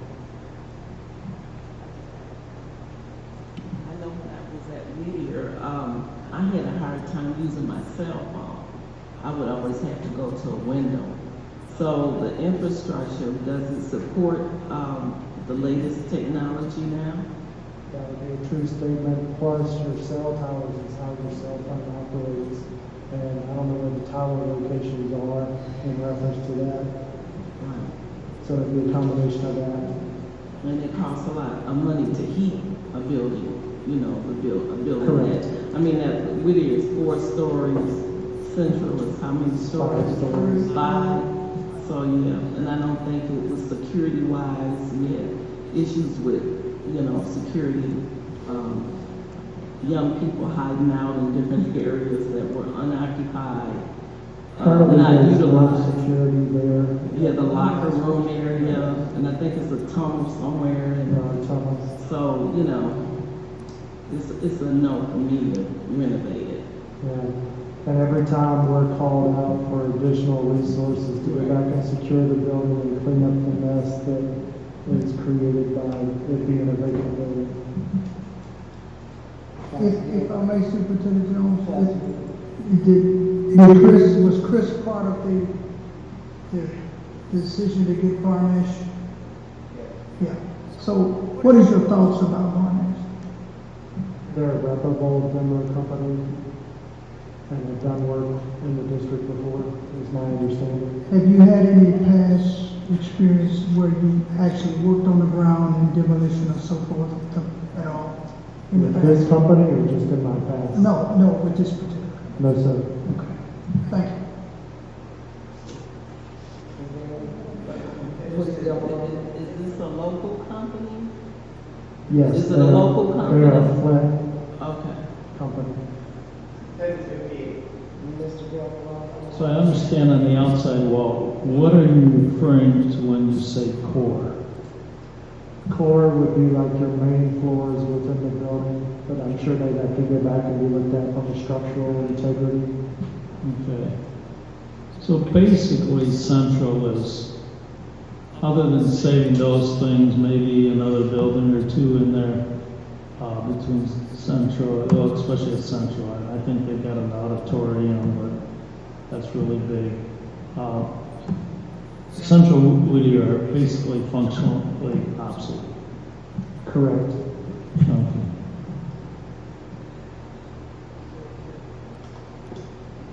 I attended Whittier in the 60s and it was obsolete. Any further questions? Laura McIntyre? So we've got on the agenda, approval of Flint Central Campus demolition asbestos remediation. So we're talking about a couple of different issues here. We're talking about whether Central should be demolished, whether it should be not remediated, whether it should be renovated, you know, what we're going to do with that property. And that's one discussion. However, the other discussion that I think that is getting short shrift in this talk right here is the fact that this is taking money from the general fund when we haven't,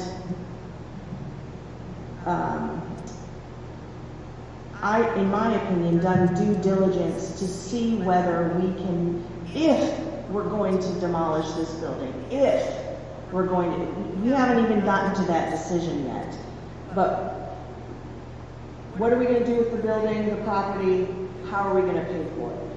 So I think we need to have, as evidenced by the comments, more community input into what we, in governance and subcommittee meetings about what actually happens to the building on this property, what's going to happen to this property. We need to finish having the discussion about the EDEP scenarios, how we're going to right-size the district, what buildings we need to keep having that discussion. But we also need to have the discussion about just going into the general funds to demolish buildings. We don't have the money to do that, period. I mean, if we're talking about paraprofessionals being paid $11 an hour and we're questioning whether we have the money to give them a raise, we don't have $2 or $3 million to just tear down a building. Surely we can see if Congressman Kildee,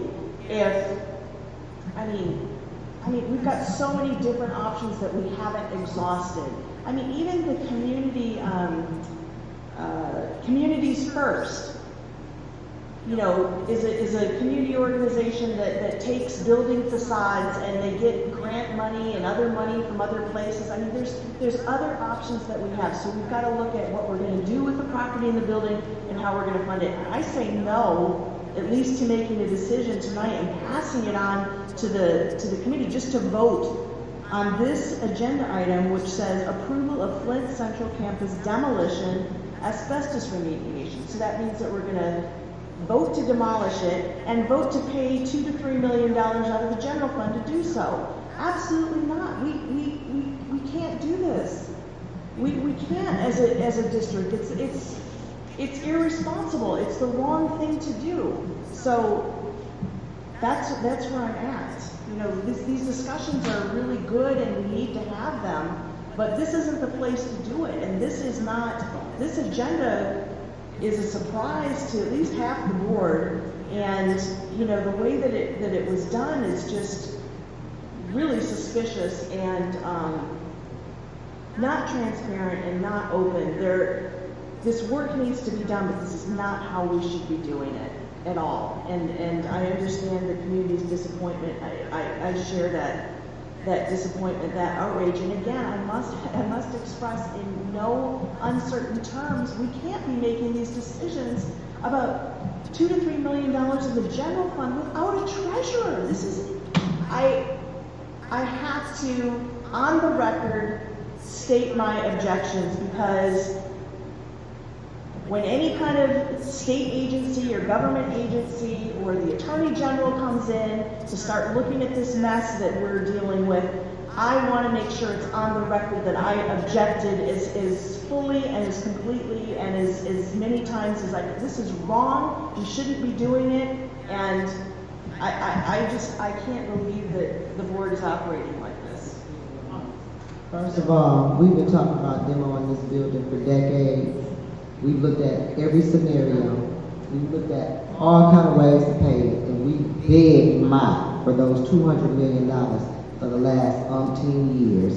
Everybody's always talking about these other options, but we got an eyesore that's been sitting there 15, 20 years, waiting on somebody to save us. Nobody's going to save us. This is not illegal. That is our property. It is our responsibility, and members of the community, maybe not these ones tonight, but I have got some terrible letters from community members begging us to do something about Whittier and Central. Now, if we can't afford to tear them down, we certainly can't afford to restore them to a historical site standard, number one. Number two, if anybody was going to help us, they have helped us now. We have all these ESSER dollars. I'm not voting for the board, but what I am saying is, We finally have an opportunity to take care of ourselves. Now, as far as the subcommittee meetings, we've already discussed. We missed that subcommittee meeting. We tried to have a workshop. People wouldn't show up for that. So we've had several meetings where we tried to bring these discussions to the board, and the board was busy. Like I said, certain members could only show up when they got an audience to grandstand for. But the administration get a check every week or every 2 weeks. And then when they're not doing nothing, we talking about they're not doing nothing. Then when they're doing something, they being sneaky. We had an open full board meeting. You can say no. You can show up to the workshops when the superintendent's scheduled. You don't have to not come to the workshop because you ain't the treasurer, or because your friend ain't this, or because your friend ain't that. The work still got to be done. So we're going to hold the district at a freeze, because I'm going to let you know now, when you finish pinching off these ESSER dollars, when you finish bringing your friends' programs in here, and then bring them to the board, but you can drop them off to the superintendent for hundreds of thousands of dollars. When you finish doing all that mess, those buildings will be there. People are going to want to know, what do we do with those funds? They're going to recall some of this money blown. Now, I'm all for looking at our money and making sure this is a reality, but at the same time, people talk about kicking the can. How many years do we have? It's full of asbestos, all the windows busted. We done got sued over the property before. We got people have to keep going out. Folks are setting our buildings on fire. Now, somebody set that on fire, we're responsible for that. So while everybody's giving their grandiose pitch, acting like they're shocked, and it's been sitting over there for 20 plus years, let's remember we had the opportunity and we played politics. Joyce? I just need to let you know. Joyce? My turn. Joyce? What I'm asking the board, that we move this over to the governors as a board as a whole, so we can all have a Point of information. I'm speaking. I know that it's a point of information, and that is a privileged motion for everybody. The governance meeting is for policy and bylaws. If we hold on, wait a minute, point of information. Joyce, I'm trying to help you get what you're trying to help me right now. I can't help you because you don't know what you're doing. It's a workshop, not government. Oh, it's a workshop, not government. The board as a whole, I'm requesting the board as a whole come together and have a discussion regarding this item right here. We got 6 board members, and maybe after the 19th year have another one. However, this is something that the board needs to come together and have dialogues and have a discussion about. Is that the building is not going to blow up overnight, hopefully don't. However, this is the request of the board. However, if you want to just go ahead and take the vote, are you going to pass it, or do we just want to be the board, due diligent, respect these board members so we can all have that discussion? And we know where all these discussions We can schedule another workshop now, if you'd like to. So what I'm saying, if we come up with another workshop, which is fine. We come up with another workshop probably after the 19th, because we're going to be gone all week. Maybe we can come up with another workshop and have, because I have not missed meetings since I've been on this board.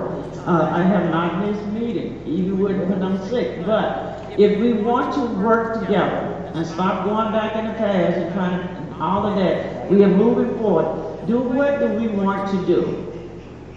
And I suggest, as a board, because we all have questions, we all have concerns, and we didn't finish what we started with this. We did not finish with this right here. We was on another agenda as it relates to Central. This is something new. Central never did leave the agenda that we was working on, but we need to go back and pick up where we left off. That's all I'm saying. Who is we? The board. Back in when we had the workshop, when we were doing vacant property, when we got the, when we was doing vacancy property, doing the workshop, we also had information from Mr. Jones. He presented a proposal. We was on one different page as related to Central. Now we're back to saying that that's not going to happen, so we need to come back and say, what is we actually trying to do here? That's all I'm saying. Ask the question. You can answer. Pastor Gilbert. Yeah. Gotta take the vote this time. Yep, so when I call your name, we have to call for the question. So we're gonna vote to call for the question. Yes. Yes, that's what I said. You said ask the question. Call or ask? The motion is call for the question. I'm gonna say ask. When I call on you, signify by saying yes or no to end discussion. Pastor Gilbert. No. Chris Yamamoto. No. Linda Blues. Are you saying to end the discussion? Yes. Yes. Laura McIntyre. No. McNeil. No. Carol McIntosh, yes. So discussion continues. Pastor Gilbert. Thank you, Madam President. If I may ask Superintendent Jones,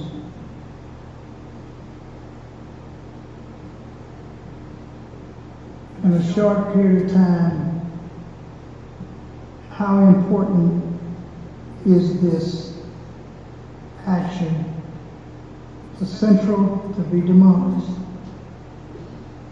How important is this to the district, the overall survival of the district? And I'm sure you might have information that nobody else on this board has. And that's okay with me, because maybe it ain't time for us to know. But how critical is this? I mean, I'm like Deacon Dumas. I don't care nothing about Central, because I graduated from Northwestern. That's where I graduated. I just have to tell you the truth, but it ain't about me. It's about the kids. It's about their future. So that's where I'm at. Can you help me? So to just answer you, to tell you that how important this is, there's a lot that's important. Closing buildings has been important for the last year or so. Well, since I've been in the seat, but I know it's been important for the last several years to close buildings. But we have not had that conversation. And we've given scenarios, and we're not having conversations about what needs to be done, because we're interrupted by things that happen here, and then we don't have meetings. And so, as the superintendent, at the end of the year, and whenever this board decides, we are going to be judged by the work we're doing every week. We're going to be judged by not doing things like Ms. Carroll just stated, and I agree with that. When we don't do something, when we don't bring something forward, we've had 12 forums. I don't know that if that's ever been done, but we've had 12 forums where we've talked to. I don't want those meetings to just be nothing. They were something. And there were cry-outs from not only scholars, but teachers, staff, all, even community members. And yes, there was community members that said, hey, no, let's renovate it. But there was also community members that said, you need to do something and you need to act. And this has been going on for a year, where we were, I would agree with Dr. Joyce to say we were on a trajectory to do things. But we've been on trajectories before since I've been here, and they've been halted. And so as the superintendent, we got to get something done. Now, if this board decides you want to go out and do something different, I'm with it, but we have to have the conversation. And the only place I'm able to have conversations currently is right here. So I have to bring the conversation to this table. And so I'm bringing it to the table because ultimately I'm responsible. And so I want to bring it to the table. I am not against any of the things that I've heard as it pertains to let's talk or let's do this or that. But I do need for us to not say we're going to have a meeting and then I can't get a quorum after we leave here today. That's what I'm saying as the superintendent, because every board member here knows that that's been an issue. And so I want us to do something for our scholars while we have the chance. And so the demo of this building is for the future. Because all of us have discussed whether you said no to it or not, whether you told me not to work with mine at the time or not, because that's happened, where a vote came forward to not do anything with mine. And then the board said, what is your plan? I gave you a proposal. And then I resent the proposal, and we still have not discussed it. I gave scenarios about closing buildings and leveling. We still have not discussed that. And so, what do I do when we're in a situation where I can't get any movement on anything? I hear everybody's comments, but we're still not moving. So I can't say something is more important than teaching a scholar in the classroom. I can't say something is more important than an assistant principal. I can't say, I can't really answer that way. So the way I answered you is what my heart says, and what we've done as an administration to say, we got to still do something if the board doesn't move. We still have to bring things forward. Thank you, sir. Mr. Jones, I'm listening to Mr. Jones, and I listened to him say that all the way up to August, Mr. Jones, everything that you requested of this board, you got it. All the way up to August. This board was at meetings, we had subcommittee, we had all types of meetings. Chris was doing community meetings. We met, even when we did the workshop. We met, whether it was 4 of us, sometimes it was just 4 of us. And to say that we have not been able to get anything done, we had an interruption in August. I didn't No, say, okay, yeah. But I'm just going to say, we had an interruption in August. Prior to that, we was moving forward with the plan that we had discussed and was given. There was never the discussion that was on this agenda was discussed among the whole board.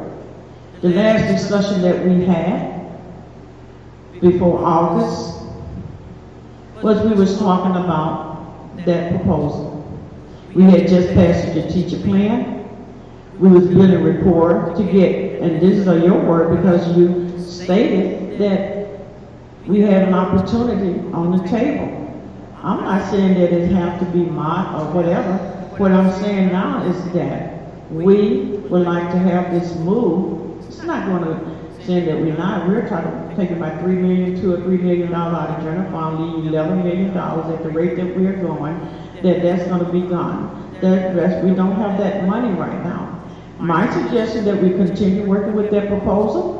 You didn't say that he was not, the Mott Foundation was not working with us. Is this what you're saying now? That they're not going to work? No. Or you're not going to present the proposal? I haven't discussed that. Okay. Anything with the Mott Foundation. Thank you for that clarity. So, back to what I'm saying, we need to not, as a board, move any money out of general fund to tear down the building when we got other urgent matters that we need to address, and let's just move forward.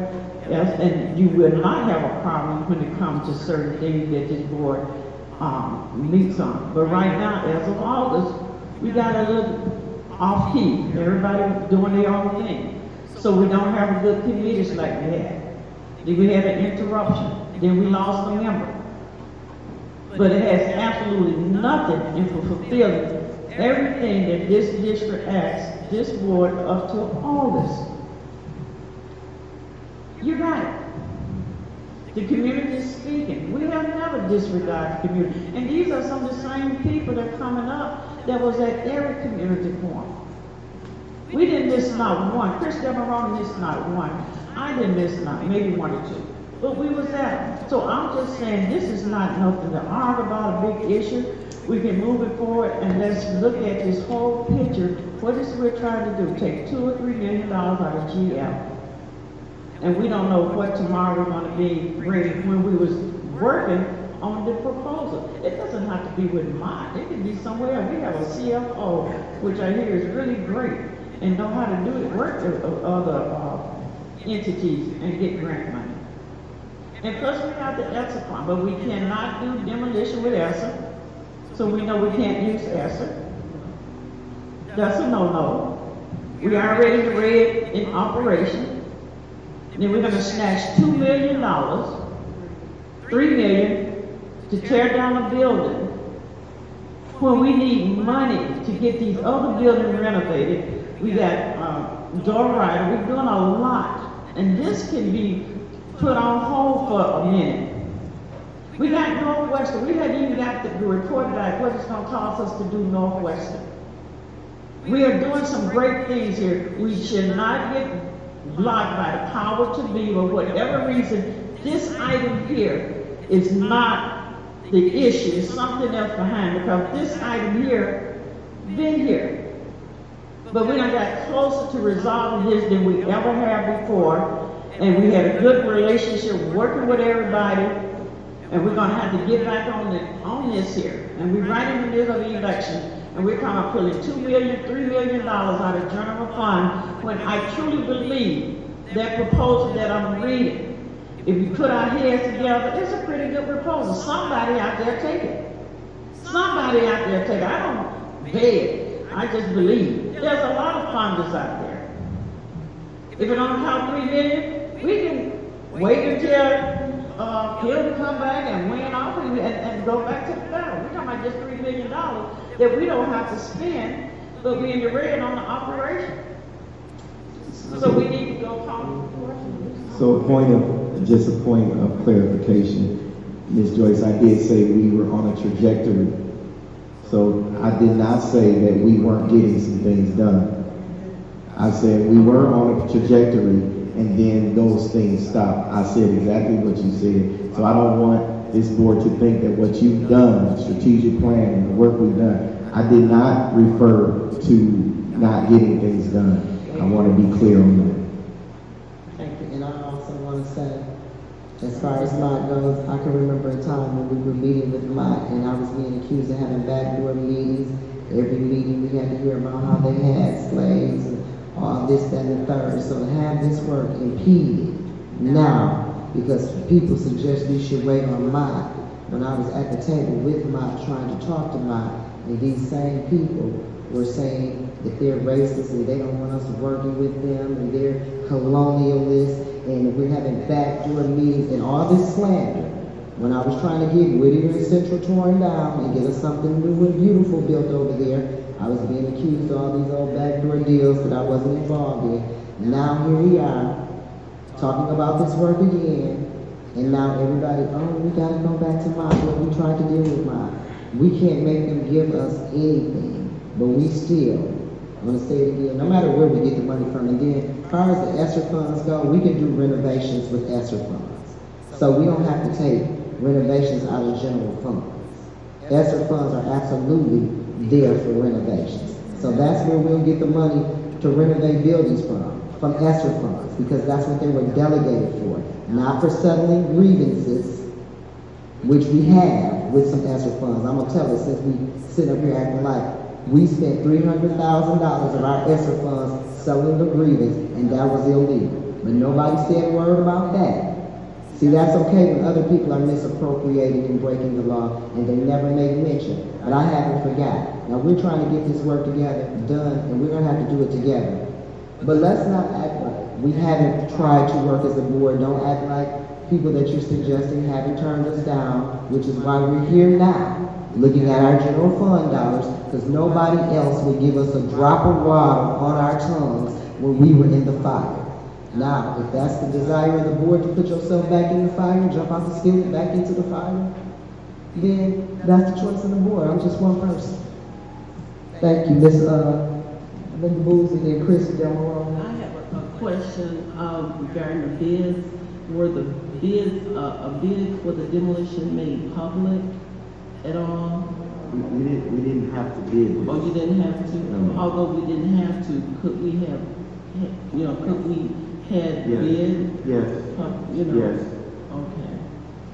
And also, can we seek out state, federal, grant to demolish, a school? Can we seek out state and federal money to demolish a school? The treasurer was trying to work with us at one time, but we had board members actually attack the treasurer when she came. So, but Mr. Kevin has supposedly written a letter concerning that, but they're gonna get back when they want to and when they're able, you know. So. And like Washington, it would cost less to demolish Washington right now than it would cost to demolish Central Whittier.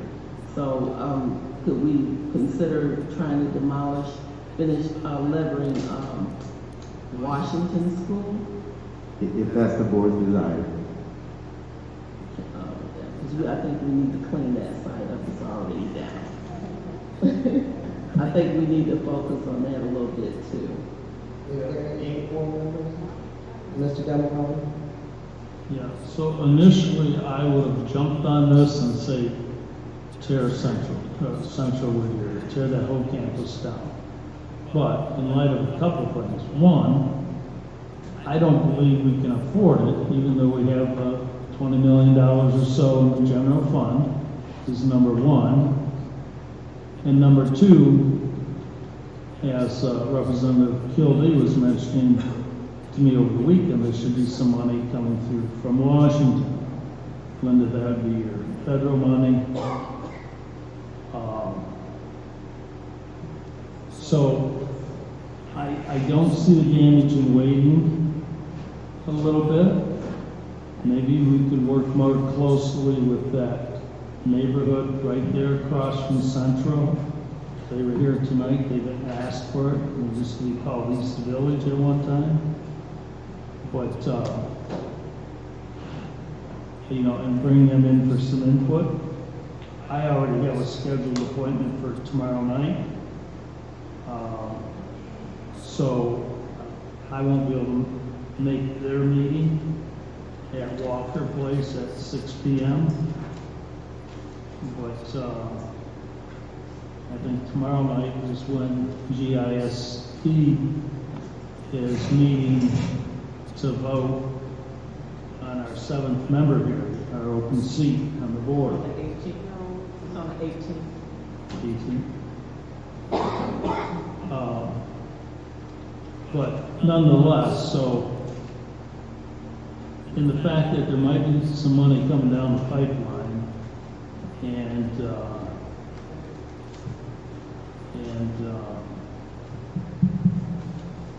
money coming down the pipeline, and it's going to come out of the general fund, I think it would be imprudent, not prudent, whatever, to spend that money to tear Central Whittier down tomorrow.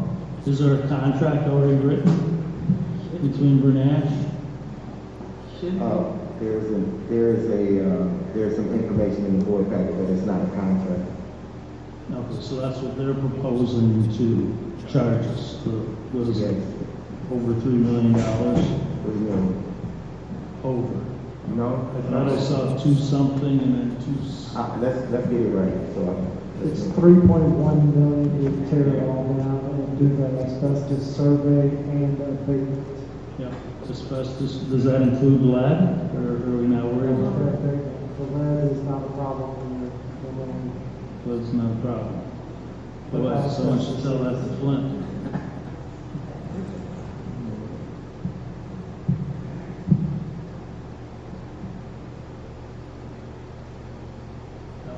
Okay, it's 11:34. What is the desire of the board?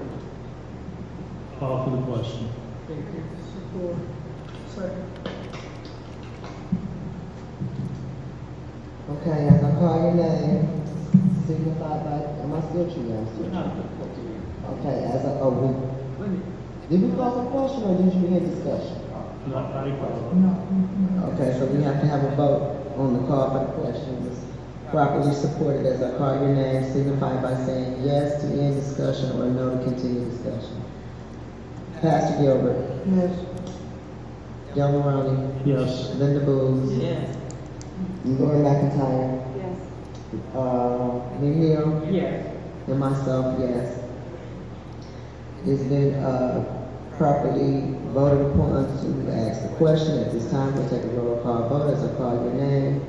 Say yes to move forward with the demo or no to, are we tabling it or no, just no? What is that? We're taking a vote on the action item. To move it to the full board. Full board. Okay, yeah. Right. You're right. I'm with you now. It's getting late. Okay. Pastor Gilbert? Yes. Chris Del Maroney? To move it To forward. move it To the full board. to the regular board for approval. Yes. Linda Booth, No, we have more discussion. Laura McIntyre, No. McNeil, No for now, other discussion. and it's a yes for me. So we have a 3-3 tie. So we're not moving it forward. We need for us to move forward. So it fails. Madam Chair, Yes. I would like to make a motion that we move these other items to our next meeting. It's 12 o'clock. We had voted that we'd be done at 9 o'clock. And then could we move these and finish them up as old business and go into new business on the 26th? Mr. Del Maroney? Are we at discussion or not? Was it supported? Support. To move and properly supported as I call your name. Is there any discussion? Del Maroney? Yes, so, one thing I see, I guess this would be due you to Pam on the approval to attend NASB Annual Leadership Conference. And the other question would be to whoever the superintendent is there anything pending on here that needs some type of immediate action? I would like to say, I would like to complete the academic committee. We need to vote to move that to the next meeting. We need to just go on and complete this, agenda real quickly because, we will not be meeting again until October 26th. We can vote on the same day, like we did before. That's what the motion is, that we move this, and Chris Del Maroney, he made a good point. Excuse me. I'm sorry. Excuse me. No, I'm speaking. We have to do the approval for MASB because it will be too late by the next meeting. So we cannot afford to table that. We've already spent our district money. So.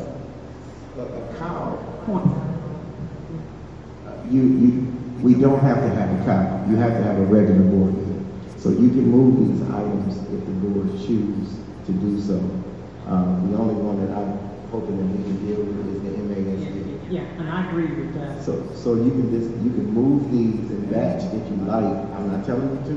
You can if you like, and then you can discuss them in the board meeting you have on the 26th. Or table the leftovers and finish them up and then move them forward and go into your regular board meeting. Pastor Gilbert? I just think we should just finish the agenda so we can separate that. Mr. Del Maroney? Yeah, as far as time-sensitive stuff, not only is it the MSAB conference, but I see here expulsion of student, and I don't know how long the student has been out. I don't want to see students miss classroom time. Point of information, and I guess we should stay out until January. Okay, so it's one we just had. Yeah, you do it that right. That's the one that we had, and you know why we had that, to do that way. And we are bringing it here for the board to vote on. So we got time to do that. And then next week. Okay, So why don't we just do the MSAB and then consider all this stuff after that. Well, first of all, we have to take a vote if we're gonna table the rest of the meeting or if we're gonna move forward. And I thought we was in the middle of something. And what was that? I mean, Jesus Christ. The motion on the floor was to table all of this until the next meeting, with the exception, make an amendment to pull out MASB and table everything for the next meeting, for the 26th. Okay. Since Mr. Jones said there was nothing urgent, and it's 12 o'clock. Support. You heard the motion, and it's been supported.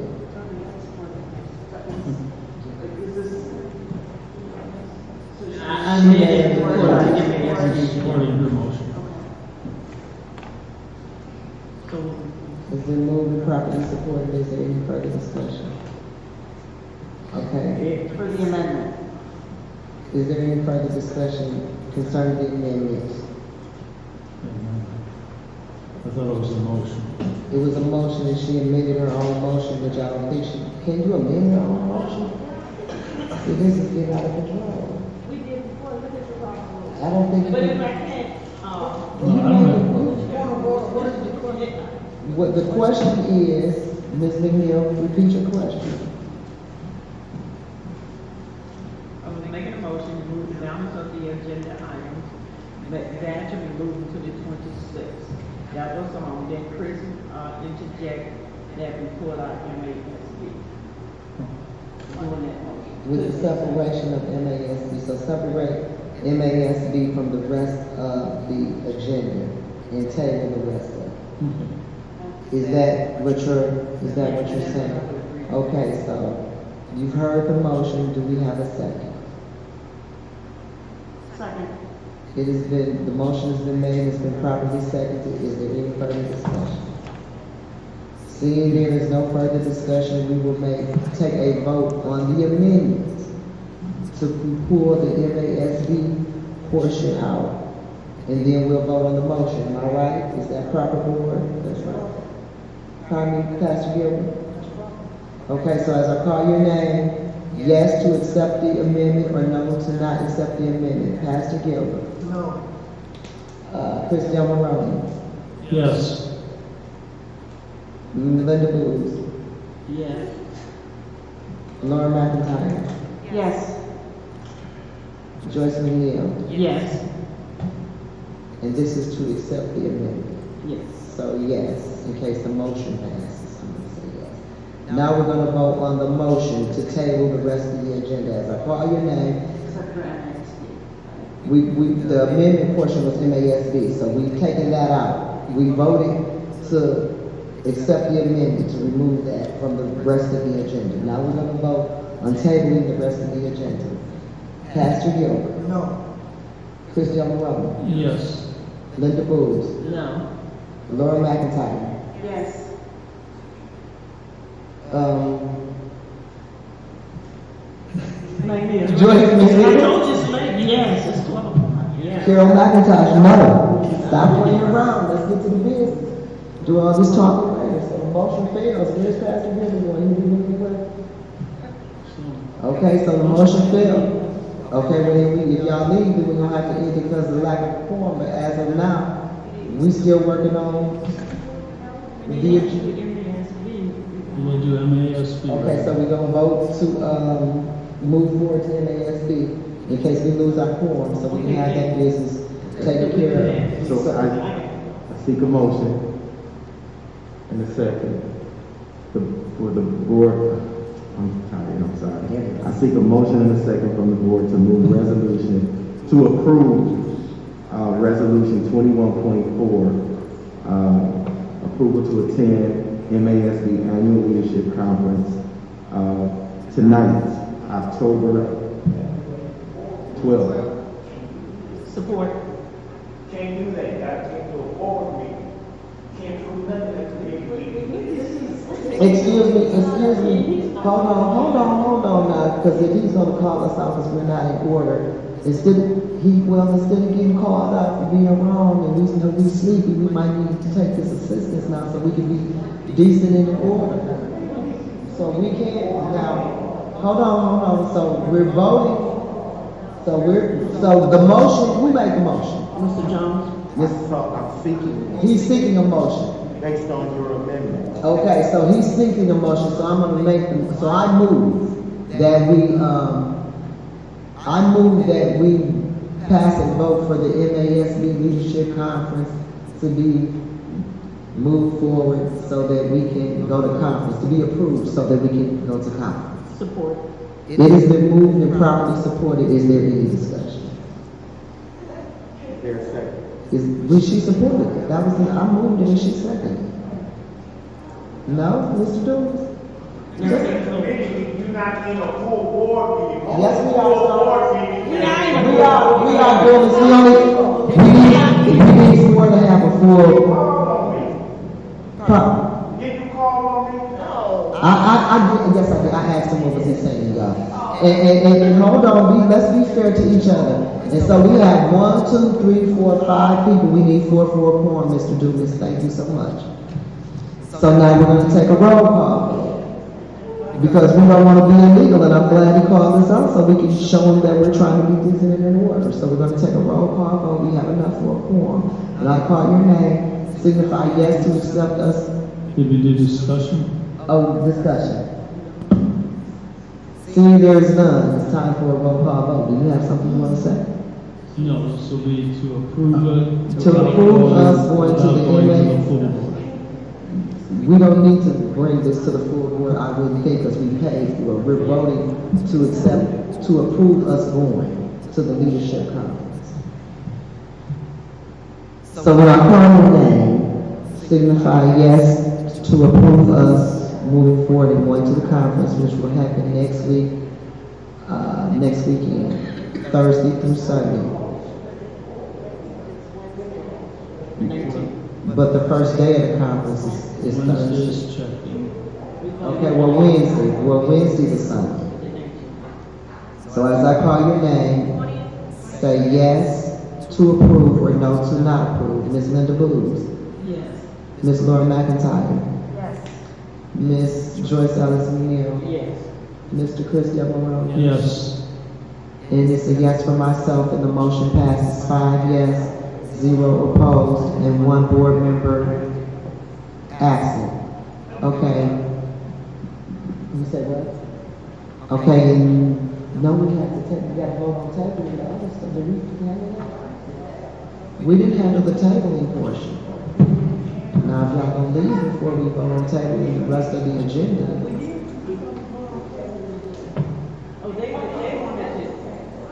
Tabling the agenda didn't pass, right, so we have to continue discussion unless we can lose our quorum.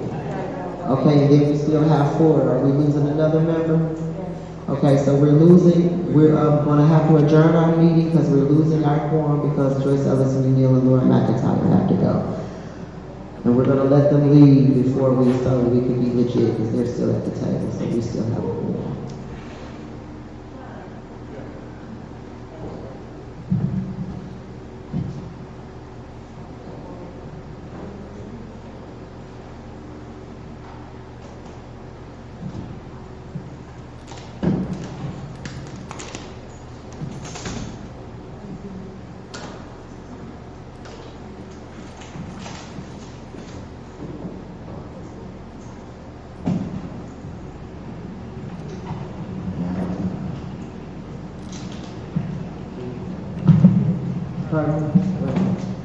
Okay, we are going to adjourn the meeting because we are losing our quorum. The time is 11:49. This meeting is adjourned.